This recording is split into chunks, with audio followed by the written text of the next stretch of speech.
So, Hallöchen. Willkommen, meine Lieben. Seid gegrüßt. Willkommen zurück, besser gesagt. Huch, ich schwebe in der Luft. Moment. Ich schwebe in der Luft. Moment.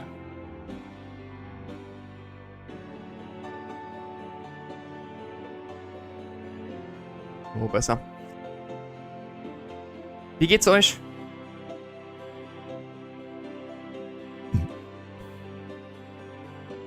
So. Habt ihr einen schönen Tag gehabt? Der Bot ist schon oben. Oh, Hallöchen Jack. Hallöchen Jensemann, Hallöchen Pippel, Hallöchen Buffmorda. Hallöchen Efi, Hallöchen Atomos. Hallöchen Audio. Stefan hatte ich schon, ne? Christian, allen wunderschön. Sei auch du gegrüßt. Schön, dass ihr da seid. Im Chat. Echt, wird immer schlimmer hier mit meinem Ein- und Ausatmen. Irgendwie habe ich da Schmerzen beim Ein- und Ausatmen. So Ziehschmerzen, wisst ihr das? Kennt ihr das? Seit gestern schon, aber heute ist irgendwie fast noch schlimmer. Boah. Wie geht's denn euch?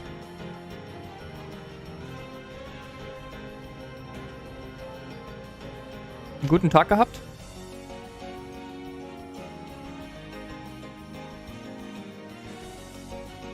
Einen schönen, wundervollen Tag gehabt?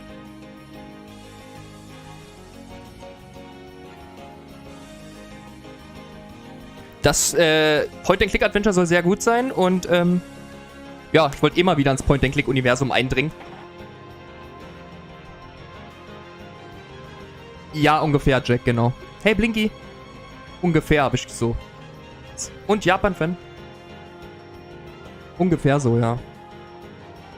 Bloß halt älter als Black Mirror. Das ist von 1993 hier. Wir spielen auch die Originaledition von 1993 und nicht die Jubiläumsedition. Wir spielen das Originale von 1993 mit deutschen Texten. Sprachausgabe ist natürlich Englisch. Ja, ich weiß auch nicht, ey. Hallo Jan.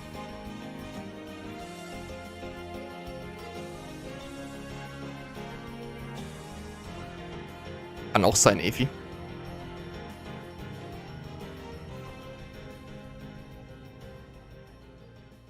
Mittagssession. Wir gehen ja schon um 12 los, Pippel. Ich hoffe, Efi, dass es nur was eingeklemmt ist, dass ich mir irgendwie verlegen habe. Aber das ist schon seit gestern. Heute fast noch schlimmer, ey.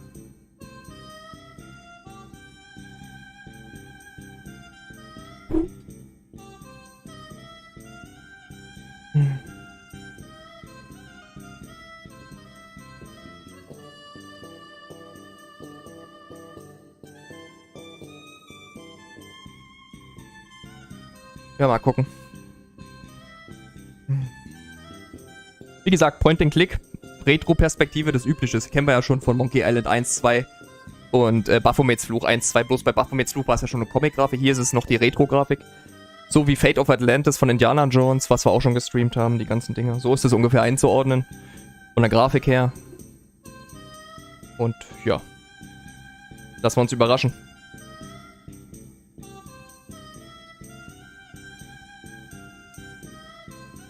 Wie mal, ob der Bot geht. Ach so, an alle Mods. Ihr wart vorhin noch nicht da gewesen, außer Christian.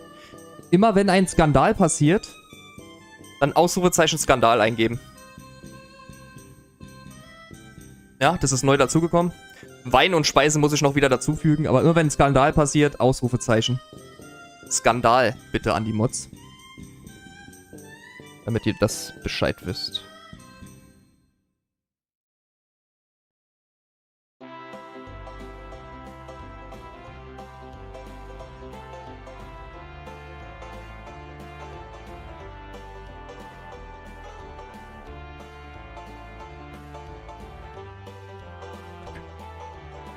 Ja.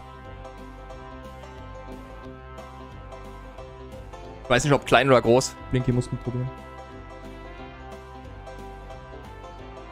Oh, ich hoffe, Efi.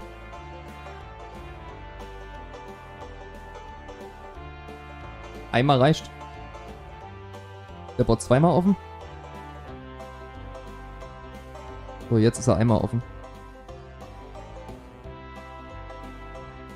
So, gut, ich würde mal vorschlagen, wir fangen an, oder? Mache ich schon mal auf bei GOG.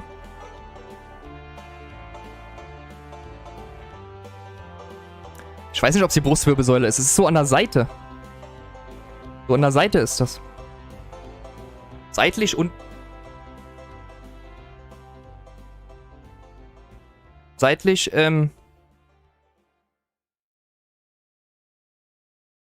unterhalb des Brustkorbs.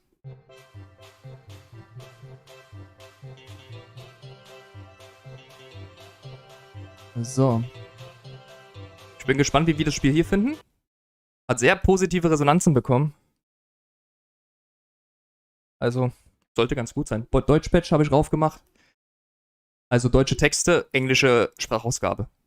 Aber das kann ich nicht ändern. Das ist halt nun mal so. Aber ich denke mal, das ist ja wie bei Fate of Atlantis, hatten wir es ja auch nicht anders und es hat trotzdem viel Spaß gemacht. Oder Monkey Island, glaube ich, da war auch Englisch. Die Sprache. Nur die Texte waren halt deutsch. Alter, das hört sich echt nicht... Das zieht so, als wenn da irgendwas die Lunge blockiert, ey. So. Na gut.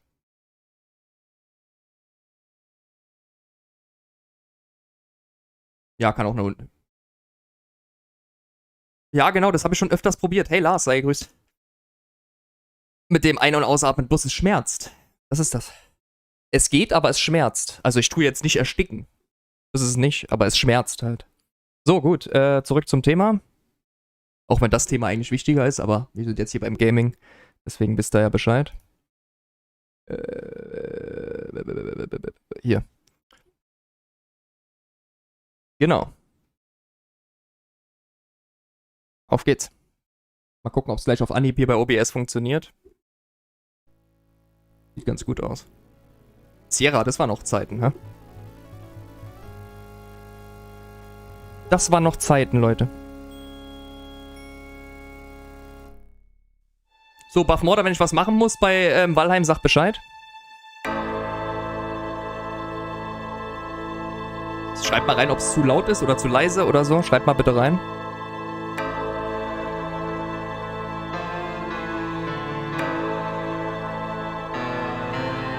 Damit ich da so ein... Damit ich da ein Vergleich habe.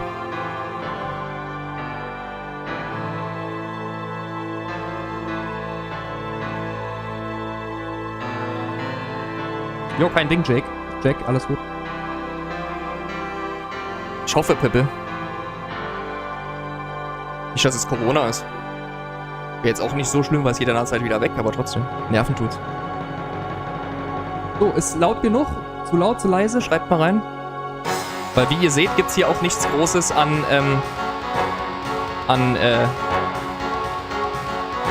Optionen. Könnte etwas leiser. Austeppen einfach machen muss. Die alten Spiele halt, ne? So. Besser?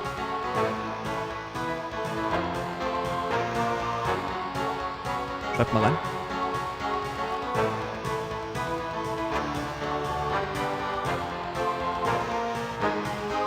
Oder immer noch zu laut? Alles klar, Herr Bachmann. Zu laut? Leiser machen, ja?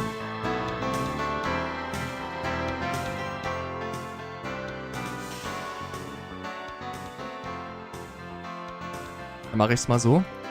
Müsste jetzt besser sein.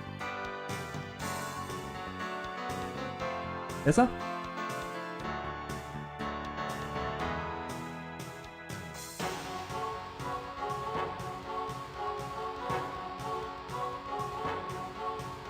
Hat Thomas mein Gut so? Der Rest?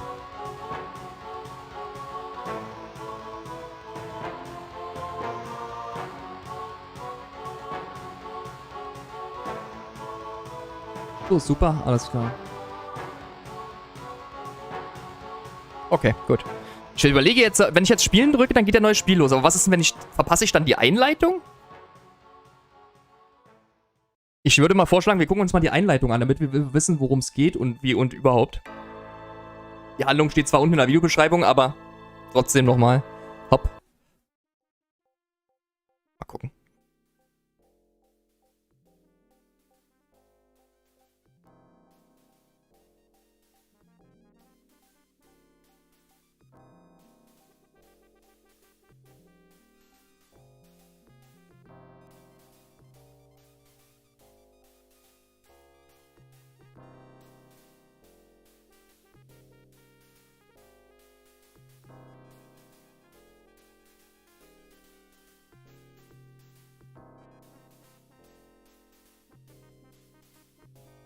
Die alten Render-Trailer noch, ey.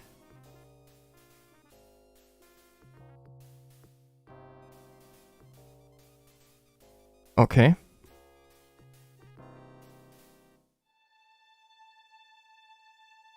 Okay, er hat anscheinend irgendwelche Albträume. Erster Tag. Ich träumte in der Nacht Gestarre voller Blut, sah augensündigen Blicks. Der See war weich und tief und schwarz, ein Duft wie ihre Haut. Jack the Ripper.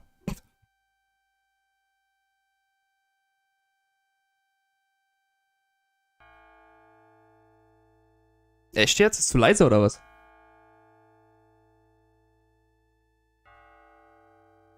Ach du Scheiße, Buffen, oder? Muss ich jetzt was drücken? Ach so.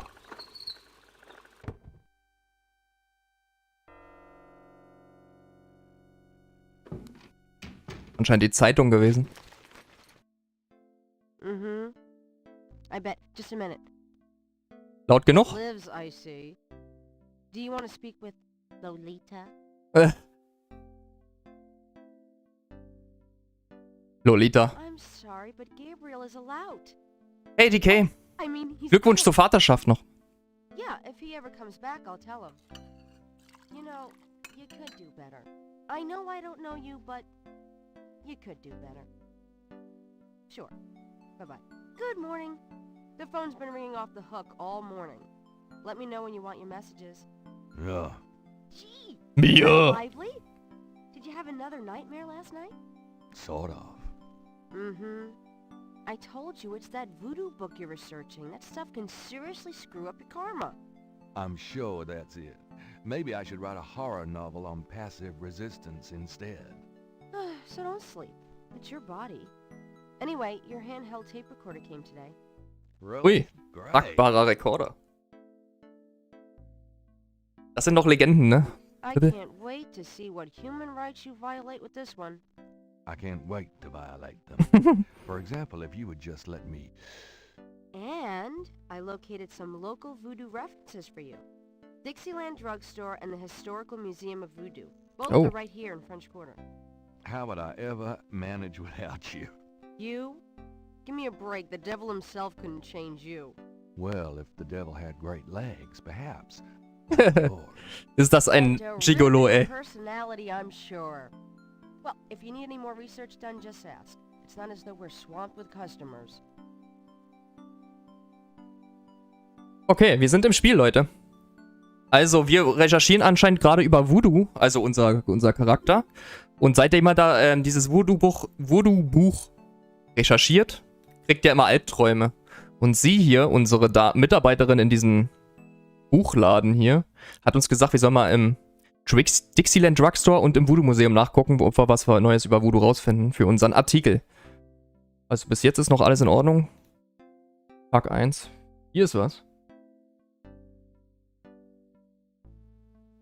Technisch gesehen alles in Ordnung? Mind if I borrow the magnifying glass? No, Sherlock. Just bring it back when we get the next estate shipment. Sherlock, No vorhin hat man das Thema mit Sherlock gehabt. I'm gonna take the tweezers for a bit. Good. You're beginning to look a little scruffy. Just trying to make you feel at home. Pinzette ist das gewesen. Okay, was gibt's denn hier noch? Das ist angucken, ne? Don't mind if I do. Do what? Oh, nothing. Die anglotzen. Moving that... Okay, das ist bewegen. Das ist hier irgendwo hin bewegen.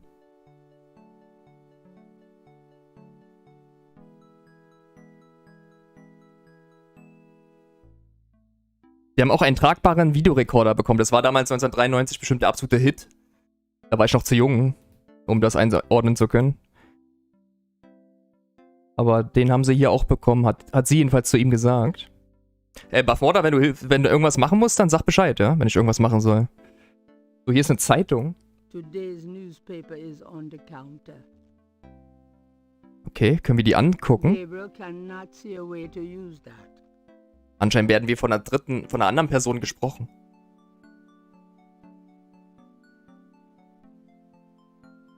Dann können wir die nehmen. Times Picayune, dated June 18, 1993. The front page has an article about the Voodoo-Murders. Oh. The article says that the victims are all identified as members of the underworld. The general public of New Orleans is in no danger. Police claim the so-called voodoo trappings found at the crime scenes are fake, a scare tactic. Hey, Virus. And that the murders are not associated with any genuine practitioners. Okay. Gabriel also scans the Aquarius horoscope for the day. Wassermann ist er. Storms ahead. Proceed with caution and do not get involved with anything new at this time. Right. Okay, sehr schön. Also hier oben ist es schneller. Hier ist anscheinend der Videorekorder. Ah, da kann man so anscheinend irgendwelche Dinge aufnehmen. Okay, gut. Also sie hat gesagt, Dixieland Drugstore und Voodoo-Museum gibt's was. Und es sind Voodoo-Morde passiert in New Orleans. Allerdings sind die Opfer alle nur Leute aus der Unterwelt. Trotzdem müssen wir bestimmt da irgendwas ermitteln, was es mit unseren Albträumen zu tun hat und so weiter. So, gibt's hier drinnen noch irgendwas? Gabriel cannot see any way to pick that up. Ja, aber das ist 1993 so gewesen, Stefan. Das ist original. Retro-Sonntag ist original, Leute. Ich mach's noch ein bisschen lauter.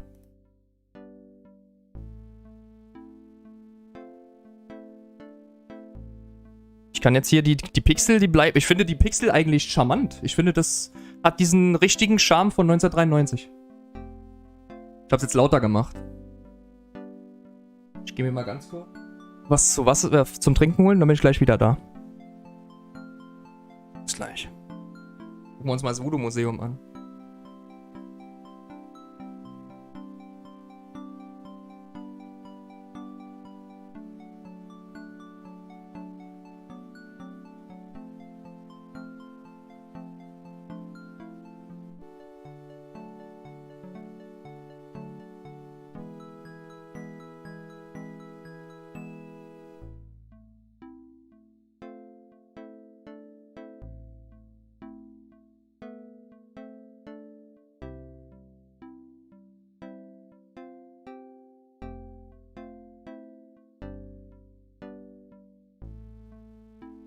So, Hallöchen, war nix.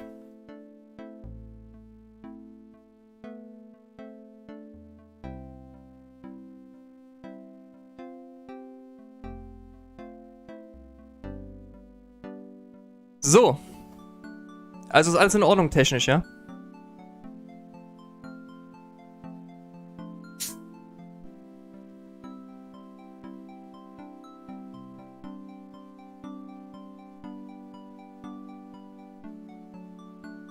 Hey, Bier.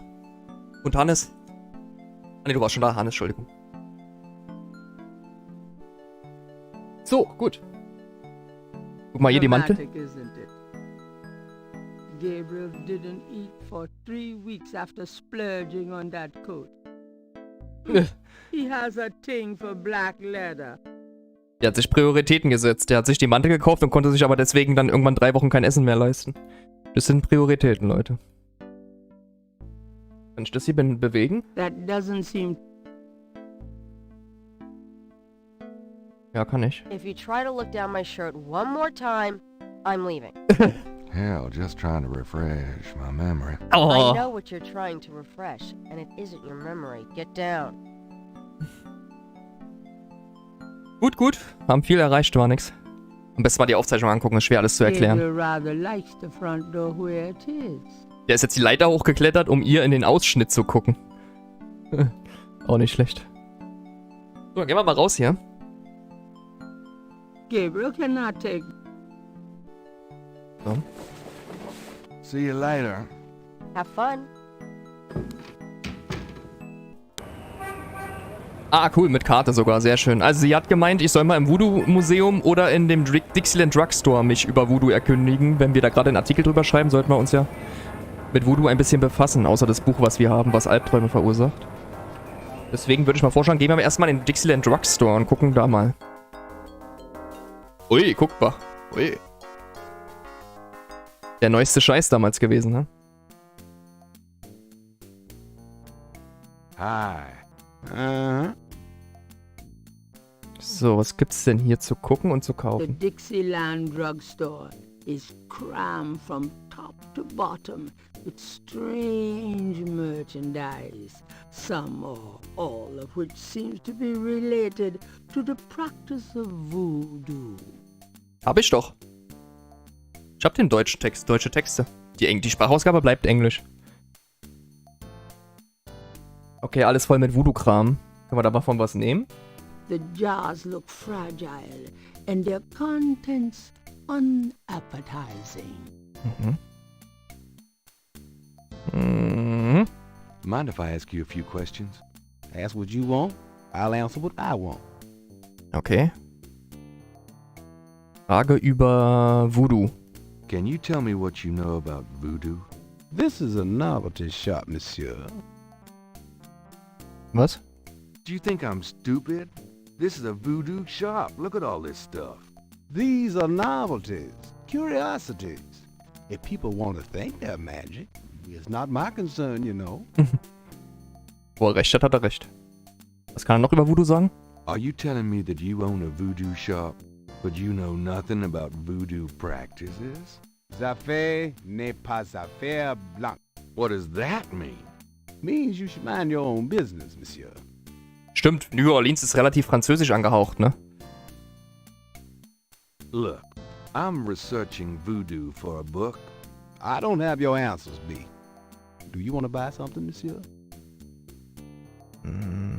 Look, I'm researching voodoo for a book. I don't have your answers, B. Ey, Pure und Satan. Do you want to buy something, monsieur? Ey, Freeze, Mr. Freeze. Das Spiel war damals im Original Englisch alles, ja, war alles in Englisch. Also, nee. Wenn du eine Version gekauft hast im Laden damals, dann waren die Texte auf Deutsch, aber die Sprachausgabe war Englisch. Aber wenn du eine GOG-Version holst, dann ist die auf Englisch normal und ich muss den Deutsch-Patch drauf machen. What do you know about the Voodoo-Murders? Caprice Sancour. Was heißt das denn? Say? Nothing. Those killings have nothing to do with my shop, monsieur. Was heißt denn Cabri Sancour? Könnt ihr das mal googeln bei Translator? Cabri Sancour?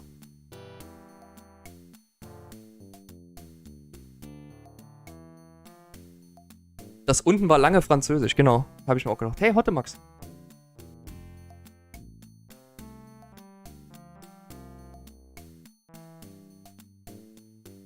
Was heißt denn das auf Deutsch? Cabri Sancour. Warte, ich frag nochmal. What do you know about the Voodoo-Murders? Monsieur, that has nothing to do with my shop.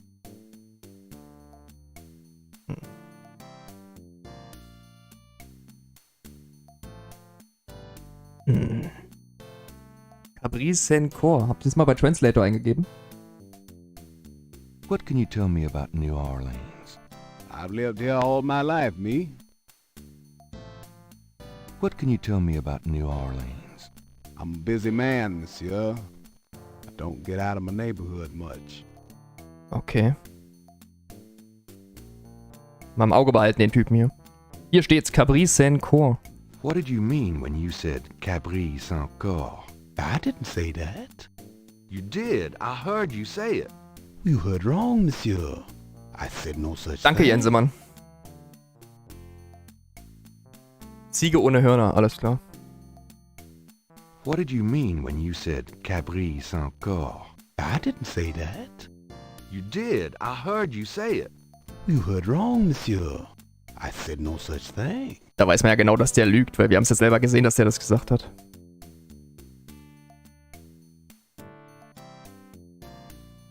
Tell me about yourself.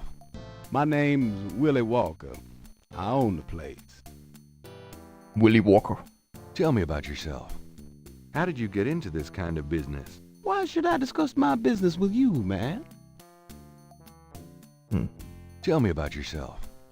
How did you get into this kind of business? Why should I discuss my business with you, man? Der ist sehr verschwiegen, der Typ. Okay, dann machen wir erstmal weiter. Vielleicht können wir hier irgendwas mitnehmen, was uns irgendwie weiterhilft. I don't want any of this stuff. Mal angucken.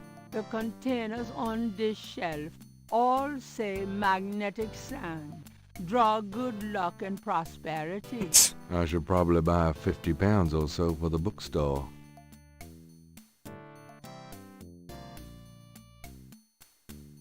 Ja, war nichts, hat Jensemann schon rausgefunden.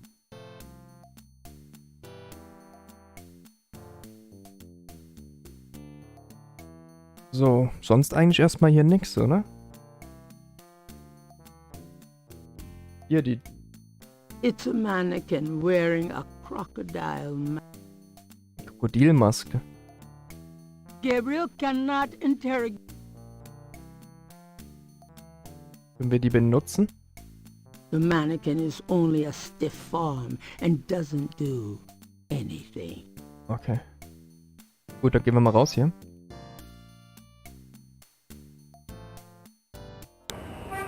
Dann gehen wir jetzt erstmal ins Voodoo-Museum. Vielleicht finden wir da was raus. Hi. Look around all you want. Okay, thanks. Mhm.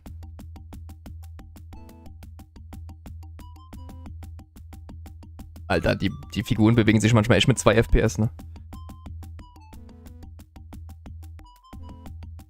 Flickering candles lend an appropriately spooky atmosphere to the museum.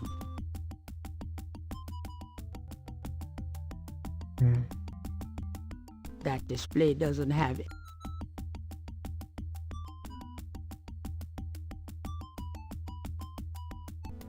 The back wall displays various voodoo items, such as a gaudy shell necklace. Mhm.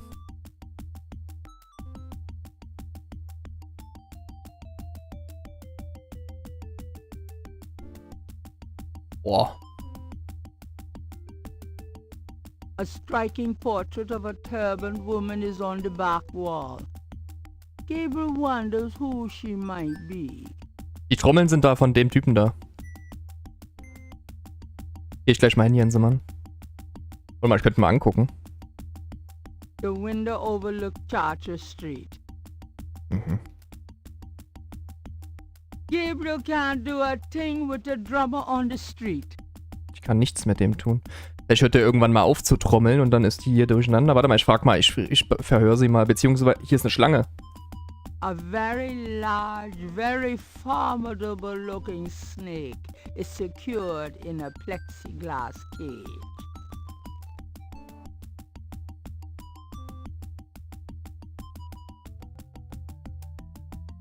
Ach du Scheiße, der benutzt die jetzt. That snake. Is locked up for a reason. Even I wouldn't touch it. Also sehr gefährliche Schlange anscheinend. Mal mit ihr reden. Could I ask you a few questions? I wouldn't be much help. You should talk to Dr. John, the owner. He'll be back tomorrow. Ah, okay. I see. Thank you. Also sie ist nicht der Eigentümer von dem Laden. Der Eigentümer ist morgen zurück und dem können wir Fragen stellen. Können wir hier irgendwas nehmen? Hier zum Beispiel? Even if that were for sale, Gabriel couldn't afford it. Na gut, das ist ein Museum, da können wir nicht einfach was mitnehmen. Da ist ja kein Drugstore hier. On the table is a small Hey, cabinet. Friederike. So small, in fact, that it would only fit an infant. Charming. Wie gefällt euch das Spiel, Leute? Also ich bin schon wieder angefixt. Ich bin irgendwie durch das Spiel ins Jahr 1993 zurückversetzt, oder? Was ist euer Eindruck? Ich finde das cool. Die alten Pixel hier noch. Die Monkey Island 1 und 2 oder Indiana Jones die wir beide gespielt haben. Hier Fate of Atlantis und Last Crusade. Damn. I've always wanted a skeleton with a bowl on its head. Können wir mit dem irgendwas machen? That display doesn't have any mechanical function.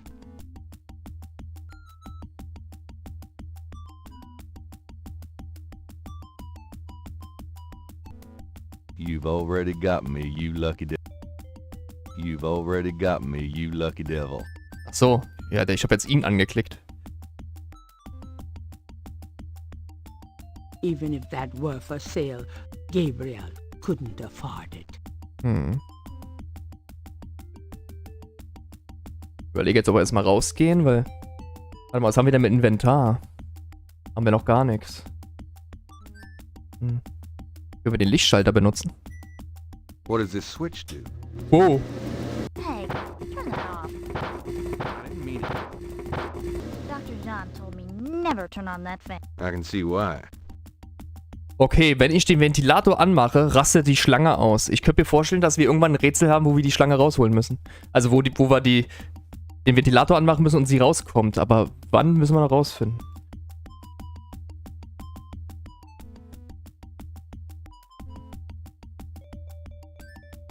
A street drummer has settled outside the museum. Wie es im Buche steht, ja.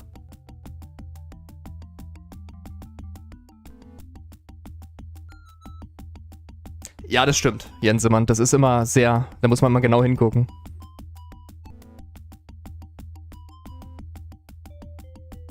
Ich feier's schon wieder. Bin schon wieder am Feiern, Leute.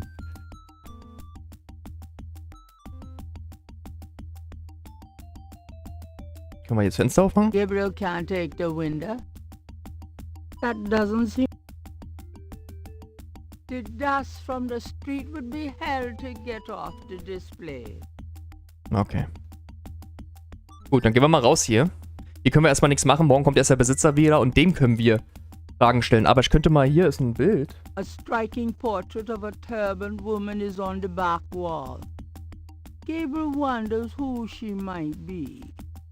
Und A das hier? counter at the back displays brochures and a donation basket. Faltblätter, da kann man vielleicht eins mitnehmen.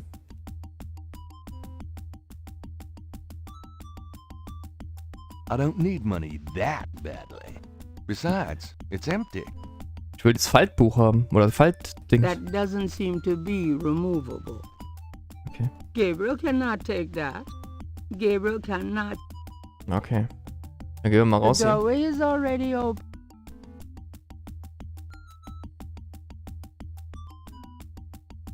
I'll be gone now, thanks. So long. Please select a destination icon. Okay. Wir hätten die St. Louis Cathedral, den Aussichtspunkt Jackson Square und das Napoleon-Haus. Also ich muss mehr über Voodoo rausfinden, das haben wir ja gesagt. Das ist ja unser Ziel. Geh ich mal zur Kathedrale, vielleicht ist da irgendwas.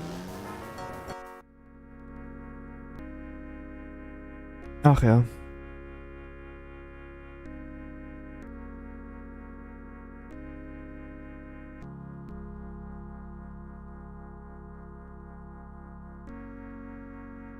Aber wir gucken das mal an. The chancel of St. Louis Cathedral consists of a raised dais, an altar, 2 pedestals, and a choir area.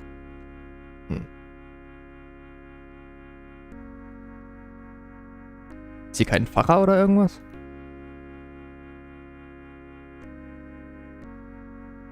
Hier geht's raus. Da ist eine Tür. Können wir die aufmachen?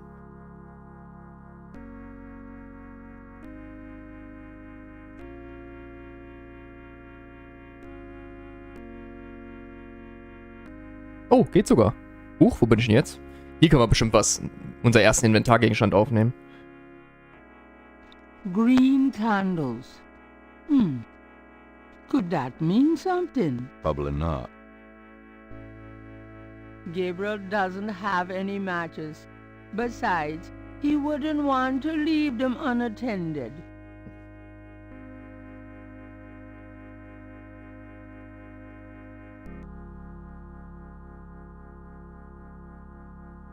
Gabriel does not need any wax candles. Das hier. Oh, I can't resist black. bei Schwarz kann er nicht widerstehen. Wir haben anscheinend einen Gegenstand. Those two objects would have no effect on each other. Was ist denn das? It's a priest's shirt. Ein Hemd eines Priesters. Okay.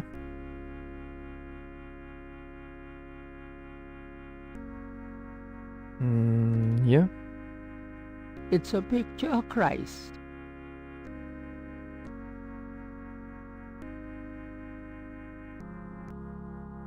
The crucifix might come in handy. But Gabriel does not feel guilt-free enough to wield it. Mhm. Also wir können es nicht mitnehmen. Wir haben jetzt ein Priester-Shirt. Was ist das? Gabriel doesn't want to take that from the ready room. Und die Bücher? Gabriel isn't interested in those books. Spiegel? Oh, Spiegel guckt an. I love my hair. Okay.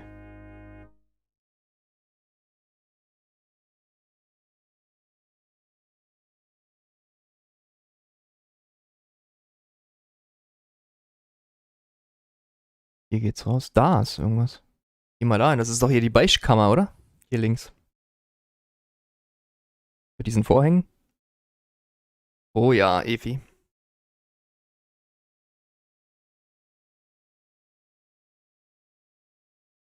The door isn't good. Och Mensch. Gabriel cannot go in there. That's the priest part of the confessionals. Was ist denn, wenn wir uns als Priester verkleiden und dann da reingehen? Those two objects would have no effect on each other. There's no reason to wear that at the moment. Okay. Können wir hier beichten? The confessionals cannot.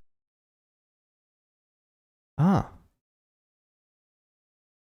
A meshed window provides access to the confessional from the priest's booth. May I help you, my child? Kann ich hier ein paar Fragen stellen? Can I ask you a few questions? The confessional is not the best place for interviews, son. You can contact the parish offices if you need private counseling. I understand. Thanks, Father. Is there anything else? Würden Sie mich bitte segnen? Could you give me a blessing? Do you feel the need for a blessing, son? You wouldn't believe me if I told you. All right, if it will comfort you. The priest blesses Gabriel through the confessional window. Peace be with you, son. Thank you, Father. Mhm.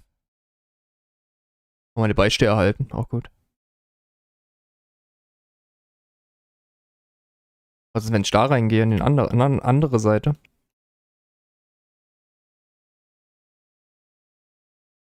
Mahlzeit. Jetzt ist er bestimmt völlig verwirrt, der Priester. The confessional is empty, and there does not seem to be a priest. May I help you, my child? Ah, doch. Anscheinend dauert das eine Weile, bis der erscheint, der Priester.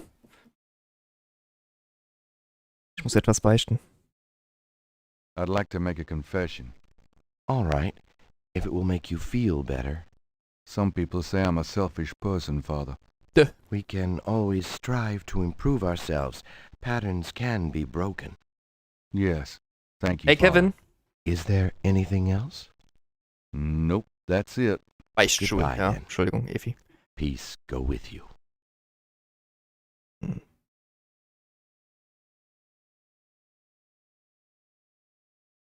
Hm.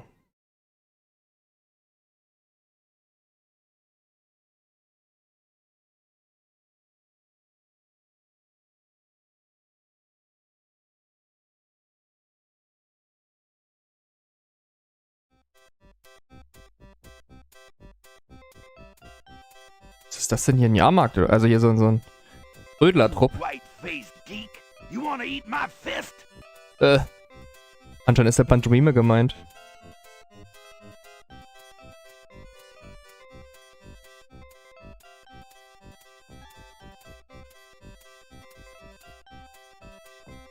Haben wir hier.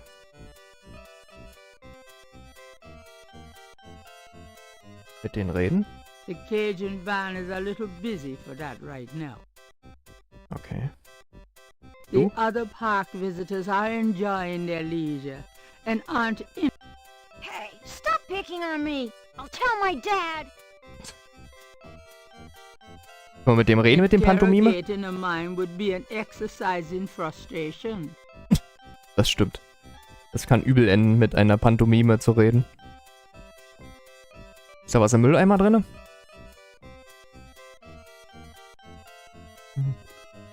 Mir auch, Christian. Der Pantomime.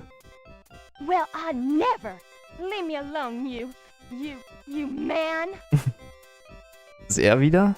Vielleicht müssen wir den Pantomime zu uns locken, dass der uns hinterher eiert. Aber was soll... Wir haben noch keinen Grund, warum. Give a hoot. Da ist nichts drin. The garbage can has no function other than to take whatever people throw at it. Gabriel's had days like that. Mhm. There's no reason to wear that at the moment.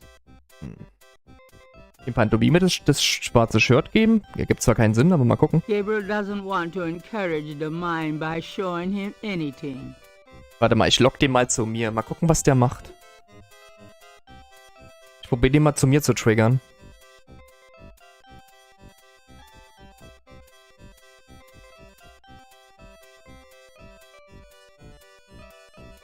Kommt er?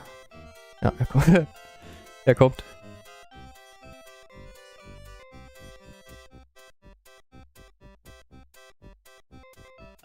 Nein, ich darf... Wartet mal, ich probiere den Pantomime well, mal. I never. Leave me alone, you man. Ich probiere den Pantomime mal irgendwo hinzulocken. Entweder zu dieser Gauklerbande hier oder in eine andere Szene.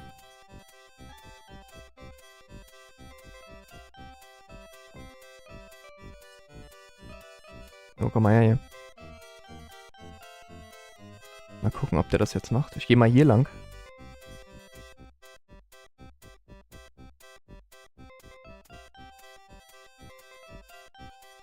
Jetzt ist er bei den Typen. Jetzt tanzt er.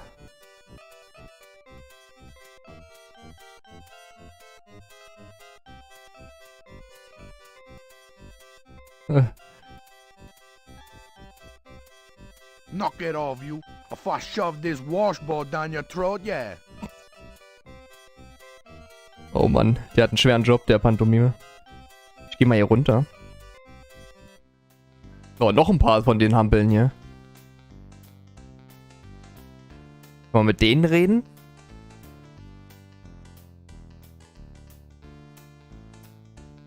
An der Stelle habe ich ewig gehangen.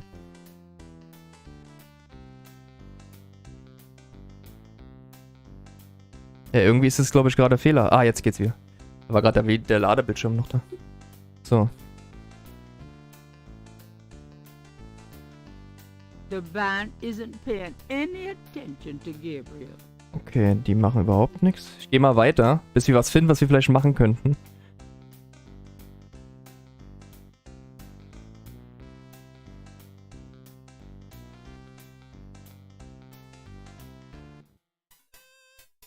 Ey, hier sind überall Straßenmusiker, ist ja Wahnsinn. Kann ich mit denen reden?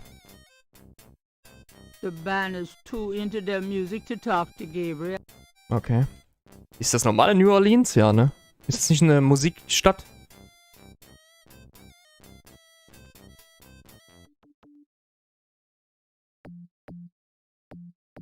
Hier ist ein Trommler.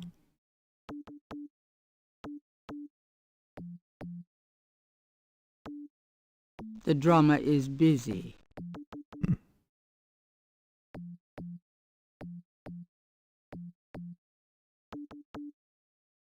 Does this mean anything to you?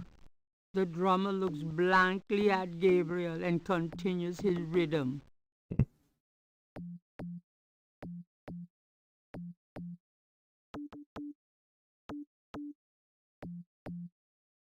Die alten Point-and-Click-Spiele sind selten offensichtlich, Mr. Freeze. Da muss man viel nachdenken. Das ist ja nicht das erste, was wir auf dem Kanal bringen. Vielleicht können wir hier erstmal noch gar nichts machen. Erstmal weiter gucken, Leute. Wir haben ja noch den Aussichtspunkt. Alter, das mit dem Ein- und Ausatmen, das nervt so ab. Ohne Witz. Der tut selbst das Lachen weh. Wie komme ich denn hier schneller zur Karte?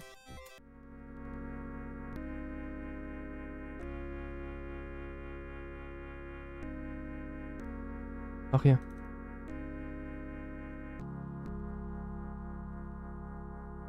Ja. Das stimmt, oder?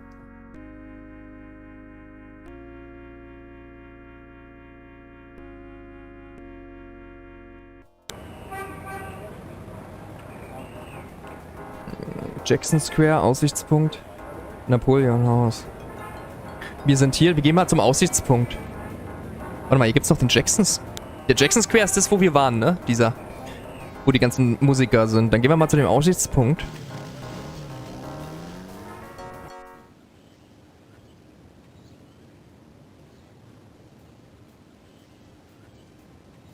Glückwunsch, Japan-Fan? Oder was war gerade? Hast du gewonnen bei Korruption oder warum Glückwunsch?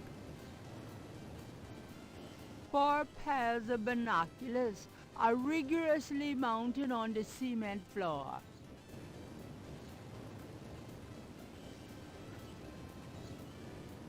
Wir haben auch kein Geld, um die zu benutzen, ne? These binoculars are... Oder? Doch. Ah, okay, wir können also vom Weiten den Park beobachten.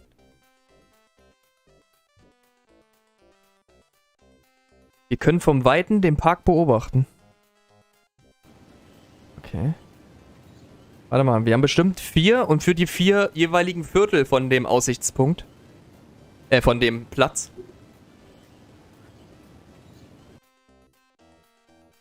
Dachte ich mir. Aber ich habe noch keinen Anhaltspunkt, was wir da machen könnten. Aber wir wissen schon mal, dass es da ist. Schon mal gut, sich erstmal alles anzugucken. Typische Art und Weise halt wieder. So, jetzt müsste oben der Pantomime... Hier müsste jetzt der Pantomime zu sehen sein in seinem Viertel. Ja, da ist er. Können wir erstmal noch nichts machen, aber wir können beobachten von hier kostenlos, ohne Geld einzuschmeißen. Okay.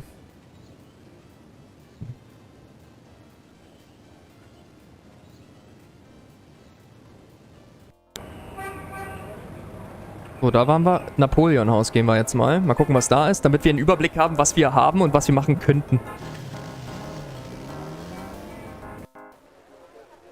Ah, es scheint eine Bar zu sein. Schon wieder ein Trommler hier.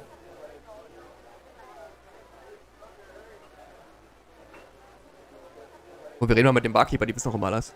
Could I ask you a few questions? Sure. I'm not too busy at the moment.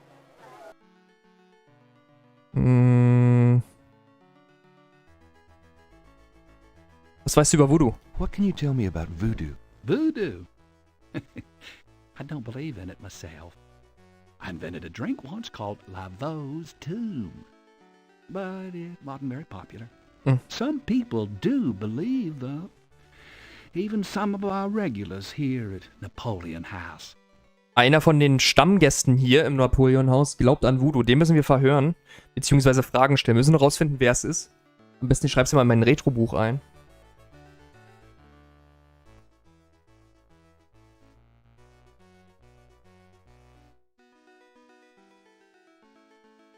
Wo auch immer es gerade ist, ey.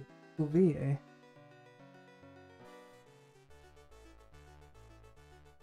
Ah. Wo ist mein Retro-Buch? Irgendein Regal sein.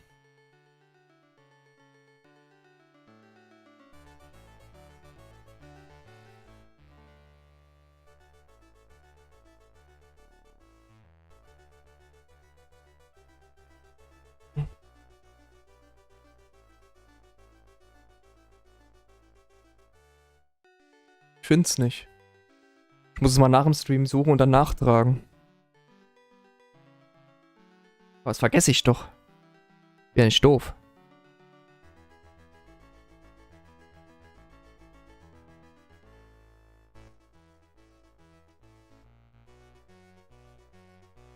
Nein. Erstmal ausschalten hier. Ich probiere es mir mal ins Handy einzuspeichern. Muss ich da mein Retrobuch nachtragen.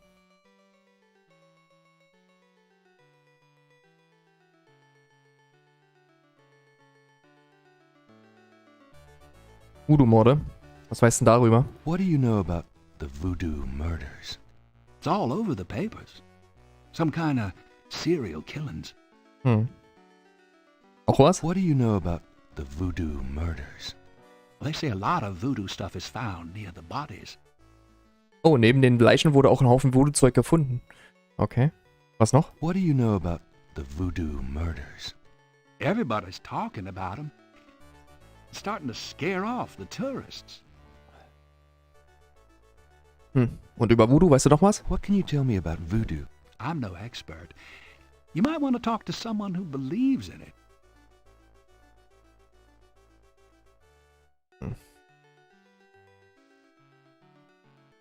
New Orleans? What can you tell me about New Orleans? Greatest city in the world. I'd never want to live anywhere else. What can you tell me about New Orleans?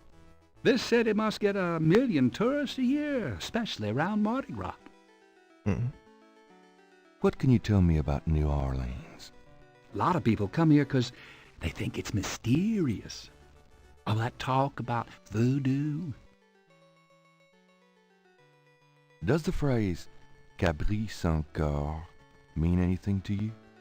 You know what goes in it? I don't think it's a drink. Oh, then I probably don't know anything about it. Erzähl mal was über dich selbst. Tell me about yourself. A good bartender listens to other people's life stories without telling his own. Tell me about yourself. A good bartender listens to other people's life stories without telling his own.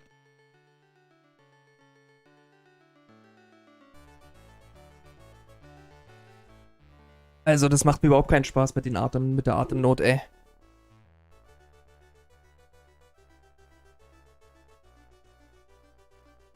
Kann mich so nicht... Hey, Doktor. Kann mich so nicht konzentrieren.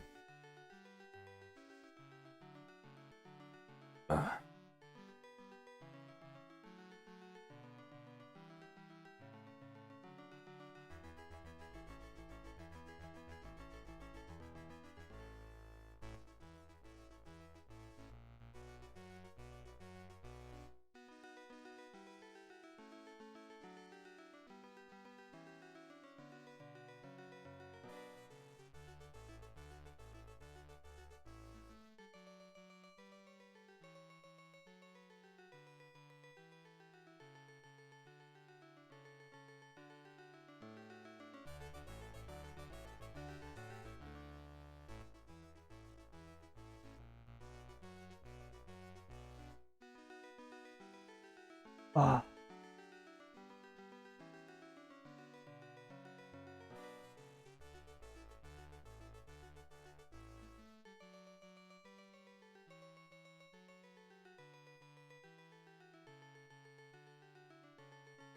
Hey Doktor. Aua.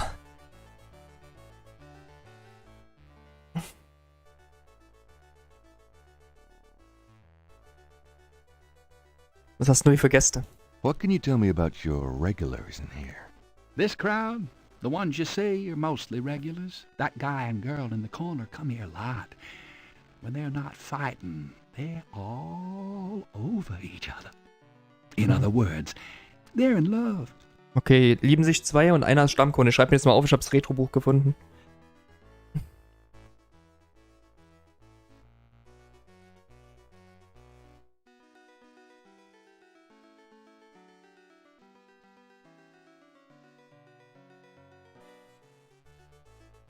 So, Napoleonhaus.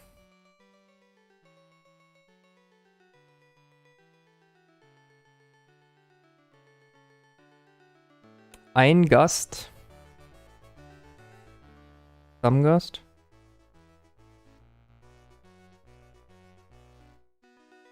Kennt sich gut mit Voodoo aus. Das ist übrigens selten hier in dem Spiel, was wir bis jetzt rausgefunden haben, weil alle halten sich im Thema Voodoo sehr bedeckt. Selbst der Typ von diesem Voodoo Drugstore, der sagt, dass er damit nichts zu tun hat. Gut. Mit Voodoo. Aus. Gut.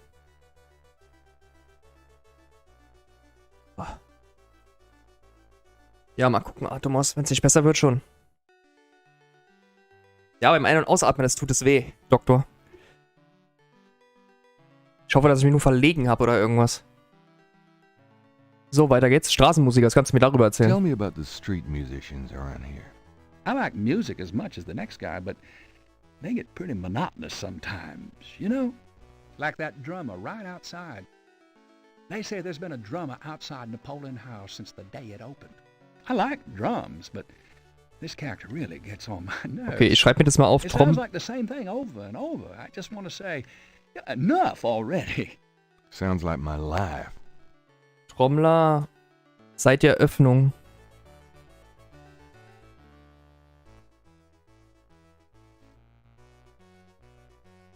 Permanent am Spielen.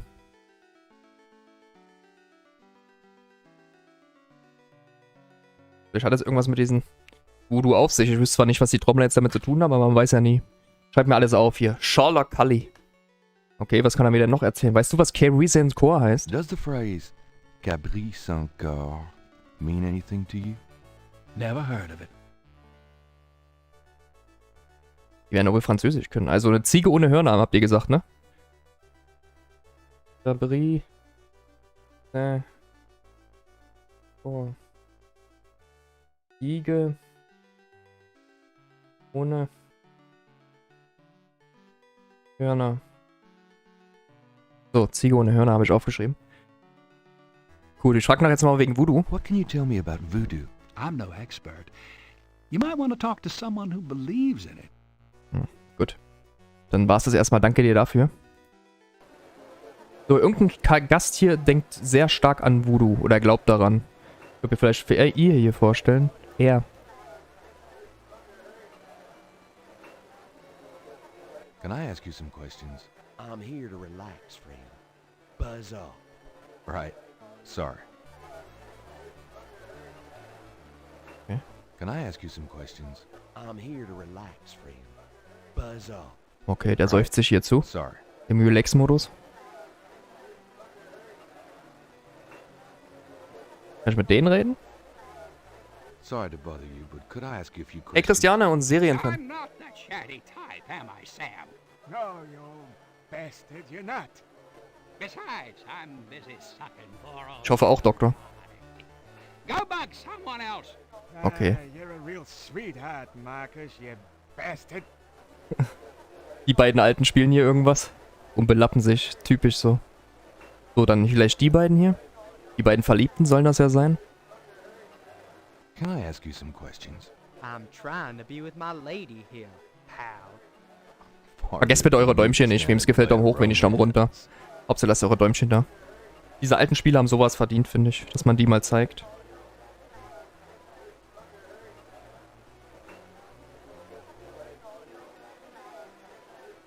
Finde ich. Oder was meint ihr?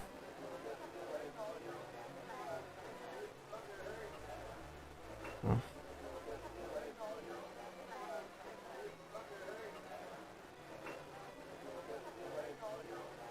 Can I ask you some questions? Sure. You want to know my son? Oh, Mensch. On second thought, I don't think you could help. Forget it. Okay. Hat sich letztlich erstmal nichts rausfinden. Was ist denn eigentlich? Wartet mal. Gabriel, Bleib mal kurz stehen, Kollege. Was ist eigentlich, wenn wir das hier machen? with all the people in this bar, Gabriel wants to talk to that.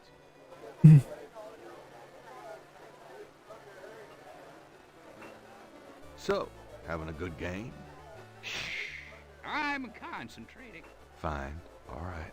Okay, wir können auch Aussagen treffen, müssen nicht Fragen stellen. What's up? Buddy, I think the place you're looking for is down on Bourbon.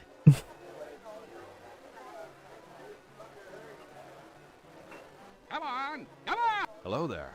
Excuse me. I was talking to the lady.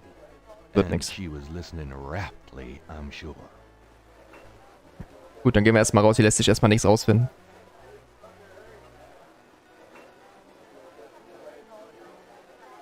Alte Spiele, so sieht's aus, Waffen, oder? Danke, Japan. Los, raus hier. Hopp. Achso.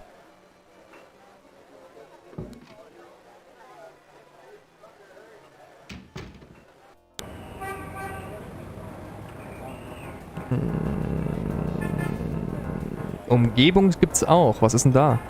Okay, wir können erstmal nur im Franzosenviertel bleiben. An George's Buchhandlung ist es da, wo wir sind. Vielleicht ist da was Neues aufgeplöppt. Im Voodoo-Museum, müssen wir warten, bis der Eigentümer da ist, weil die Security will, also nicht Security, die Assistentin will uns keine Auskunft geben. Warte mal, ich gehe mal trotzdem zu ihr. Wir können ja den Ventilator benutzen und dann die Schlange irgendwie, Hi. aber ob das... Look around all you want. Okay, thanks.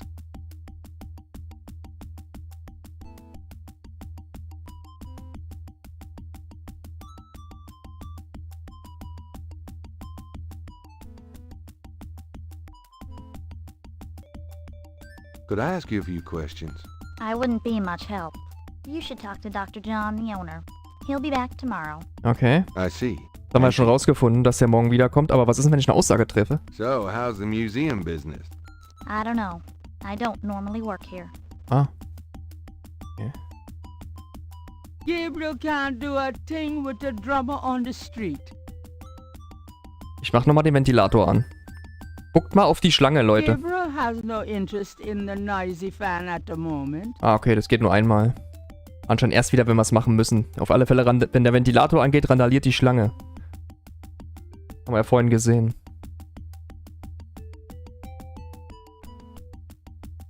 Even if that were for sale, Gabriel couldn't afford it. The doorway is all... Hey, Taschin. I'll be gone now, thanks. So long. Ein Gehupe auf den Straßen, ja.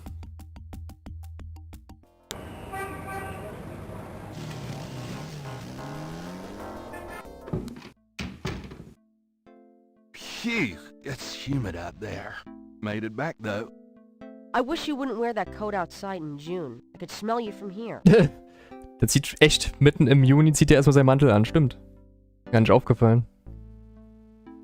Warte mal, können wir mit ihr irgendwas bereden? Got a minute, Grace? What's up? What's up, Voodoo? What can you tell me about voodoo?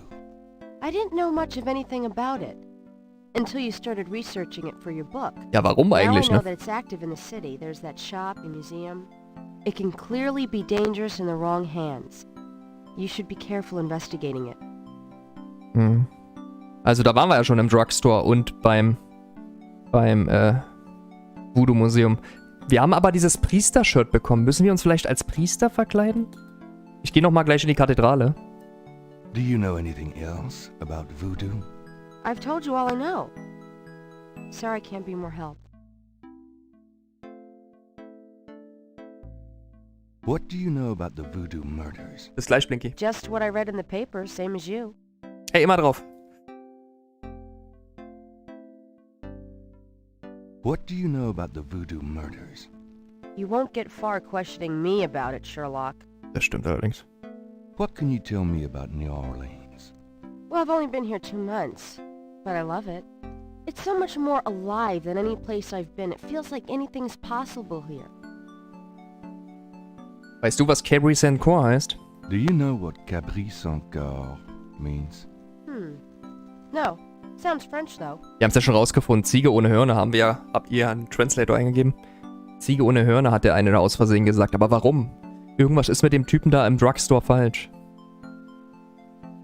Tell me about yourself, Grace. Yeah, right, Knight. I mean it.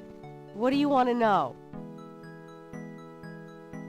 Warum sind wir noch nicht ausgegangen? How come we haven't gone out yet? I'm still waiting around for that lobotomy. As soon as I get it, I'll let you know. Gefällt es dir, hier zu arbeiten? How do you like working at St. George's Books? Well, it's not exactly a huge intellectual challenge. Although the math in your record books could confuse Einstein. Still, I love old books, and it's a nice way to pay the bills while I explore the city for a summer. If you ever pay me, that is. Der hat die noch nie bezahlt anscheinend. Was machst du heute Abend? What do you do after work? Well, I either go to my oil painting class or my Tai Chi. You know that. You know, you can go overboard with this improving yourself stuff. You don't want to alienate us mere mortals. I suppose I should just allow my mind and body to atrophy. Works for me. Wie alt bist du? How old are you? Old enough to know about men like you. Okay. Nothing, I guess. Never mind. Suit yourself. Irgendwelche Nachrichten? Do you have messages for me? Dana Entschuldigung. called. And Susie left a message about a lawsuit. Awesome. Okie dokie. Eine Klage? Auch nicht There's schlecht. more when you want them. Okay. Was für Nachrichten? Do you have more messages for me? Your grandmother called. I keep meaning to get over there. What did she say? Did she sound good? She sounded great, and we had a nice little chat about you. Grace. Don't worry. I didn't go into detail about your cardinal sins. Not that anything about you could surprise her. She adores you anyway. She's my girl. But she said to remind you to stop by and go through your father's things. Okay. Okay. Großmutter anrufen. Do you have more messages for me? Here's a strange one. You got a call from someone named Wolfgang Ritter? He said he was calling from Germany. He told me it was urgent, maybe you should give him a call. Call Germany, like hell. If it's really important, he'll call back. Well, fine. Let's just hope he's not with the German lottery for pitiful American authors. Could you do some research for me? Sure, what? Ah, okay. Sie kann auch für uns im Laufe der Ermittlung Recherchen anstellen. Da brauchen wir aber erstmal was. I can't think of anything. Okay. Gut.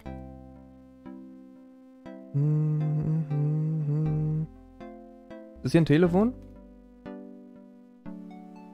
The coffee has already been made. Achso, es ist Kaffee. Die Kaffeemaschine hier ist gemeint. The coffee. Oh, wer ist das denn? Hey, kids. Bruno, how nice. Gee, a customer. Of yours? Hardly. How's the flower business? Well, better than the used book business, I see. Rare books.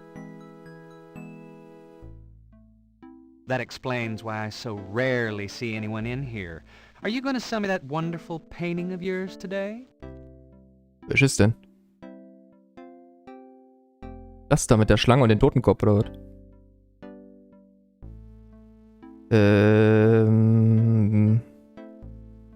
Wie würden Sie mir denn dafür geben? How much would you give me for it, Bruno? Gabriel, don't you dare sell your father's painting.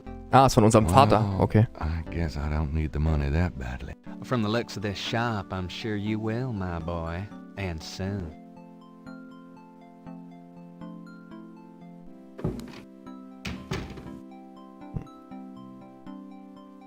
Wir das nehmen? Gabriel can't lug the painting round. Gabriel likes the painting where it is. Wir selber jemanden anrufen?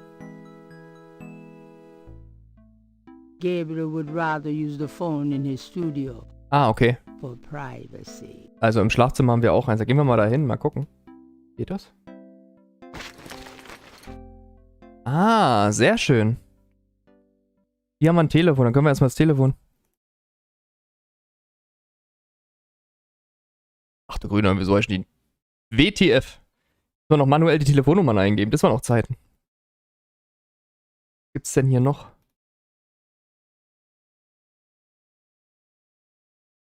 Hey Alexandru, Gabriel, shut the refrigerator, Doc, viel Spaß in der please. I can Nachtschicht. smell it from here. Women. viel Spaß in der Nachtschicht, Doktor. Schön, dass du da warst. That doesn't seem Danke to für dein work that Däumchen. way. Bis morgen, wenn du Lust hast auf Immortals. 19 Uhr. Wir gucken mal hier rein. Jeans and T-shirts. Gabriel cannot see a Wollen wir das beiseite schieben? Gabriel's not in the mood for tidying up. Mhm. Wie kriegen wir denn die Telefonnummer raus?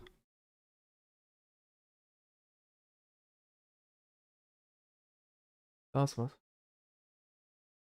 I might need a flashlight. Oh, eine Taschenlampe, sehr schön. Gut. Gabriel might as well leave that here. Gabriel might as Was öffnen? Gabriel, shut the refrigerator, please. I can smell it from here. Women. Ich liebe den Gabriel immer mehr. Hier ist ein rotes. Ah, er setzt sich da hin. Writer's block. Okay.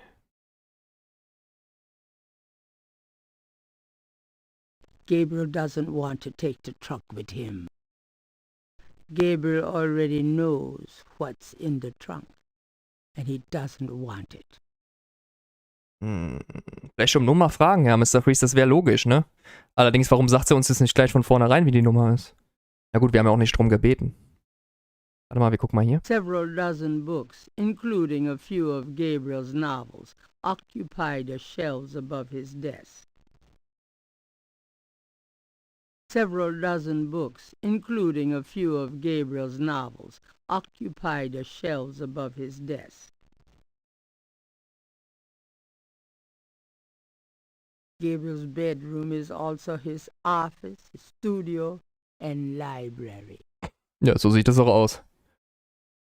The medicine cabinet contains a few old prescriptions, personal hygiene stuff, and lots of hair products, including some hair gel. Die Frauenstimme, die Erzählerstimme ist irgendwie voll creepy. Ich weiß auch nicht. Aber nicht schlecht. Können wir das Haargel nehmen? I'll take this hair gel. Sehr schön. You never know when you'll need a touch-up. Also wir haben jetzt ein Priester-Shirt und Haargel. Können wir uns vielleicht als Priester irgendwie verkleiden und dann selber die Beichte von jemandem abnehmen? Das wäre natürlich optimal, aber ich weiß gar nicht warum. Gabriel might as well leave that here. All my clothes look the same, so why change them? Gabriel might as well leave that here. Gabriel might... Okay. Gabriel... Dann gehen wir mal raus hier. Da ist was. Und das There hier. is nothing to operate there. Was ist das denn hier?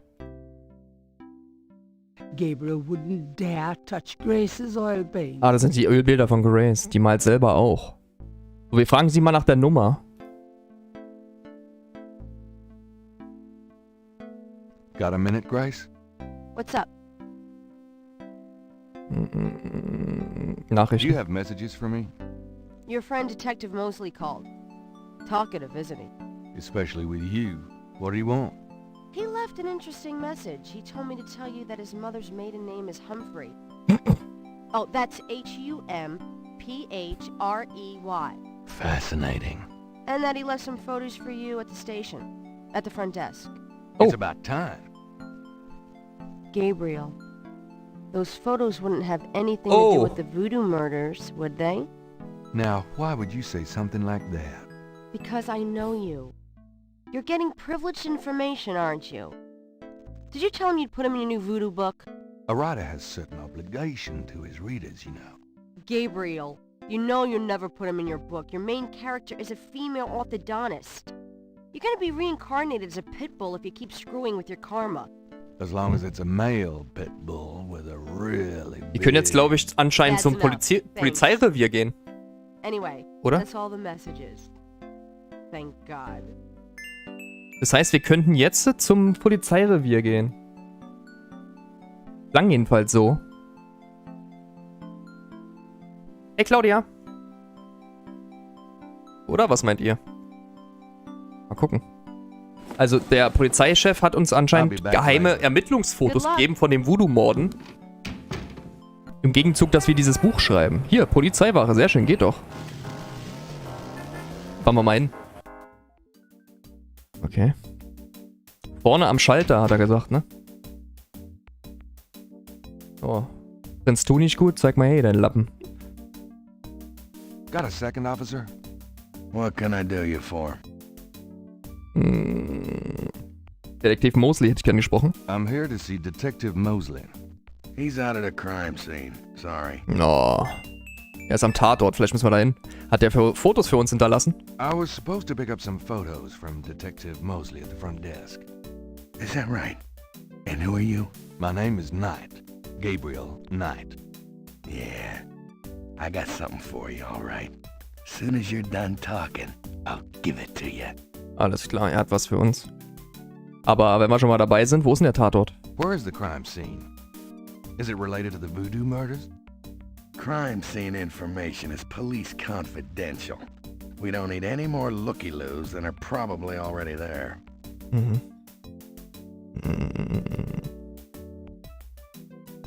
Weißt du, was Caprice Encore heißt? Do you know what Caprice Encore means? Can't say that I do.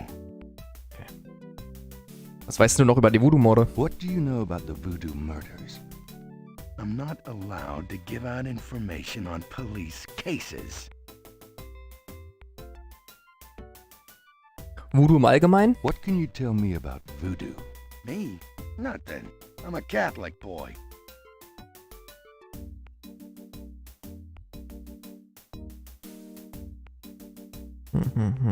New Orleans? What can you tell me about New Orleans? I'll tell you, I'm glad as hell it's not Mardi Gras. If it weren't for that 1 month a year, being a cop in New Orleans would be a real pleasure. Gefällt euch das Spiel noch, Leute? I'd rather stick behind this desk. Könnt ihr euch auch gerne über irgendwas anderes im Chat unterhalten. Müsste ja nicht über das Spiel sein.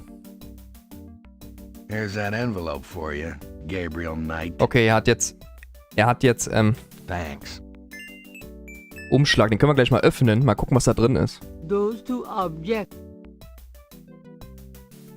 The envelope from Mosley is a plain manila one. It feels pretty light. Ja, machen doch auf, Mensch. Gabriel opens the manila envelope and finds 2 photographs. Super. Das freut mich. Oh, 2 Fotos. Das eine sieht aus wie eine Leiche und das hier sieht aus wie... Ist das Mosley? The photograph of Mosley was apparently taken upon his graduation from the police academy. He had hair then. Okay, also im Prinzip will der Mosley im Gegenzug, dass er uns vertrauliche Informationen zu den Voodoo-Morden gibt, will er, dass er in unserem Buch über Voodoo vorkommt. Deswegen hat er uns das Foto hier gegeben. So denke ich das. Also im Prinzip so ein bisschen inoffizieller Deal. Die geben die Informationen zu den Voodoo-Morden und dafür sorgst du dafür, dass ich in deinem Buch vorkomme. Weil wir sind ja Schriftsteller. So, und das hier? One of the photos from Mosley is an official Voodoo-Murders crime scene shot. A graphic close-up of a victim. Im Prinzip wäre es fast komplett auf Englisch. Ich habe nur einen Deutsch-Patch drauf gemacht, dass die Texte auf Deutsch sind. Christiane?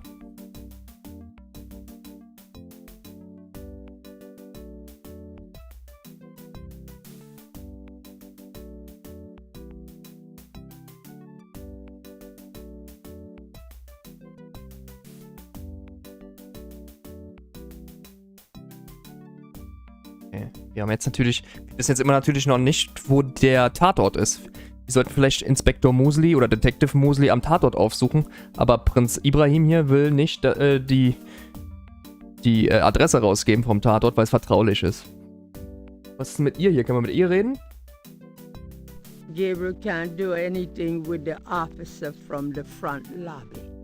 Okay, solange er hier ist, kann ich da nichts machen. Kann ich ihn irgendwie weglocken? Haben wir irgendwas?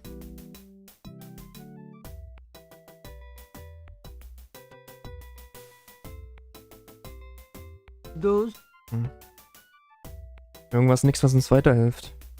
Was ist das? There's a temperature gauge on the wall near Mosley's office. Ein Thermostat. It's in a locked cage. They must be concerned about the budget. Okay. Thermostat. Aber da kommen wir nicht hin, ne? Können wir da rein? No one goes back there until I say so, mister. Okay. Sorry. Oh. König Glatzek lässt uns nicht durch hier. Mal. Can I bother you again, officer? What is it this time? Ich will zu Detektiv Mosley. About Detective Mosley. I told you, he's not here. Sag mir wenigstens, wo der Tatort ist. Come on, you can tell me where the crime scene is. Look, I know the paper's got everybody stirred up about these killings, but that don't make it public information. Back off. So this is a new Voodoo-Morde then? Hey, I didn't say that. You'll read all about it in the papers tomorrow, I'm sure. Oh. Was ist denn mit dir selbst eigentlich? Tell me about yourself. Who, me? I'm the Death Sergeant Frick, why? Frick? That's right. You got a problem with that? Not at all. Okay.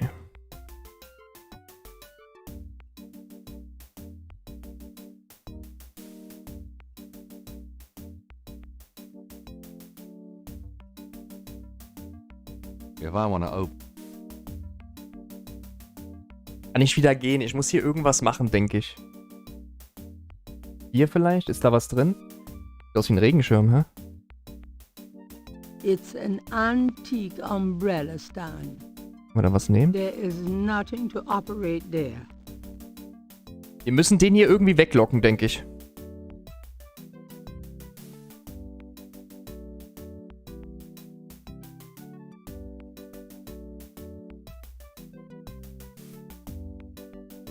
No one goes back there until I say so, mister. Sorry. Bis gleich, Japan.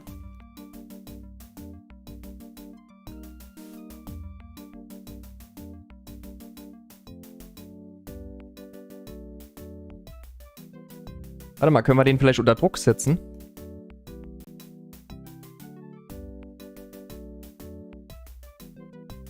Irgendwie falsche Hintergrundmusik von den einzelnen Szenen. Nice precinct. Think so? That's peachy. That means more to me than you could know. Whoa. Hey, it's a beignet guy. Great, I'm starved. Der Hotdog-Verkäufer sagt, geht der auch mit? Geh mit.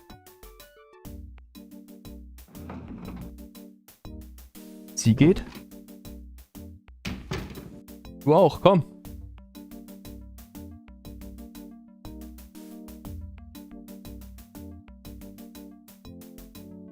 Jawohl, dankeschön, jetzt geh schnell rein. Stay put, you. Ja, genau. Hey, grab me 3, would ya? Sure. Scheiße. Der hat es von der Tür aus angesagt.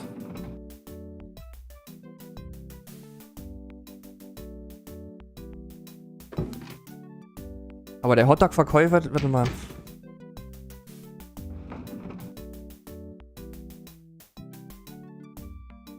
Thanks.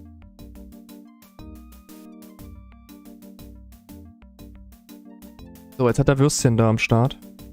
Kinda quiet in here today. Yeah, summer's like that. It's too muggy to mug. Too hot to heft. How clever. It's a gift. Boah. Ah, glatt hier der Typ. Can I bother you again, officer? What is it this time? Wir ihn vielleicht anrufen? Wir wissen ja die Telefon-Hotline bestimmt von der Polizei. Gibt's nichts Neues hier.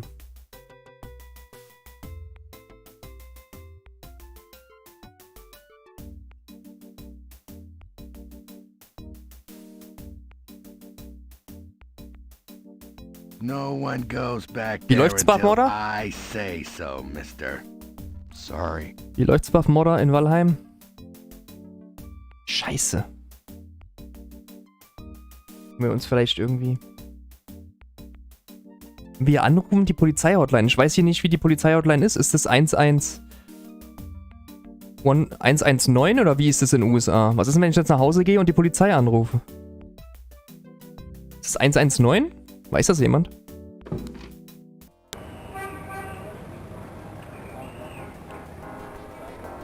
Warte mal, ich probier's mal. Dass wir den irgendwie weglocken I können. knew Wisst you'd miss me, so I came back. Oh, joy.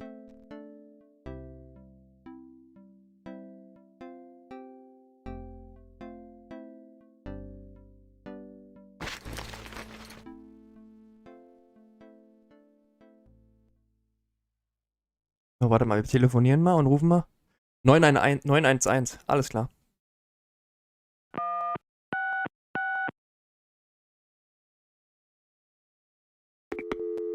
Achso, jetzt.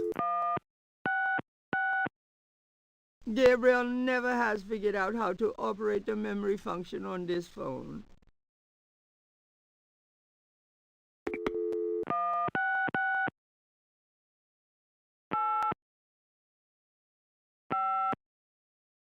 Das reicht nicht. Das reicht nicht. Also ist das falsch.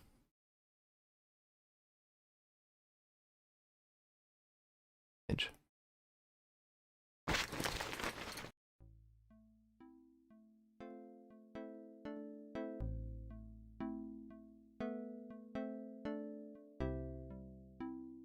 Den Kaffee nehmen hier.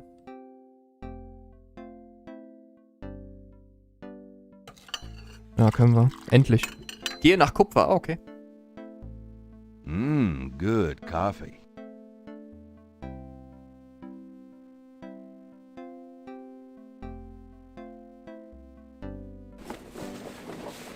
I'll be back later. Good luck.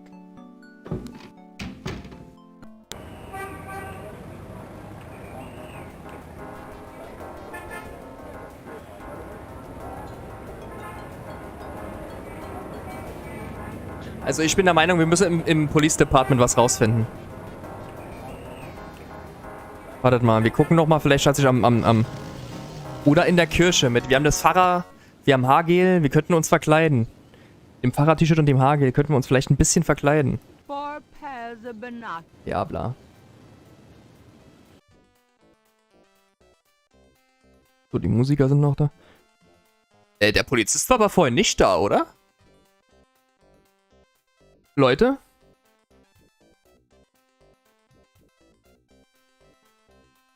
Der war vorhin nicht da. Warte mal, wir gehen mal. Können wir mit ihm reden und vielleicht rausfinden, wo der Tatort ist? Wo ist denn hier der Ausgang? Hier. Da können wir doch mit ihm reden und rausfinden, wo der Tatort ist, oder nicht? Was meint ihr?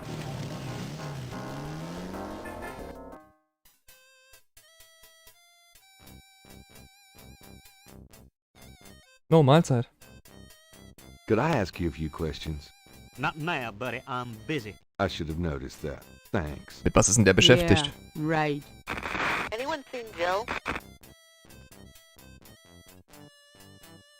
Finde ich auch Blinky, ne? Hat jemand Joe gesehen, haut da raus. Über Funk. Could I ask you a few questions? Not now, buddy. I'm busy. I should have noticed that. Thanks. Yeah, right. Homicide team attend. Scheiße. Der ist beschäftigt. Können wir vielleicht...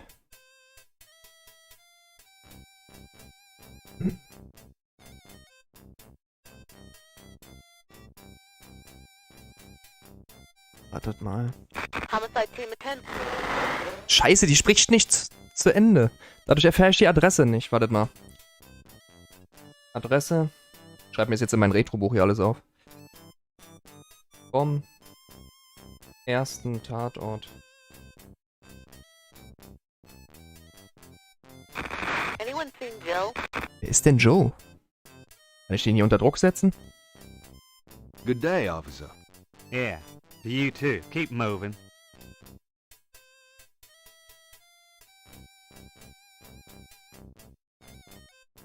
Die Musiker lassen ja auch nicht mit sich reden. Vielleicht,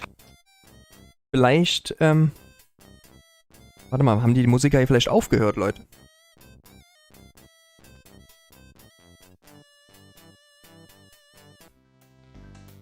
Nee.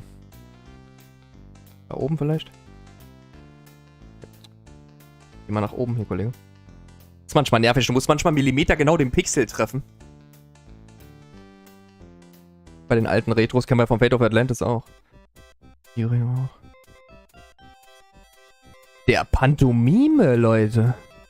Können wir den vielleicht zum Polizisten locken? Aber das ist doch viel zu weit der Weg. Das geht nicht.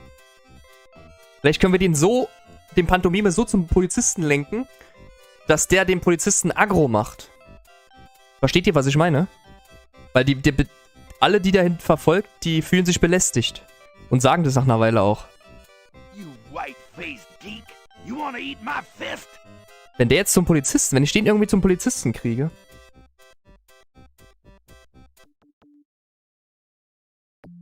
Wartet mal. Jetzt muss ich nur kurz überlegen, welche Route ich einsteige. Ich probier's mal. Der kommt ja hinter mir her. Komm mal her. Ich gehe mal außen lang, damit er hier niemanden anders trifft und hinterherläuft.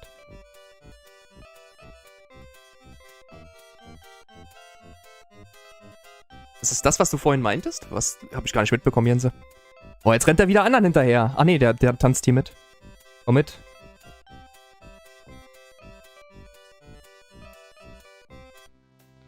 Außen, außen, außen, außen, außen, außen, außen. Der darf niemanden anders sehen. Damit ich, Oh, verpiss dich, du Misskind. Und du Frau. Ui. Auch geil.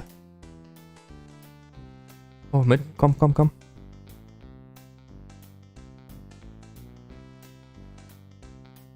Komm, komm, komm, komm, komm, komm, komm. Hier war er doch, oder?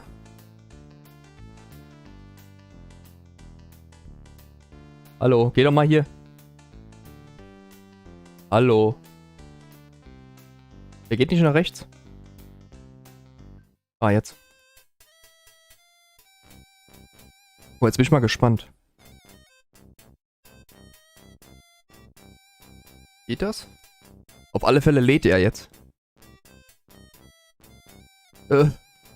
Hey, cut that out. I told you to stop that. Okay, geil. Geil. All right, mister. You want some of this? Sehr schön, jetzt haben wir das Motorrad. Jetzt können wir vielleicht den Funkspruch abhören, wo der erste Tatort ist. A cop has driven his motorcycle into the park. Something Gabriel would probably never get away with. On the motorcycle is a police radio. Sehr schön. Mal gucken. Gabriel picks up the headset and listens. Ambulance 911, have you located the crime scene? They've radioed for you 3 times. Damn! Did you say it was north of the Lake Retreat Country Club? South. Lakeside Drive north of Piedmont Pier, south of the Country Club. Alles klar. Jetzt wissen wir, wo wir hin müssen. Erster Tatort halt. Out here today or what? Good thing this guy's already dead. Everyone's having trouble. Must have been hallucinogens in the coffee this morning. It's just so misty out here or something. Hey, I see a squad car. Got it, Molly. Thank God. Have a good one, 911. Interesting. Okay. Stupid ma'am. Hey you, get away from that bike. Sorry. Sehr schön. Jetzt haben wir den ersten Tatort rausgefunden, Hype. Hopp. Hey, Matthias. Und Jack. Ah, nee, Jack war schon da, Entschuldigung.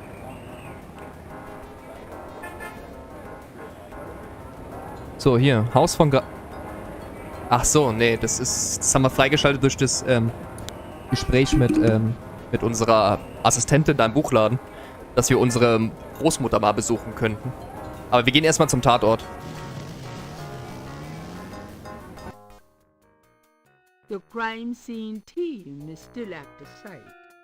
Gabriel parks a bit out of the way and walks over to avoid adding to the general confusion. Okay, das scheint hier anscheinend Detective Mosley zu sein, der hier im Gelben. Die Leiche ist da. Alter, ist die zerfetzt. Das sieht man ja selbst im Pixel-Look.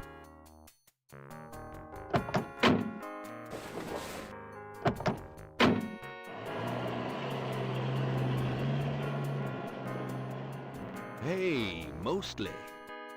Huh? Knight, you wiener. I told you not to call me that. Feeling jumpy? Who, me? Don't be stupid. How'd you find me? Oh, I was just driving by. Well, for the book. But don't tell anyone I let you see this, huh?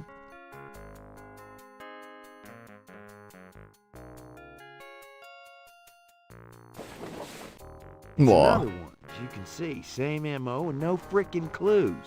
We're still waiting on an ID for the body. That's disgusting. Isn't this a rather, public area for this kind of thing? Yeah, they're frickin' ghosts, these guys. Lakeshore Drive isn't exactly the 10 expressway, but it is open to the public. No reports and nothing. Oh. Now, who the hell is that? Wer ist das denn? Holla.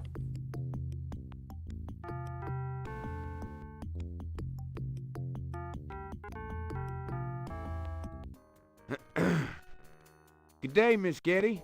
What's going on, officer? Detective Mosley, ma'am. We've got a little problem here, but nothing for you to be concerned about, Miss Getty.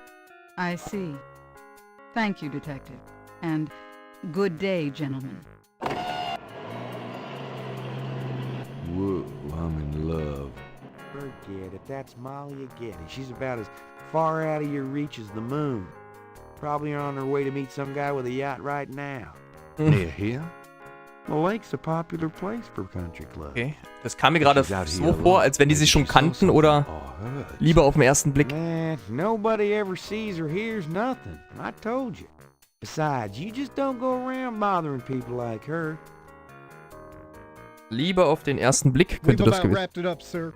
It's another clean sweep. Yeah, let's get the meat wagon moving then. Do you want to leave an officer here, sir? Nah, just leave the tape up for a few days. Yes, sir. If you'll excuse us, sir, we'll take him away. Okay.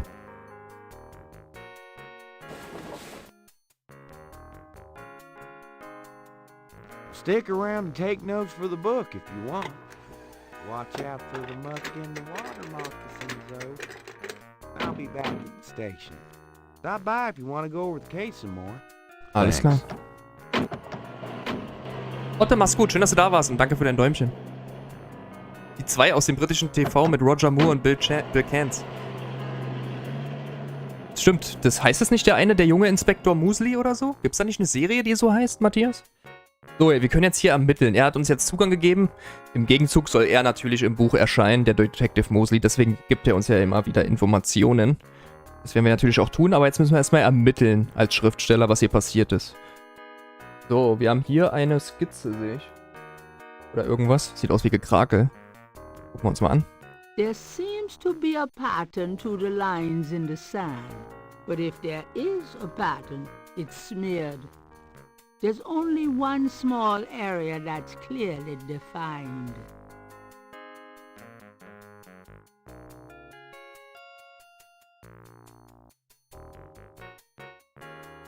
Können wir damit irgendwas machen? Wartet mal. Mit der Lupe vielleicht? The lines in the sand are fairly large. Gabriel cannot see a way to use that. Warte mal. Wie können wir die denn?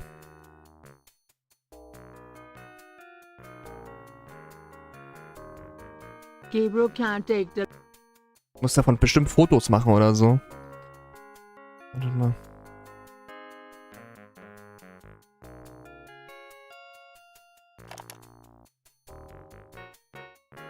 Ah, hier ist übrigens auch Musiklautstärke. Okay, cool.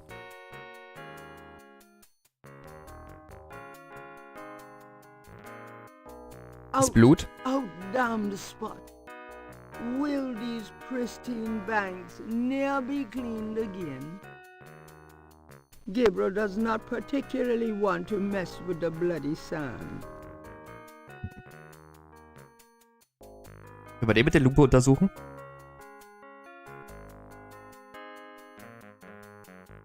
Oh ja, können wir. Gabriel is already magnifying the sand. Gabriel is already magnifying the sand. It's extremely big, bloody sand. Gabriel does not particularly want to mess with the bloody sand.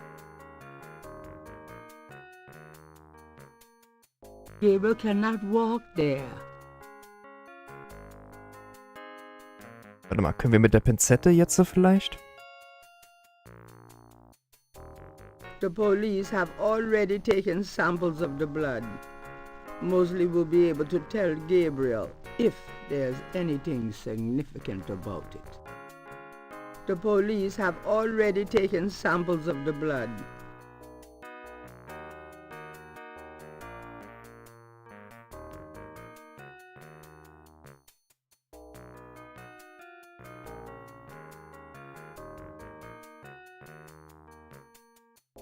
The police have already taken samples of the blood.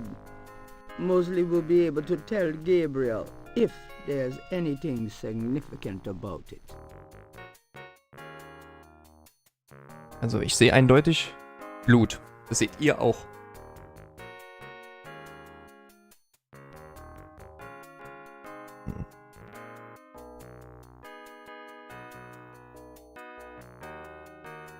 The police...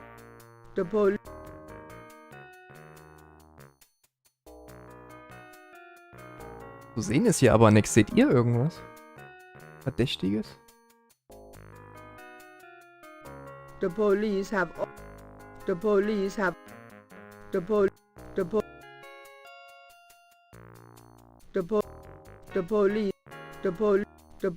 have... The police... Nee. Hier ist erstmal nichts. The police have... Aber warum können wir das angucken, wenn bereits die Polizei... Da muss ja irgendwas sein. Oder wir gucken das hier mal die Spur weiter an.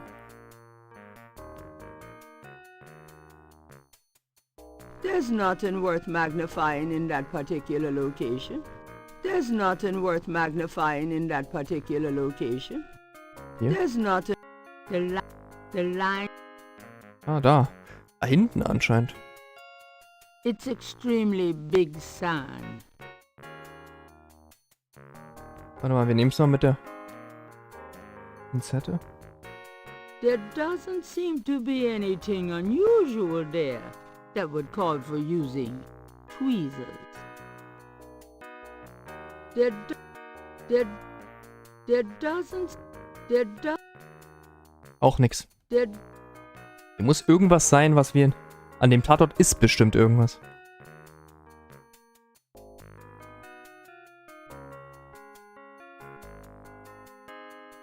Hier? Ah, den Grasbüschel kann ich auch untersuchen. It's very large grass. Da liegt was drin, oder? Gabriel is already... Hier liegt doch was drin, man erkennt's doch. There doesn't seem Ach komm! to be anything unusual there that would call for using. Ist doch eindeutig hier was. Oder hier? There does... Nee. There does... There doesn't... There...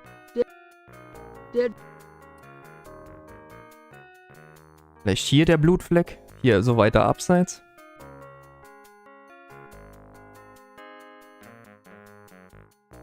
Ne, den hatten wir ja schon. Gabriel. Den hatten wir schon. There's not... Da kann man noch was? It's very large.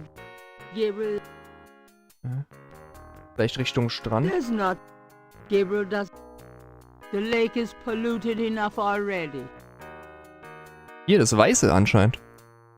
It's extremely big sand. Ja, auch nix. There's not... The lines in the sand are fairly large. Magnific... Vielleicht brauchen wir irgendwas, um das nachzumalen, was wir auf dem... Diese Zeichnung. Dass wir später hier wiederkommen. Guck nochmal hier mit dem Vergrößerungsglas. There's not... Hier geht er noch hin. There are marks Oh. in the grass, as though some heavy wire object had been set there. Hier ist was. wir das mit der Pinzette nehmen? Sieht aus wie so ein Medaillon oder sowas. Gabriel carefully uses the tweezers to take the small Eine schimmernde Schuppe. I think it's a snake scale, but it beats the hell out of me. What kind? Schlangenschuppe. Heißt das vielleicht, dass wir im Voodoo-Museum mit der Dame reden können, wo die Schlange oben drüber ist? Vielleicht kann sie einordnen, welche Schlangenschuppe das war. Aber ich wüsste jetzt nicht, was der mit dem Voodoo-Mord zu tun hat. Ich glaube, dass Schlangen hier an der Küste sind, im Süden von Amerika.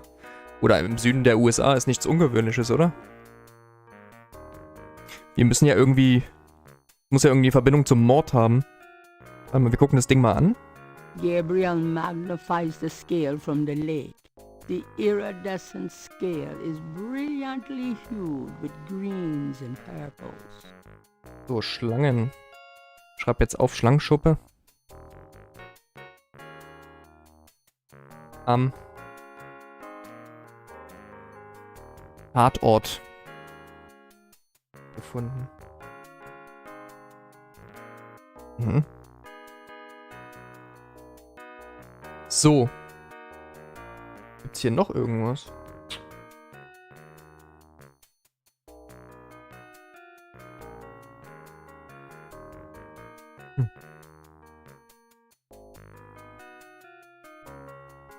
Ach, ich feiere das Spiel irgendwie. Wenn ich nicht so eine idiotische Atemnot hätte, ey. Gabriel wouldn't get far on foot. Dann würde ich hier auf den Tisch tanzen vor Freude bei so einem Spiel. Heute habe ich nur eine Belustigungsskala von 8 von 10 statt 10 von 10.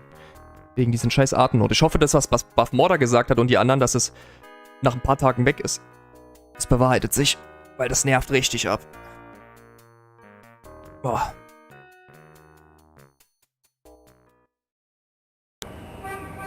So. Wie, wollen wir vorher erstmal unsere Großmutter besuchen oder erst nachdem wir das mit der Schlange rausgefunden haben? Ach komm, wenn wir schon mal hier sind auf Rückweg, können wir bei unserer Großmutter mal vorbeigucken. Mal gucken. Doch, gut. Pinkmaus Palcha hier. Gabriel, I'm so glad you stopped by. Sorry it's been a while, Grandma. Not at all. Give us a kiss. Now come and sit down. Tell me how you doing. Gebt uns einen Kuss und was machen sie? Die umarmen sich. So, wir können mit ihr reden. Mal gucken.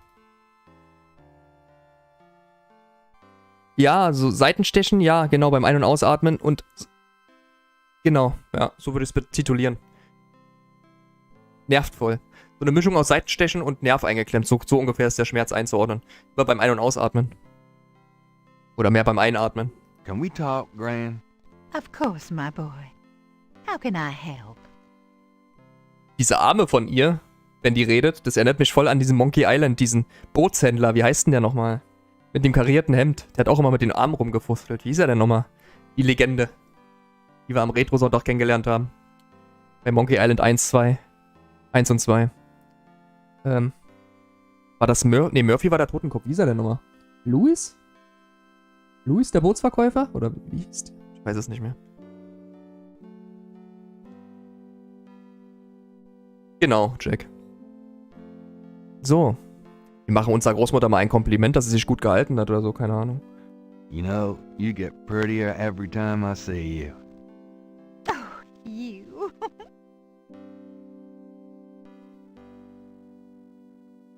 Wie geht's unserer Familie? Tell me about our family. Who would you like to hear about? Your granddad, your father, or your mother? Ach, der grüne Neune. Philip Knight, Margaret Templeton Knight. Wie fangen wir von vorne an? Margaret. Tell me about my mother. Your mother was Margaret Templeton when your father met her. She came from a very wealthy Creole family in New Orleans. She was beautiful and reckless. She was madly in love with your father, of course, but I also think she liked defying her family.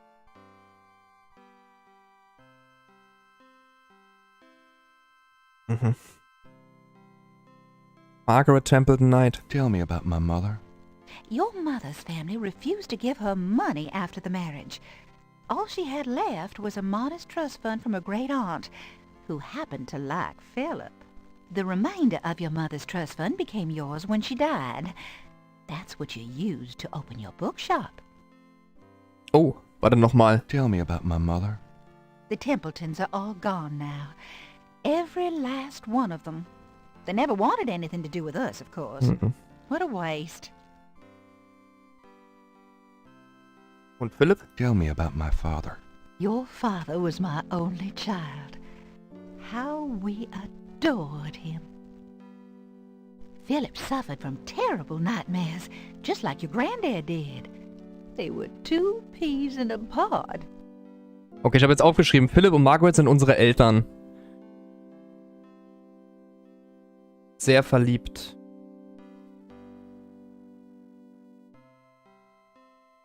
Mutter starb bei der Eröffnung unseres Buchladens.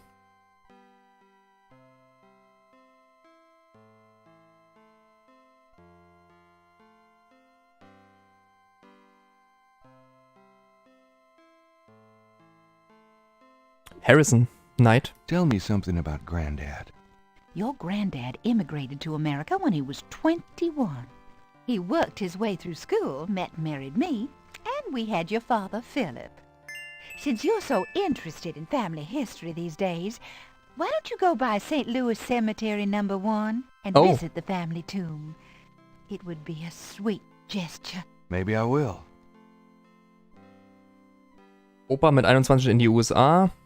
Also wir können jetzt das Familiengrab mal besuchen. Vielleicht finden wir da irgendwas raus, was mit unserer Familie irgendwie zu tun hat. Wir wissen zwar noch nicht, was unsere Familie, warum wir das machen sollten. Aber der Höflichkeit über machen wir es einfach mal für unsere Mutter. Oma, meine ich natürlich, Entschuldigung.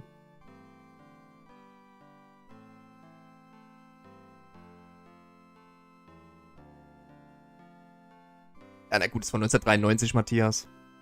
Von 1993. Für 1993 finde ich die Grafik gar nicht schlecht. Es ist halt damals so gewesen. So,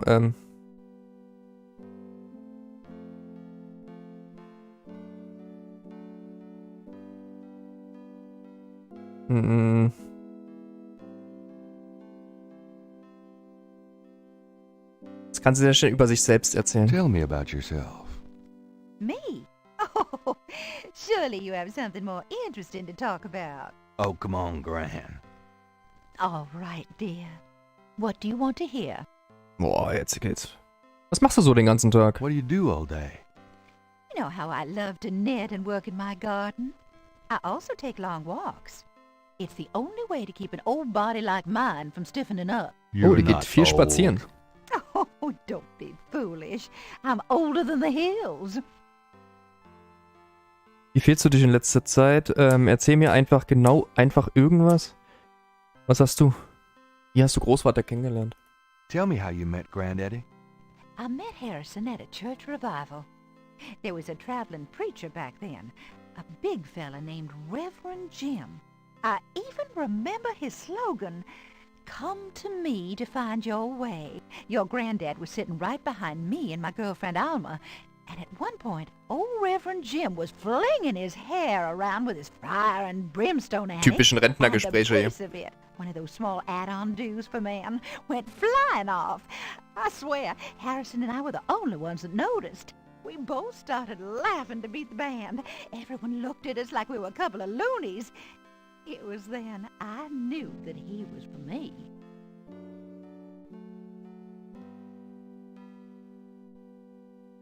Fühlst du dich in letzter Zeit? Ich hoffe, dir geht's gut. How you feeling these days? Fit as a fiddle, and don't you worry your head about it. Ah, okay. Ich habe übrigens schon das nächste Retro-Sonntagsspiel nach Gabriel Knight Teil 2. Also nach dem Teil 1 kommt der Gabriel Knight 2, weil das Buff-Morders Spielewunsch ist. Final Fantasy X kommt unter der Woche. Und danach kommt dann, also als übernächster Spielewunsch, kommt dann The Legend of Zelda: A Link to the Past als Retro-Spiel. Damit ihr Bescheid wisst. So.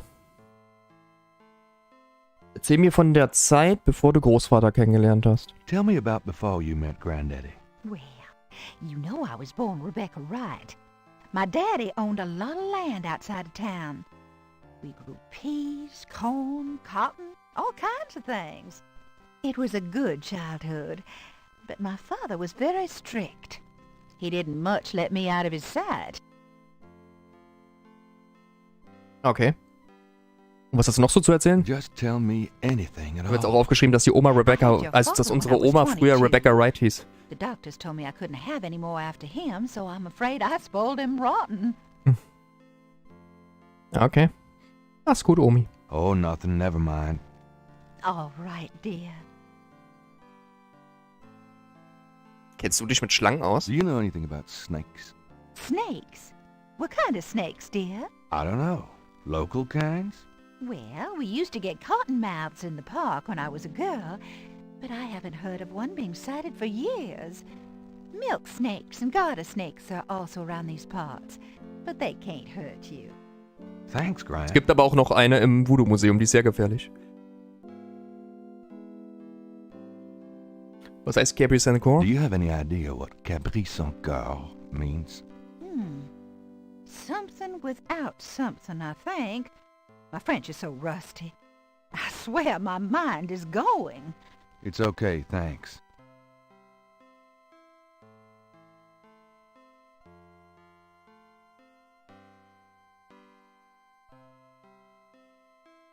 What can you tell me about New Orleans? New Orleans is very southern. Of course, though not as much as it used to be when I was a girl. It's gotten much more influenced by the East Coast and that California stuff. Still, it hasn't changed as much as other places, I reckon. We've always been happy here. Das ist schön, ist die Hauptsache. Hauptsache, wir sind glücklich. Weißt du was über die Voodoo-Morde? What do you know about the Voodoo-Murders? Oh, Gabriel, nothing. And I don't want to. I sometimes wonder what this world is coming to.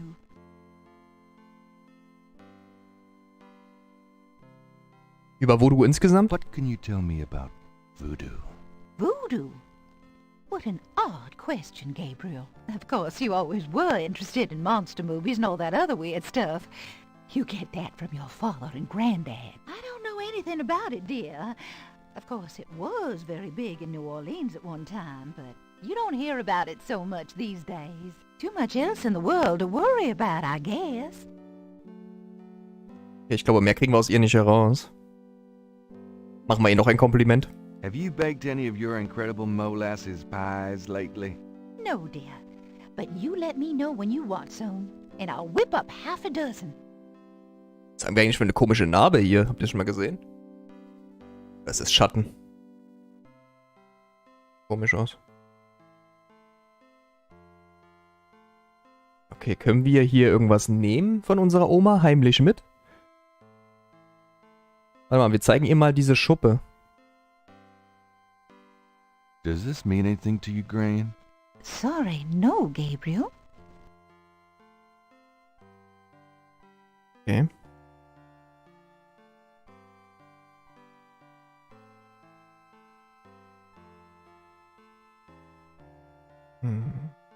Steal Granny's knitting? How low can you get? Ehrlich. Ja, ist ja richtig, Matthias, alles gut. Die Granny ist cool, Taschin. Können wir nach oben gehen? I'm gonna go up to the attic, Gran. Be careful of the dust. Okay, das können wir sogar.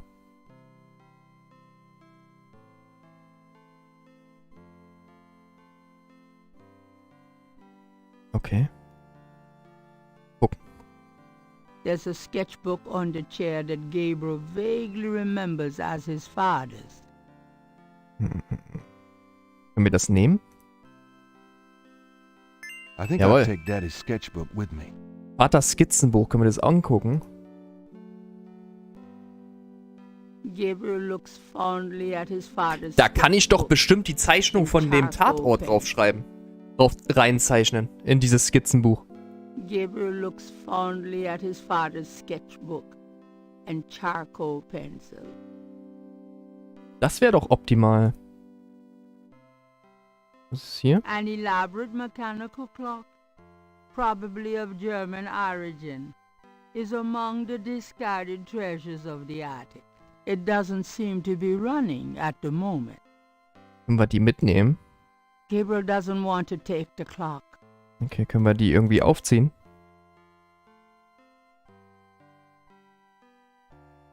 Oh. The hands do not appear to have any mechanical function other than to move. Nothing happens. Ich glaube, wir müssen vielleicht die richtige Uhrzeit einstellen.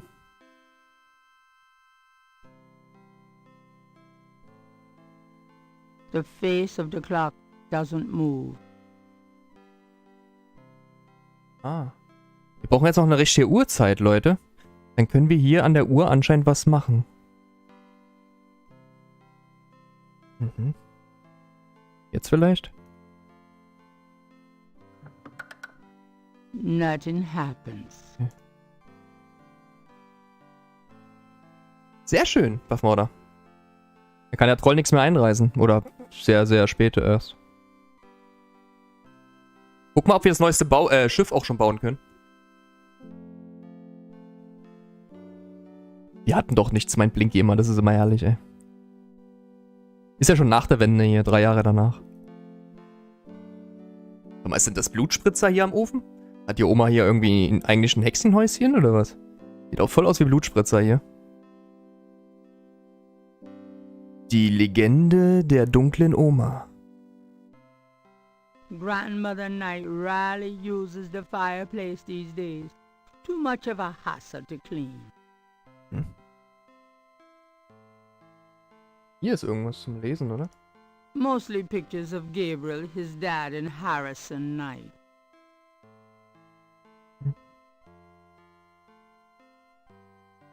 Hey, wieso habe ich denn aufgeschrieben, dass sein Vater Philipp heißt?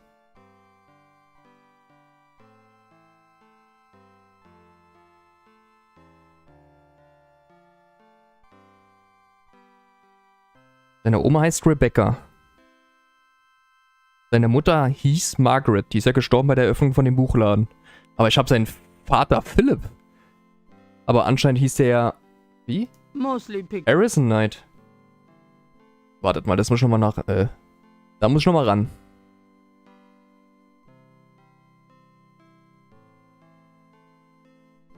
Wie versenkst du ihn? Wenn wir zu dritt unterwegs sind, nicht.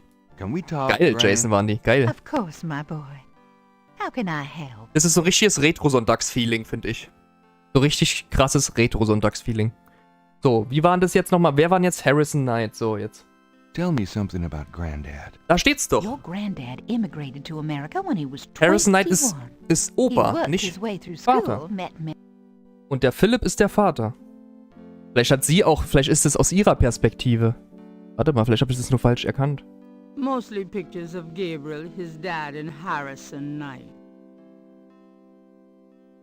Mostly pictures of Gabriel, his dad, and Harrison Knight. Ach, and Harrison Knight. Das heißt, Gabriel, der Vater, Philipp und Harrison Knight sind drauf auf dem Bild. Dann war das gerade ein Übersetzungsfehler hier unten. Bin schon ganz durcheinander gekommen, ey. Ich dachte schon, Sherlock hat gepatzt. Aber ist nicht so. Well, Gran, I better get going. All right, dear. Bald ist wieder Weihnachten, da gibt's Vanillegipfel. Oh ja.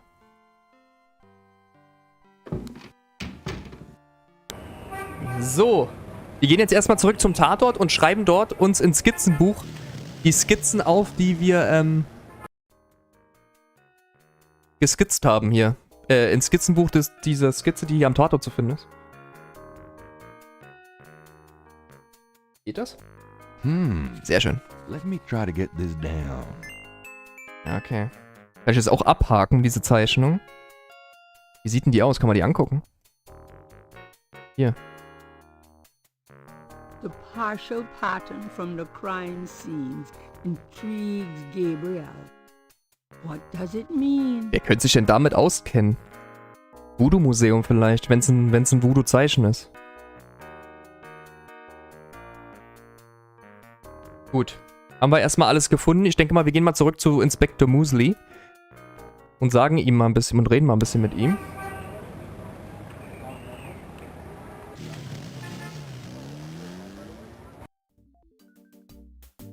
Achso, da lässt er mich denn durch?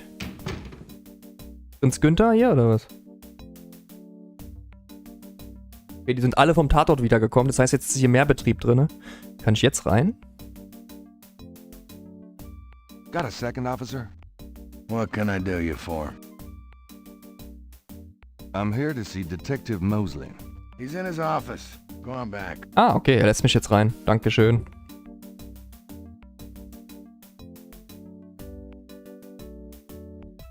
Christiane, mach's gut. Schön, dass du da warst. Dankeschön. Wenn du Lust hast, morgen geht Immortals weiter. Immortals Phoenix Rising geht bereits in den 10. Stream, glaube ich. 10. ne? Ist ja auch bald zu Ende, Immortals. Morgen 19 Uhr. Üblicher Tag, übliche Nothing to open or close there. üblicher Tag, übliche Zeit. So, hier ist bestimmt sein Büro, hä? Hallöchen.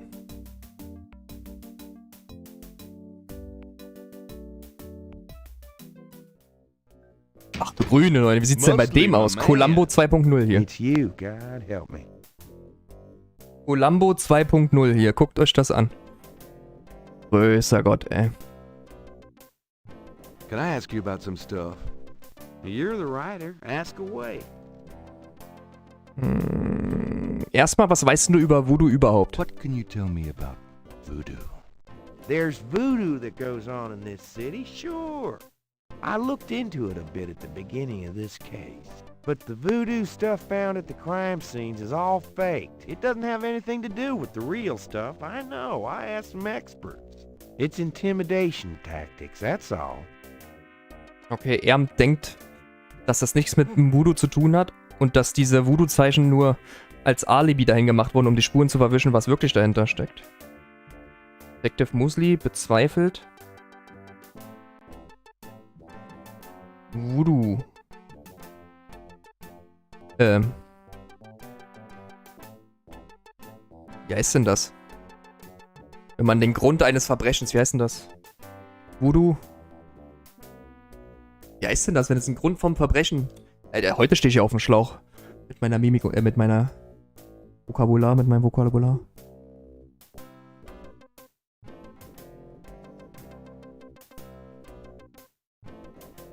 Wie heißt denn der Begriff? Wenn man den Grund eines Verbrechens... Der Grund eines Verbrechens, wie hieß... Das gibt's doch so einen Begriff. Es ist eigentlich ein total einfacher Begriff, aber ich komme nicht drauf.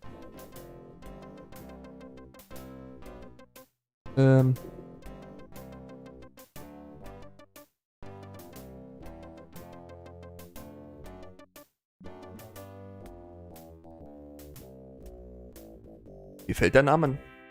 Nee, Tatverdacht ist ja gegen einen Menschen. Wenn der Grund, warum man das macht, wie heißt denn das?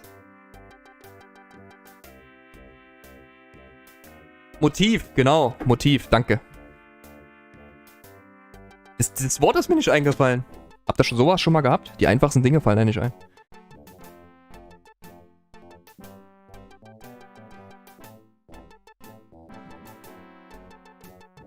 Beleidige ihn. Gibt's hier als Option. Hey Lina, sei grüßt. Die Tatverdächtige sind ja die Personen, die verdächtigt werden. Aber der Grund, warum man ein Verbrechen... Warum der Tatverdächtige das Verbrechen getan hat, das ist Motiv. Und dieses Wort habe ich gesucht. Danke, Leute. Hey, Techno. So, Voodoo-Morde haben wir schon raus. New Orleans, erzähl mir was von deiner Stadt hier. What can you tell me about New Orleans? You and me grew up together. You tell me. It's a pretty nice place. Sind sogar zusammen aufgewachsen. You know, the quarter's getting a bit too wild, though. Getting hard to control. Not quite what it was when you and me used to hang here, but hell, I've never known anything else.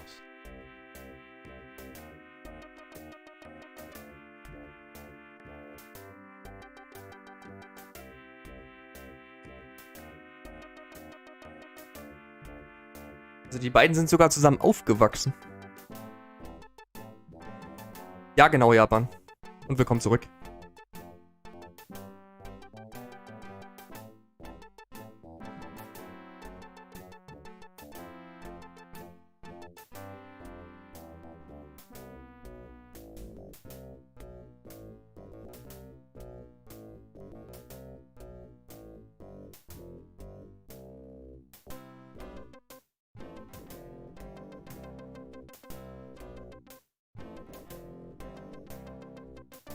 Weißt du, was Cabri Sankor heißt? Do you have any idea what Cabri Sankor means?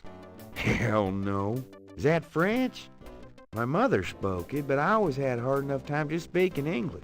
True enough.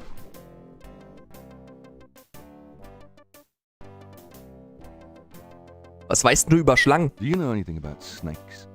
The only thing I know about snakes is I don't like them. Okay.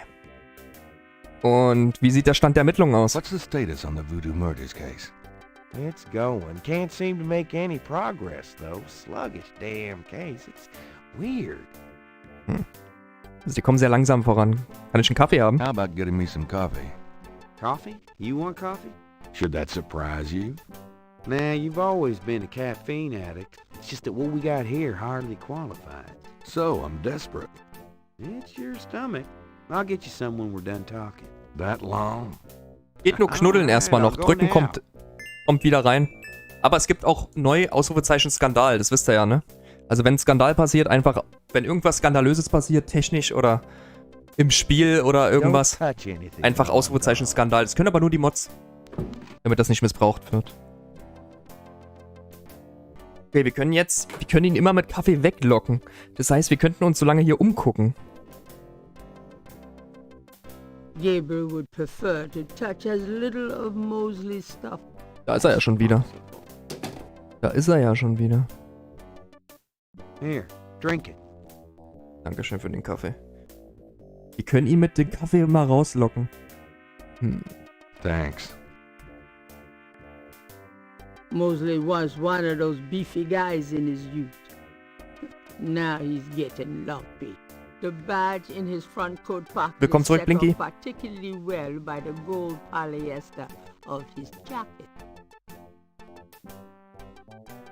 Mosley, the badge in his front coat pocket is set off particularly well by the gold polyester of his jacket. Okay, wartet mal. Also ich habe jetzt Folgendes rausgefunden. Kann er damit was anfangen? I copied those marks from the lake. Really? Good for you. Do you want to see my sketch? No, we have our own copy, Knight. Okay. Stimmt allerdings, die haben wir ja selber aufgezeichnet. Kann der mit der Schnuppe kann er mir sagen, welche Schlange das ist? I picked up this scale at Lake Pontchartrain. Really? Wow, that's a great idea for the book. Me endangering my life investigating at a snake-infested lake. We don't have to mention that it's probably from a harmless local water snake.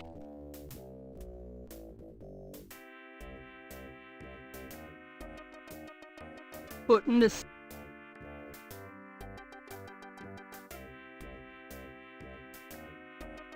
Mosley's office looks a lot like his room at college. Logs of unsolved cases, perhaps? Mosley must have 1 million of them. Logs of unsolved cases, perhaps? Mosley must have 1 million of them.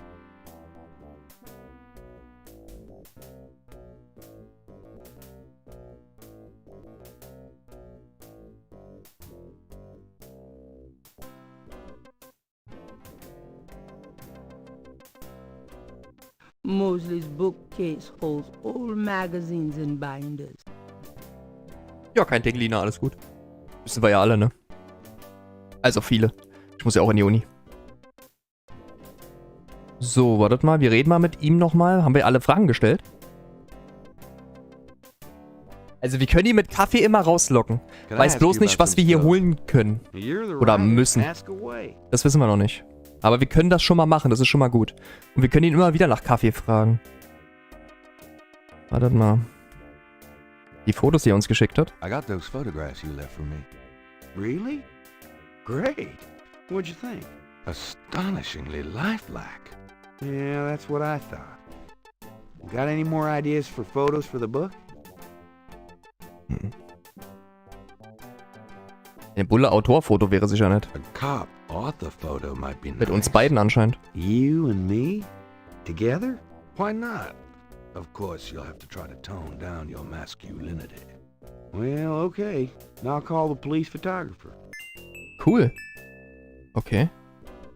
Also wir machen jetzt ein Foto mit mir und Dr. Detektiv Mosley zusammen. Können wir vielleicht irgendwo gebrauchen. Er geht jetzt gerade. Franks? Come here a minute, would you? And bring your camera. Für das Buch halt. Das können wir ja auch anders missbrauchen, das Foto.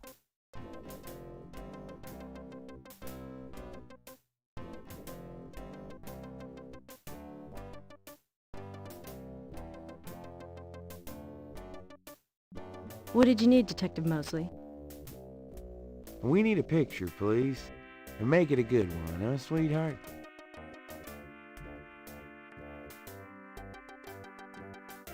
Sure, sweetheart.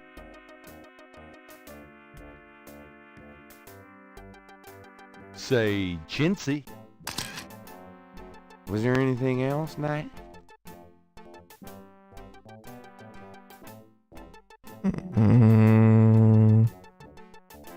Wer ist mit einem Foto von mir und Officer Franks? How about one of me and Officer Franks? Gee, I don't know. Franks? Just kidding, Franks. You want to get me fired for sexual harassment, Knight? Well... Yeah, ha. Now, is there anything else, or can I let this lady go back to her desk? Ich schau noch schnell mal meiner Frisur. Hold on a sec while I go check my hair. Good God, Knight, make it fast.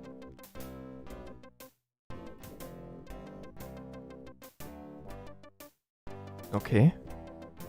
Da gehen wir raus. Jetzt ist die natürlich hier verschwunden. Jetzt kann ich hier vielleicht was gucken. Wartet mal.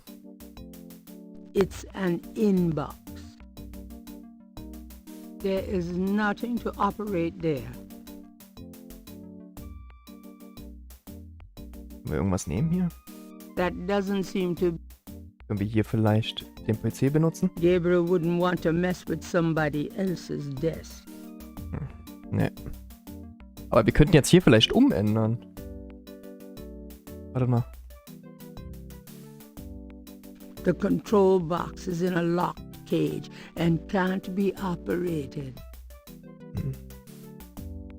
Okay, das müssen wir erst aufmachen. Oder jemand anders. Ich geh mal wieder rein. Mensch. If I want to open up, I'll go to a shrink. Hä? If I want to...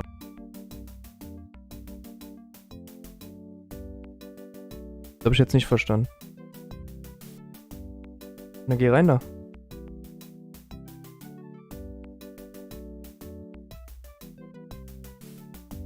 Hä?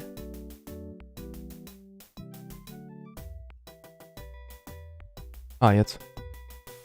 Nicht richtig gedrückt. Get in here.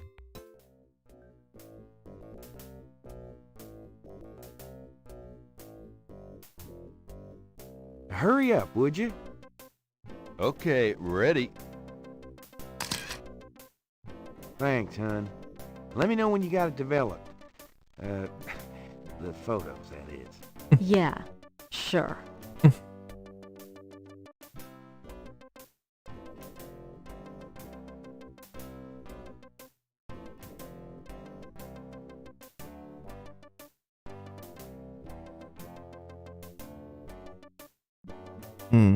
Haben wir alle Fragen gestellt? Can I ask you about some stuff? You're the writer. Ask away. Schreib mal hin, dass wir mit Kaffee den Musli immer rauslocken können aus seinem Büro.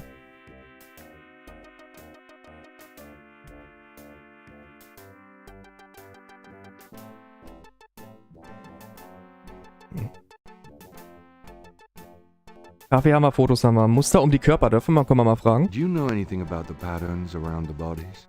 Yeah, weird, huh? All 7 victims had those little marks around them. We got all the marks on file, but we haven't figured out what, if anything, they mean. Und die anderen 6 Muster? Can I see the other 6 patterns? Sure. People like that kind of stuff, don't they? Okay, jetzt kriegen wir die anderen Zeichnungen. Seem more mysterious. Go talk to Officer Franks. Tell her I said you could see the file. Alles klar, sehr schön. Das heißt, wir können jetzt zur Dame gehen und dann können wir die anderen 6 Zeichnungen sehen. Eine haben wir ja schon gefunden, hier die. Und die anderen 6, vielleicht haben die dann zusammengesetzt eine Bedeutung oder so. Dass wir den Serienmörder hier schnappen.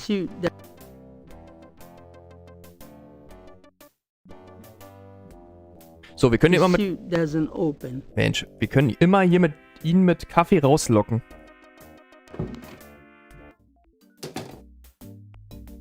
So, das ist anscheinend Officer Franks hier.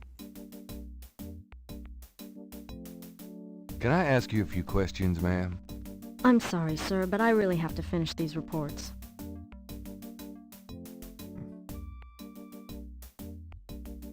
Ich denke... Warte mal, wir können hier auch eine Aussage treffen. Excuse me, officer. Yes? Könnten Sie eine Akte besorgen? Ich habe die Erlaubnis. Can you get a file for me? What file would that be? The Voodoo-Murders file? Detective Mosley said I could see it. Really? Well, if he said so.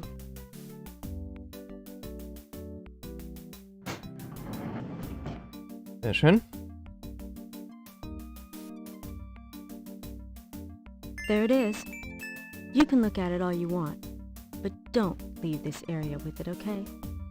And no photocopies either, I'm afraid. Ich glaube, wir müssen Kopien machen. Of course. I understand completely. Wir müssen davon irgendwie Kopien machen. Bis gleich, Lina. It's the official police file, containing the partial patterns from the Voodoo murders.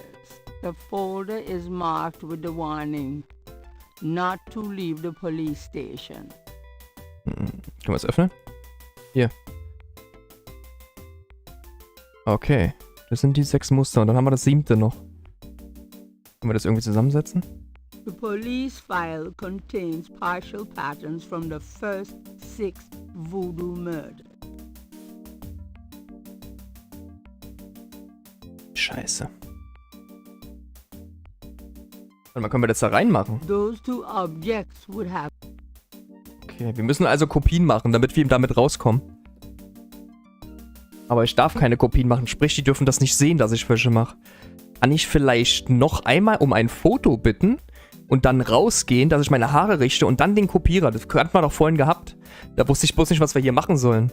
Wisst ihr, was ich meine? Warte mal, ich gehe nochmal rein und probiere mal, ihn nochmal um ein Foto zu bitten. Don't leave the room with that file, please. Achso. Lass mal die wieder zurücklegen. Müssen genau gucken, wohin. I'm done. Yeah, thanks.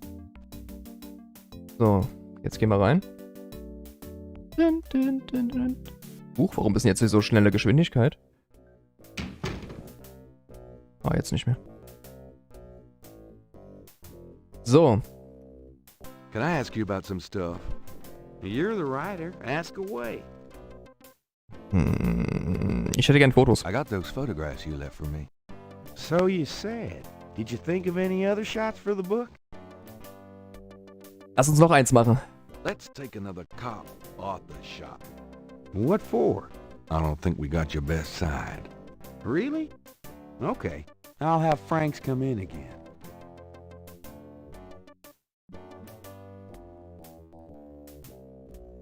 Na dann, bin ich mal gespannt.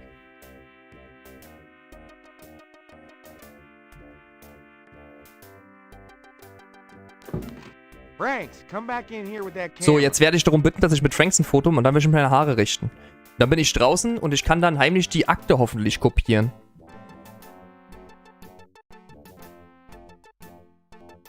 Soll ich mal aufschreiben hier? Akte kopieren. Now what, sir? That clown wants another picture. You don't mind, do you?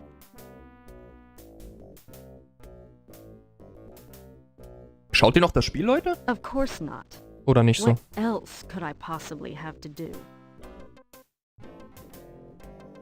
Schreibt mal rein, wer ist denn jetzt hier noch? Im Chat. Anything else, Knight? Ja, und zwar möchte ich gerne meine Frisur machen. Hold on a sec while I go check my hair. Good God, Knight, make it fast. Okay.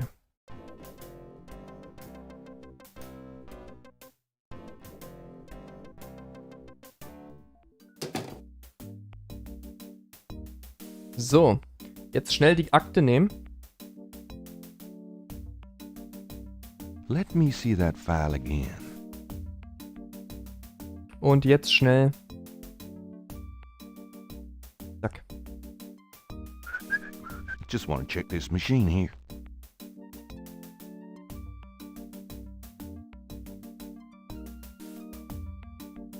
Jawohl, das klappt. Oder? Ich hoffe, ihr Meister Propper guckt nicht.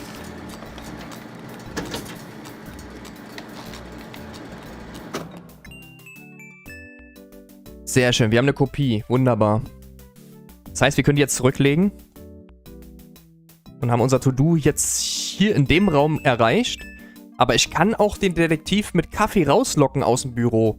Das heißt, dass da auch irgendwas, aber ich weiß auch nicht was. Irgendwas können wir da noch machen. So, wir gehen erstmal bereit. Would you just get in here?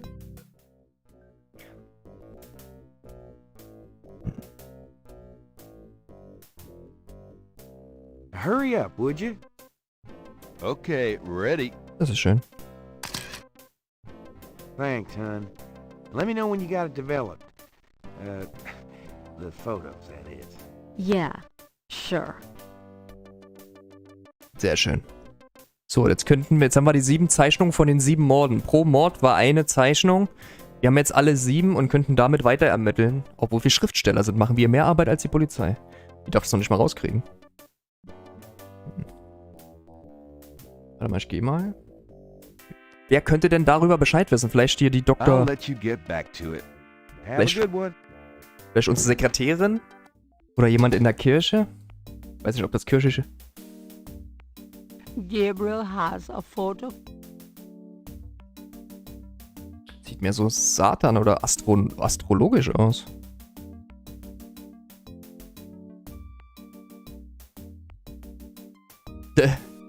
Die Pixel-Polizistin.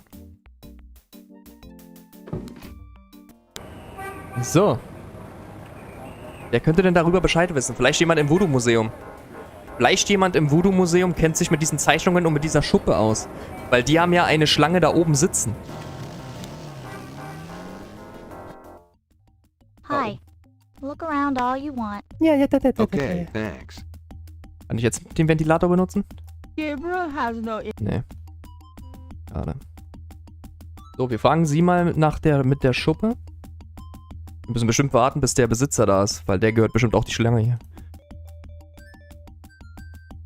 Er hat ja gemeint, der kommt einen Tag später erst, also morgen. Do you know anything about this? Nope.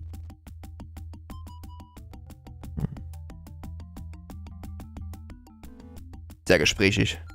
Ja, das ist eine richtige Ekeltante hier. Jetzt schon unsympathisch, obwohl sie nur ein Wort gesagt hat. Kennst du das?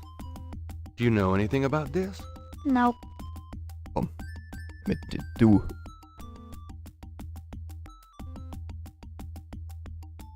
Schlimm. Hey, Nightjack. Und gute Nacht, Tashin. Schlaf schön. Take care of you. See you tomorrow if you wanna watch Immortals Phoenix Rising. Normaler Tag, normale Zeit.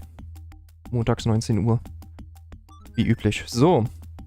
Also mit der ist überhaupt nichts anzufangen. Die arbeitet ja auch eigentlich gar nicht hier, aber trotzdem kann sie uns ja ein bisschen mehr sagen. Außer, nein. Nein. Nein. Nein. I'll be gone now, thanks. Ja. So long. Oh, 2 Wörter. Habt ihr gesehen? Willkommen zurück, Lina. So, wer könnte denn da Bescheid wissen? Der im Dixieland Drugstore, in diesem Voodoo-Geschäft vielleicht? Obwohl, da meint er kennt sich überhaupt nicht mit Voodoo aus. Ihr könnt dann natürlich auch mal zum Friedhof gehen, unsere Familie besuchen. Vielleicht finden wir da was raus. So, ich zeig ihm mal hier den Bottich. Do you recognize this pattern? Don't look familiar at all, sir. Kann mich daran nicht erinnern. Und daran?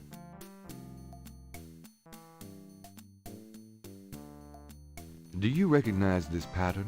Don't look familiar at all, sir. Ja, mit der Schlange wird er bestimmt auch nicht wissen. Mit der Schlangenschuppe. Do you know anything about snake scales? I got some snake root and snake powder, but I order them wholesale. I don't handle snakes. I don't like them at all.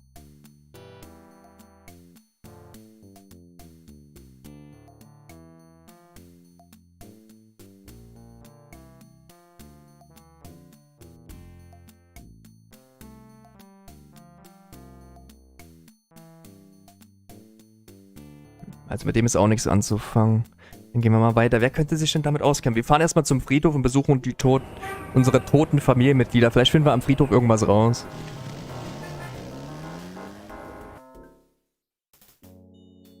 Gärtner lobt sich vielleicht hier.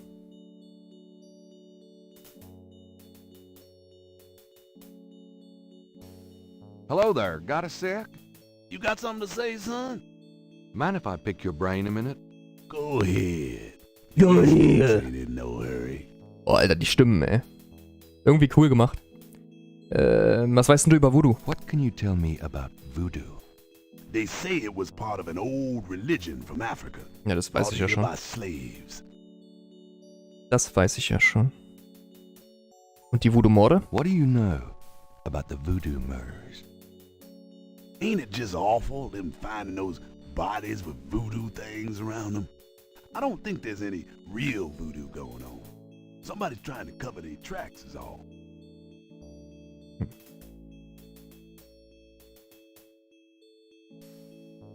Erster Friedhof von St. Louis. Weißt du, was Cabri Saint-Cor heißt? Do you have any idea what Cabri Saint-Cor means? No, can't say that I do. Die wissen es ja schon. Wir haben es ja vorhin translated.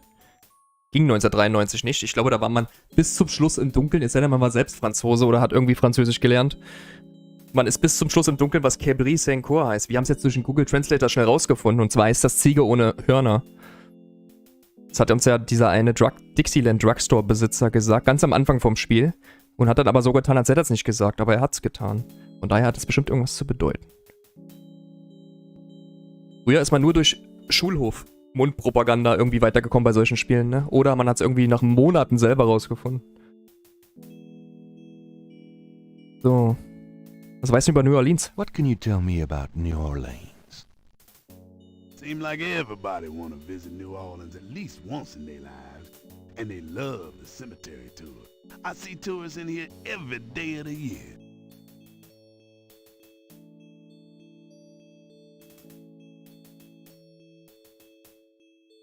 Noch was? What can you tell me about New Orleans? There's lots of things to see here, but none are as beautiful as the St. Louis Cemetery No. 1. Okay. Weißt du, kennst du dich mit Schlangen aus? Do you know anything about snakes? Snakes? I see snakes around here all the time. Most of them ain't poisonous, of course. Ich zeige Ihnen gleich mal die Schuppe. Weißt du noch irgendwas, über den Friedhof? Tell me something about St. Louis Cemetery No. 1. You know why the dead are buried in tombs and not in the ground, don't you? The water table's too high. Them coffins would float right out of their graves. Them dead would go floating right down into the water. Of course, if it were Mardi Gras, nobody'd even notice. Auch nicht schlecht. Gut.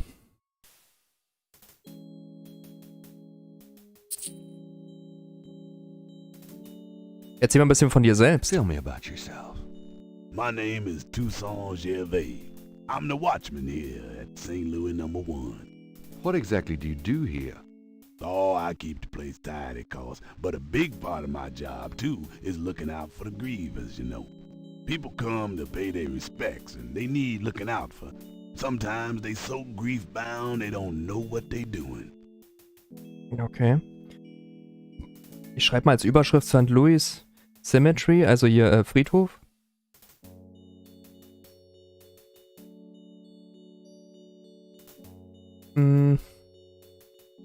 Was wir hier rausfinden, das mache ich mal als Überschrift und schreibe jetzt alles drunter, was wir hier rausfinden werden und als Rätsel haben werden. Gut, das hatten wir alles, ne? Ich frage nochmal nach den Morden. What do you know about the Voodoo murders? I told you all I know about that. Totengräber.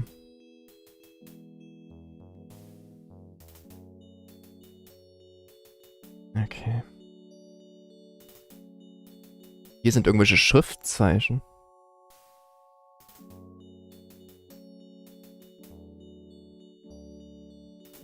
WTF.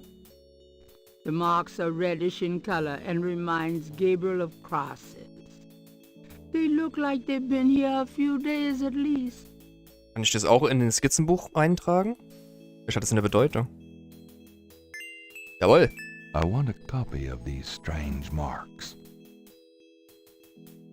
Also ich feiere das Spiel, ohne Witz. Ich feiere es.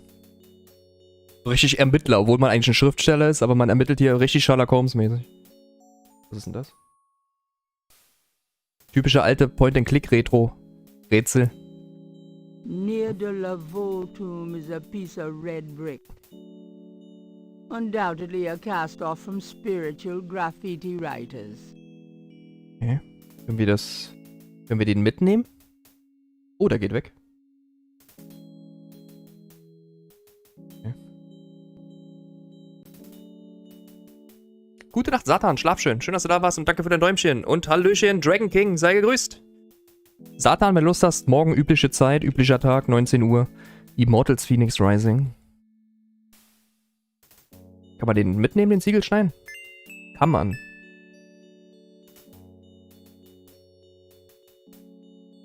It's a piece of brick. Vielleicht können wir damit selber was schreiben mal irgendwann.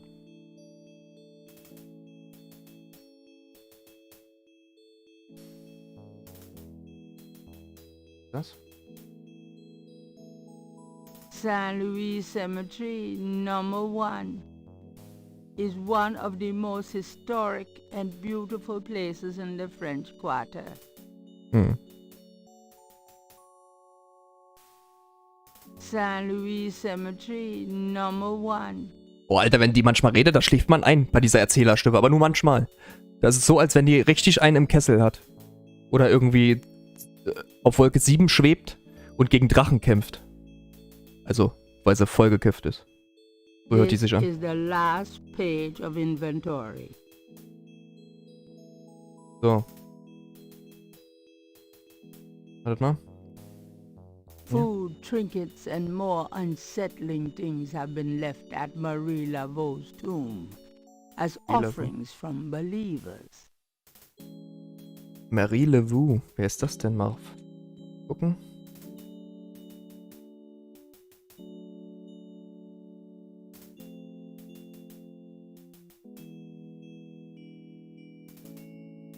Wir das aufbrechen hier? There's nothing on the tomb to up. Oder reingehen? The tomb is securely closed. Nee, dann gehen wir mal weiter. Was hat denn der jetzt zu erzählen? Sind's Engel? A stone angel stands silently before a tomb.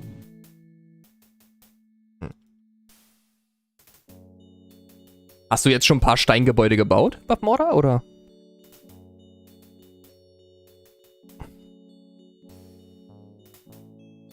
Sag mal Bescheid, dann gucke ich mir das nach dem Stream mal an. Hier ist. Hier. Vases seem to be a favorite decoration for the dead. Alle Mann 3 Promille, genau. Kann man hier noch weitergehen? Irgendwie eine andere Szene rein? Hier zum Beispiel.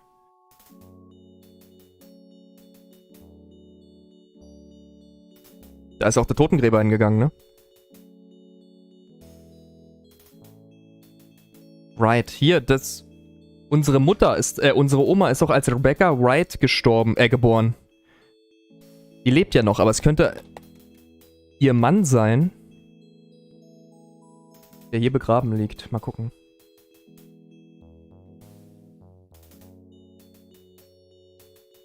The Wright family tomb. Several of Gabriel and Grant's family members are laid to rest here. Okay, die sind alle da begraben.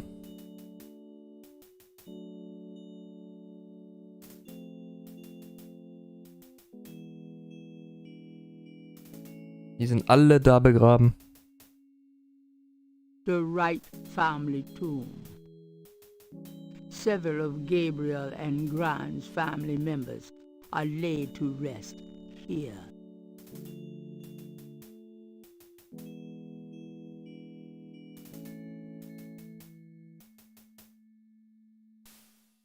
Wenn wir selber Mitglied sind, können wir da rein? The tomb is secure. Nee. Öffnen? There's nothing on the tomb to operate. Kannst ruhig noch weitermachen, Buffmorder. Okay, ich gehe raus, wenn du willst. Moment. Wie geht denn das hier? Weil nicht, dass ich jetzt hier, Wo kann man hier speichern, Leute?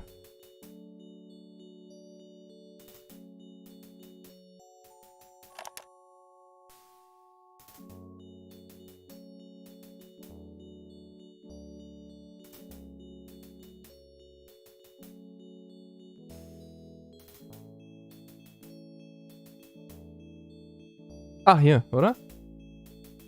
Was ist denn jetzt hier speichern und laden? Das ist jetzt natürlich...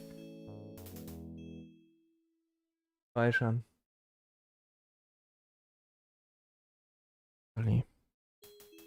Ich hoffe, das ist jetzt richtig. So, gehen wir mal raus und loggen uns bei Valheim auf.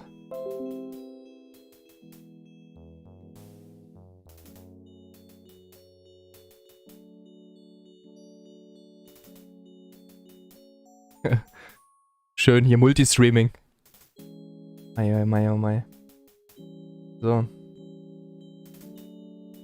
Weiter geht's. Sehr schön. Gabriel doesn't want to disturb that part of the cemetery. Ach so, für morgen, ja, ja. Kein Problem. Wann fährst du in Urlaub? Donnerstag, ne? Damit ich dann Bescheid weiß, wann du nicht da bist.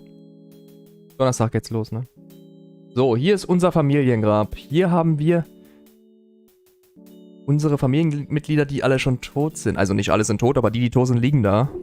Warte mal, wir gucken mal hier die Vase an. Vases seem to be a favorite decoration for the dead. For the dead. Vases seem... Ja, das hatten wir schon.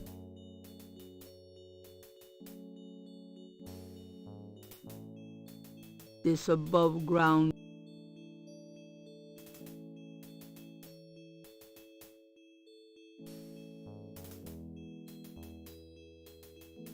Hier vielleicht was ranmalen? Using that on the tomb would be pointless. Oder es einfach sein lassen? Using that on the tomb would be pointless.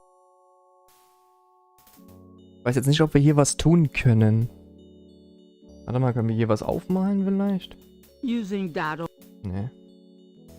Können wir hier noch weiter irgendwo hingehen, Jensemann? Was meinst du? Hat das jemand von euch schon gespielt, außer Buffmorder, wo ich es weiß? Hier geht's noch weiter.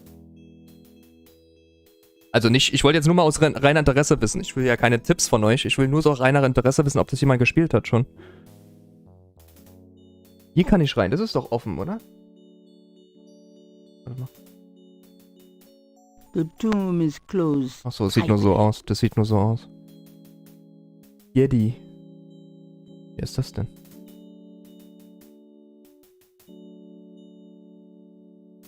The imposing tomb is elaborately labeled Gede. Das ist Gede.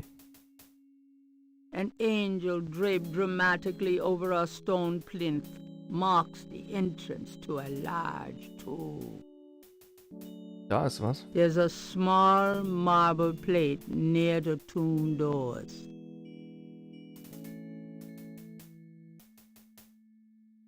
Mal das drücken? Tatsächlich, da geht was. The plate is locked in position. There's a keyhole on the plate. Okay. But Gabriel can't operate that without a key. Alles klar. Das heißt, wir brauchen hier einen Schlüssel, um hier reinzukommen, wenn wir da rein müssen. Alles klar, verstehe ich. Schlüssel. Für Geddy-Kammer.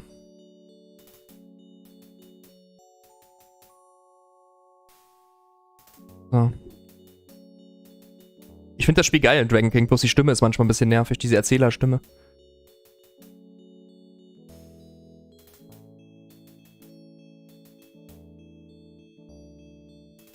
Two enormous vases flank the front of the Getty tomb. Two enormous vases flank the front of the Getty tomb.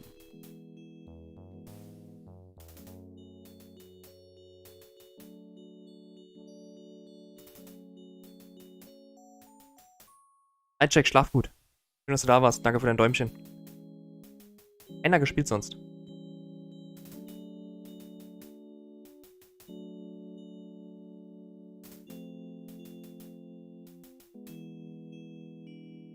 Geht's noch weiter?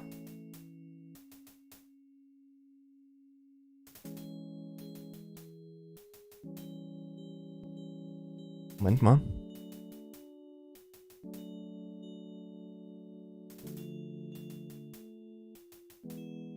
Geht's hier noch weiter?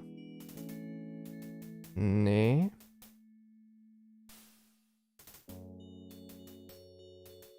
Ja, ist ja normal. Das sind alte Retro-Spiele. Ranking. Bald werden wieder die Zelda-Fans hochleben. Bei mir auf dem Kanal. Link to the Past kommt nach Gabriel Knight 2 im Retro-Sonntag. Und Final Fantasy X kommt dann unter der Woche. Ist ja auch gar kein Retro, ne? Wann ist Final Fantasy X rausgekommen? Ja, auch gar kein Retro, ne? So, hier. Hier ist eine Schlange. A marble snake. Now that's cheerful. Wir zeigen ihm mal diese Muster, die wir am Tatort gefunden haben und danach die Muster, die hier dran stehen, was das zu bedeuten hat. Hello there, got a sec? Yeah? What can I do for you? Does this mean anything to you? Nope. Sehr schön. Kurz und knapp. Ja gut, aber wenigstens aussagekräftig. Does this mean anything to you? Sure. I see them marks all the time on tubes. Ah. Don't know what they mean, though. Also, es ist das Geschmiere immer heimlich gemacht worden, wenn er es nicht sieht. Er weiß es auch nicht. Vielleicht kennt er die Schlange hier, die Schuppe? Does this mean anything to you? Nope. Ich lauf dir mal hinterher. Geht das? Morpheus, Hallöchen.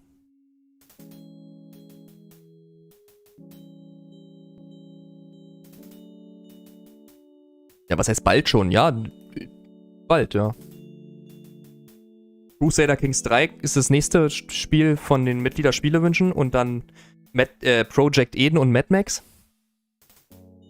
Und dann muss ich ja irgendwann die 1000 einbauen. Zwischendrin mal. Also, es dauert nicht mehr lang. So, was ist denn, wenn ich den verfolge heimlich, Leute? Was denkt denn ihr?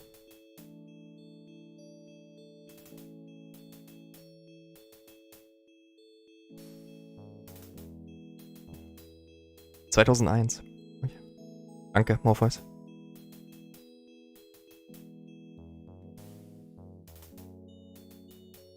Jetzt geht er wieder zurück, also es bringt nichts. Das bringt nichts, oder wir machen hier irgendwie Schmierereien, dass er was wegräumt, aber da haben wir noch keinen Anhaltspunkt.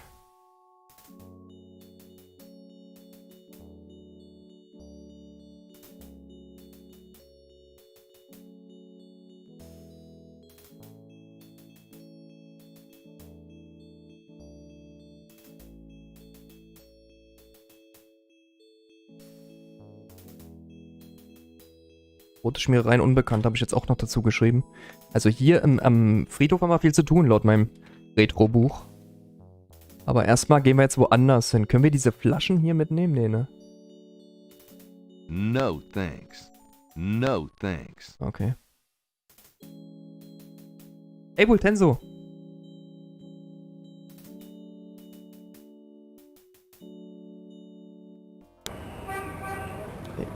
Ich bin gespannt, Matthias. Ich glaube mal, dass der Totengräber nicht alles sagt, was er weiß. Aber ich kann es nicht... Es kommt mir so ein bisschen spanisch vor. So, wo könnten wir jetzt weiter ermitteln? Wir müssen weiter rausfinden, wer was von dieser Schlangenschuppe oder diese Zeichnungen kennen würde. Warte mal, irgendeiner im Napoleon-Haus, habe ich doch auch notiert, wo wir das erste Mal im Napoleon-Haus waren, da ist ein Stammgast, der sich gut mit Voodoo auskennt. Vielleicht weiß der irgendwas mit den Zeichnungen. Oh, jetzt bin ich ins Polizeirevier gefahren. Falsch.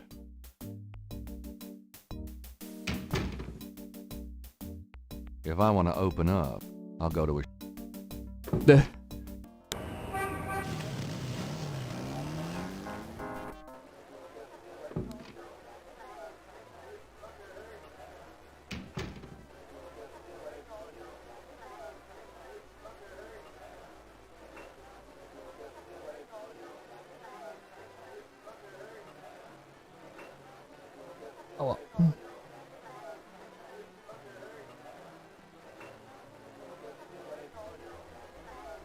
Boah. Ah. Also das Ein- und Ausgeatmen, das nervt, ey. So, wer könnte denn derjenige sein hier? Warte mal, was ist denn, wenn ich hier einfach mal diese Zeichnung auf den Tisch lege? Vielleicht springt dann einer an. Du hier. Does this mean anything to you? Not really. Also, ja nicht. Vielleicht sie hier? Does this mean anything to you? Yeah, get away from me with that, will ya? Ach, das ist ein Mann. Okay. Langschub. Does this mean anything to you? Yeah, get away from me with that, will ya? Wartet mal.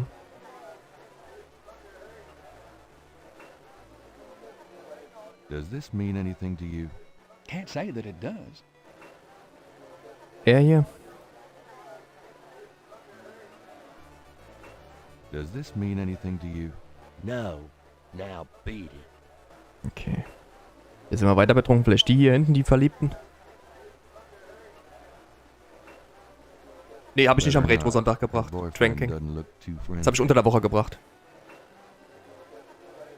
Better not. Her boyfriend doesn't look too friendly. Okay. Ja, hier. Ah, nee, habe ich ja schon gehabt. Also hier komme ich auch nicht.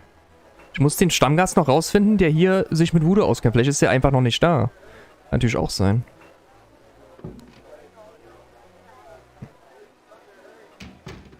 Vielleicht können wir unsere Sekretärin beauftragen, dass sie mal Nachforschungen anstellt.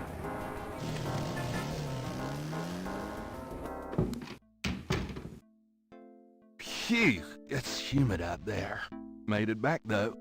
The excitement of seeing you is killing me. There is nothing to open or close there. Warte mal, wir können ihr vielleicht mal erst unter die Nase reiben. Hey Timo, sei gegrüßt. No, sorry. Wie geht's, wie steht's, Timo? Alles gut?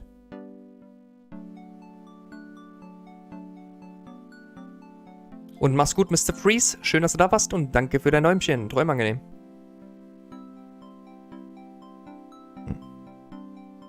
Weiß ich. Warte mal, weiß ich vielleicht. Warte mal.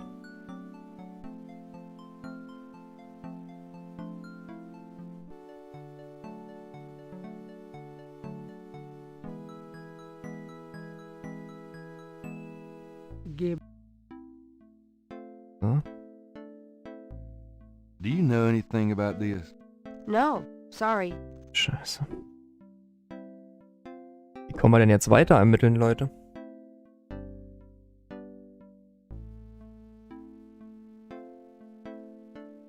Ja. Das haben wir auch schon gestreamt durch, Timo. 1 und 2. Aber das hier ist auch richtig geil bis jetzt, muss ich sagen. Gefällt mir. Wie können wir jetzt weiter ermitteln, Leute? Hier haben Hinweise. Mit den Mustern und mit den, mit der Schlangenschuppe. Wer könnte sich da auskennen? Warte mal, wir reden mal mit ihr ganz normal. Vielleicht haben wir da irgendwas. Got a minute, Grace? Wir können ja Nachforschungen anstellen lassen. Could you do some Mal gucken. research for me? Sure, what? Hier, suche Informationen über Malia Gid. Das ist anscheinend eine Tote, wo wir die Gruft im Friedhof gesehen haben. Could you see what you can find out about a woman named Malia Getty? The name Getty sounds familiar. What's your interest in her? Oh, just, you know, stuff about the Voodoo murders. If you could get an address... Mm-hmm.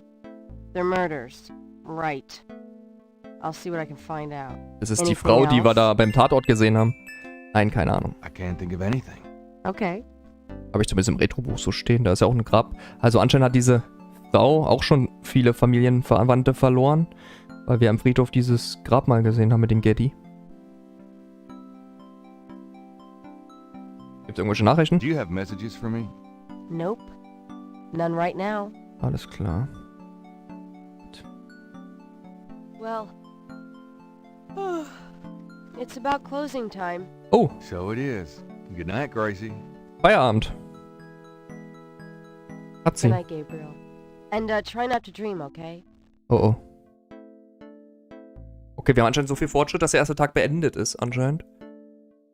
Weil da vorhin stand ja auch Tag 1, wo es losging.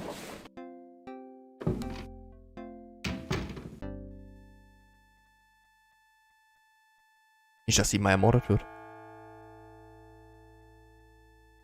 Mal gucken, ob unser Typ wieder hier, ob Gabriel wieder Albträume hat.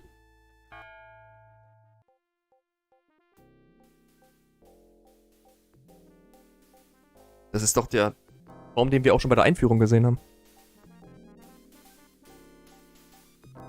Oder? Da ist jetzt was Neues dazu. Das ist die, die wir im Traum gesehen haben. Die Geddy, über die jetzt unsere Sekretärin Nachforschung anstellt, ist die, die da im Feuer brennt. Daher kennt er die, weil vorhin sah es so aus, als wenn die sich kennen. Deswegen ist Gabriel so erstarrt gewesen, wo die da lang gefahren ist.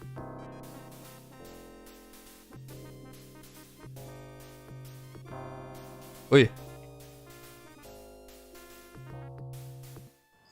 Coole Träume hat der Gabriel.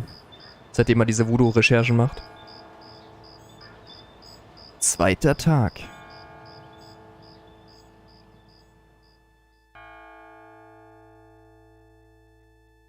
Ja, Timo. Little Nightmares sind echt gut. Da hast du recht. Maskiert erreichte ich den Ort. War nicht mehr, der ich bin. Auch wenn das Muster Schemen war, so schien's mir wie geborgt. Maskiert erreichte ich den Ort, war nicht mehr, der ich bin. Auch wenn das Muster Schemen war, so schien's mir wie geborgt. Okay. So, die Zeitung wieder.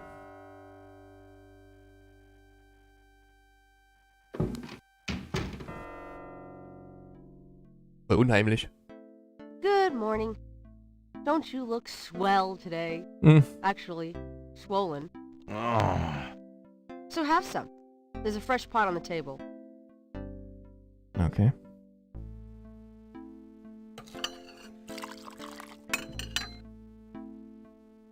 Seriously, you look like hell. Your hair is sticking straight up like a... So sieht's aus, Matthias. Oh, it always does that. Never mind. Ha, ha. Did you dream about the fire and the hang guy and that lion thing last night? Ja, also wir haben immer anscheinend immer den gleichen Did you Traum. get anything on Malia Getty? Well, I did get her address, but you're a little out of your league here, big fella. Gut, wir haben jetzt die Adresse von Myra Giddy. Local hospitals, just to name a few of their assets. They run in very high circles. Did you get an address? I got the address. I suppose this has nothing to do with the fact that Malia Getty is incredibly gorgeous. I should have known you wouldn't go for a rich, ugly socialite. And that address is... Hey! Far be it from me to postpone your total humiliation. It's 557 West Ingram. That's a garden district, a state city. That's all I wanted to know. And yes, my dear, Malia Getty is the most dangerous-looking diversion I've ever seen. Ouch! Ay, men.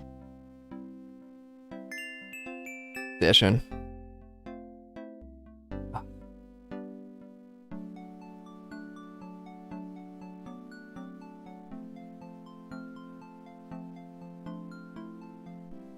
Gut, wir wissen jetzt, wo die Maria Geddy wohnt. Das ist die mit dem Auto immer an dem Tatort vorbeigefahren sind. Und da hat sich doch der Gabriel so erschrocken und sie auch. Das heißt, dass das die Frau ist, von die er immer in dem träumt, die in dem Feuer drin ist. Und zu der gehen wir jetzt mal zu Besuch. Anscheinend hat sie uns aber auch wieder erkannt. Vielleicht träumt sie von uns. Irgendwelche Albträume. Kann ja auch sein. So, wir gehen mal hin. Hier haben wir die Adresse. Kann ja nicht schaden. I'm out of here. Try not to sell out the store while I'm gone. Uh-huh.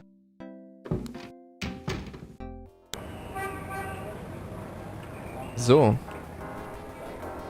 Stimmt außerhalb, hä? Hier.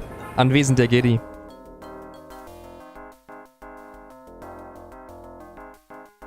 Also ich feiere das Spiel. So. This door's pretty solid. Einfach mal klingeln, ne? Gabriel can't get inside unless he's invited. Wartet mal, ich geh mal da rum.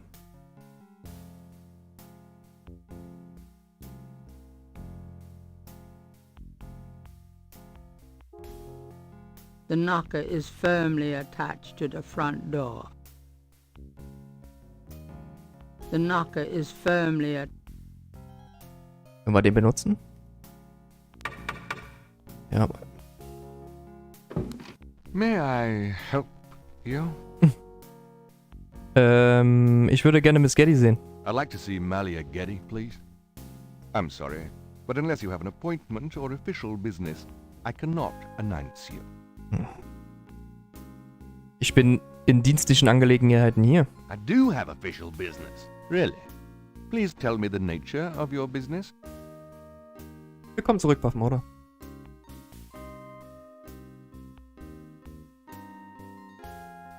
Ja, aber das Albträume haben wir ja gesehen, die war da im Feuer.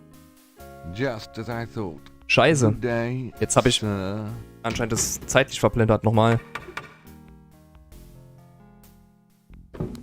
May I help you? Da werden wir wohl I've got ohne important business with Miss Getty.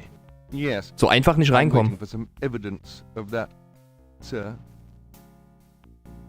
So, ich muss als Beweis was vorlegen.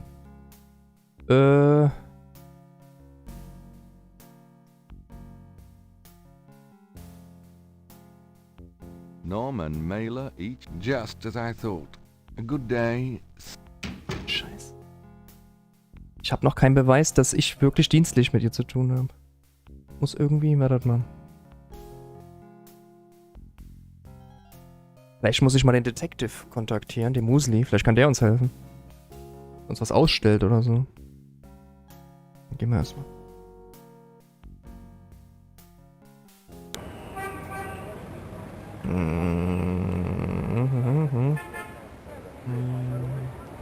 So, ja, heute müsste ja auch der Typ der Besitzer vom Voodoo-Museum da sein. Die hat ja gesagt, bei Tag 1, dass der erst mal heute wiederkommt. Wie man meint. Kann ja nicht schaden. Welcome, my friend. Da ist er. Hello. I am the proprietor, Dr. John. If you have any questions, I will be happy to assist. Der wird sich bestimmt... Great. My name is Knight, and I'll probably take you up on that. Der Typ ist bestimmt geläufig im Voodoo. Der kennt sich doch bestimmt damit aus. Den können wir doch bestimmt was erzählen hier. Was zeigen. Mal gucken. Do these marks look familiar? They look like the scribbling of a child to me. Okay, thanks.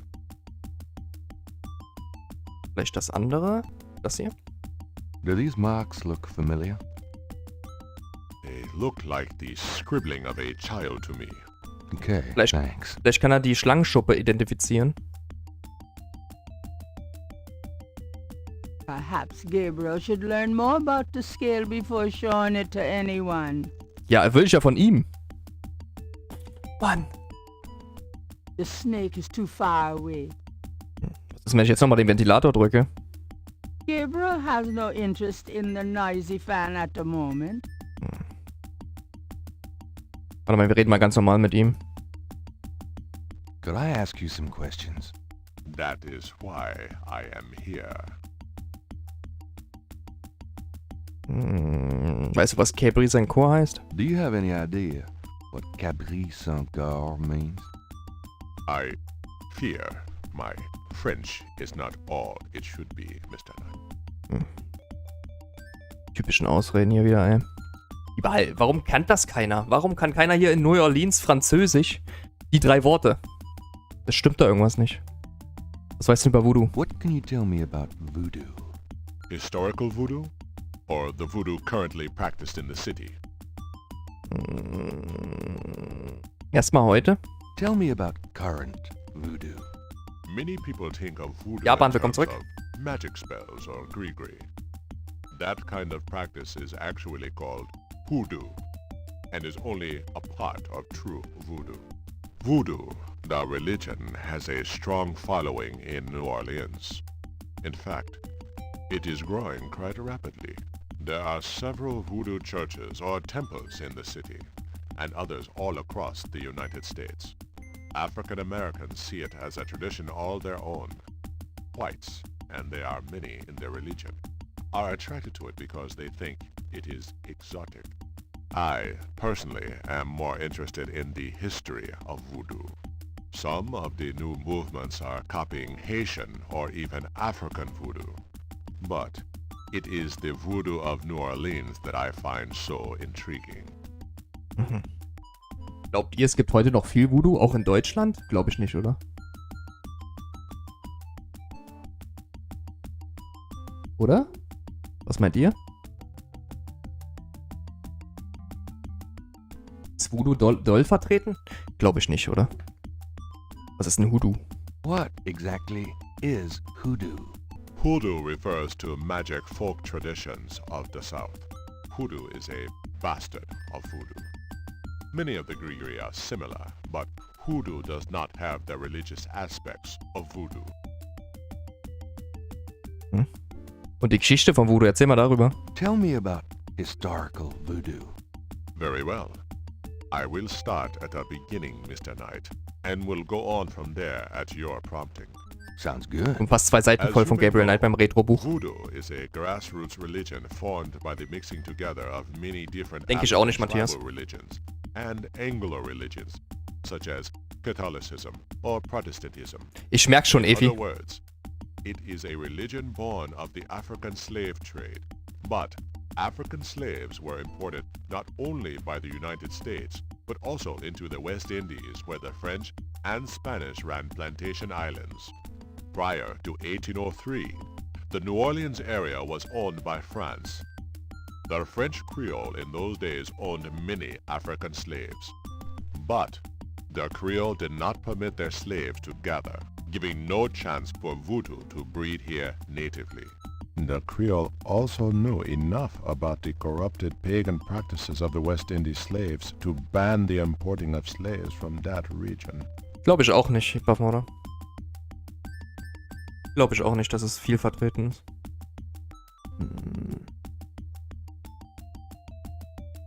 Kennst du dich mit Schlangen aus? Do you know anything about snakes? Ah, you have perhaps noticed the museum's snake, Mr. Knight. They are beautiful creatures, do you not agree?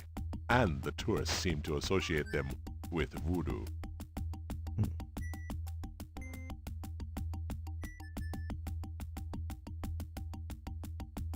Vielleicht können wir ihm jetzt diese Schuppe vorzeigen. What do you know about the voodoo murders? The killings in the newspaper? I know that they have nothing to do with true voodoo in New Orleans. Okay. Weiß er noch was über Voodoo? What can you tell me about voodoo? Historical voodoo? Achso, das hatten wir schon gehabt. Das hatten wir schon. Schlangen, haben wir alles schon. Weißt du doch was über Schlangen? Is the snake yours? Do you use it in your practice of voodoo? I admire the spirit of the snake, Mr. Knight, but snakes like the museums can be quite dangerous to handle. You didn't really answer my question. I think I did, Mr. Knight. Okay. Jetzt vielleicht die Schuppe vorzeigen. Perhaps Gabriel should learn more about the scale before showing it to anyone. Vielleicht müssen wir die irgendwie genauer untersuchen. Gabriel magnifies the scale from the lake. The iridescent scale is brilliantly hued with greens and purples. Grün und Purpur. Reicht nicht. The Reicht nicht.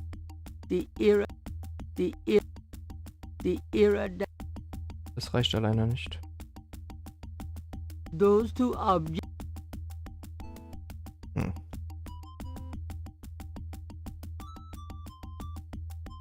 Gabriel has no interest in the noisy fan at the moment.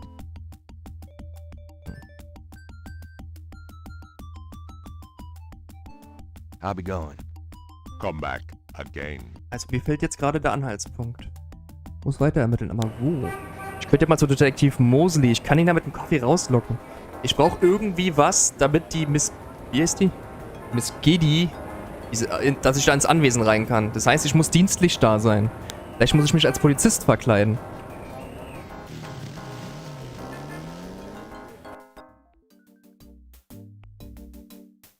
Ja, Bandfan. Hast du ihn aber jetzt wieder, ja? Dann ist gut. Oh. Hier ist ein Reparateur am Start bei dem Thermostat. Also wie gesagt, Timo, Little Nightmares ist ein sehr geiles Spiel. Da machst du nichts falsch. Wir gehen mal schnell. Kann ich hier schnell? There's nothing in the copier to copy at the moment. Why do that with the electrician's tools? Warte mal. Gabriel is no hand. Okay, ist kein...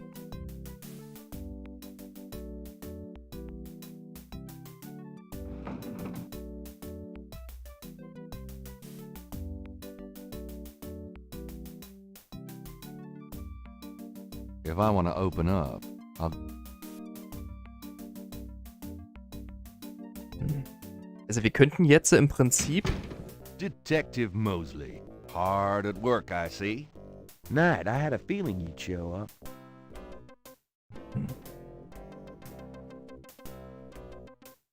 Ich kann ihn ja mit einem Kaffee rauslocken. Can I ask you about some stuff? You're the writer. Ask away.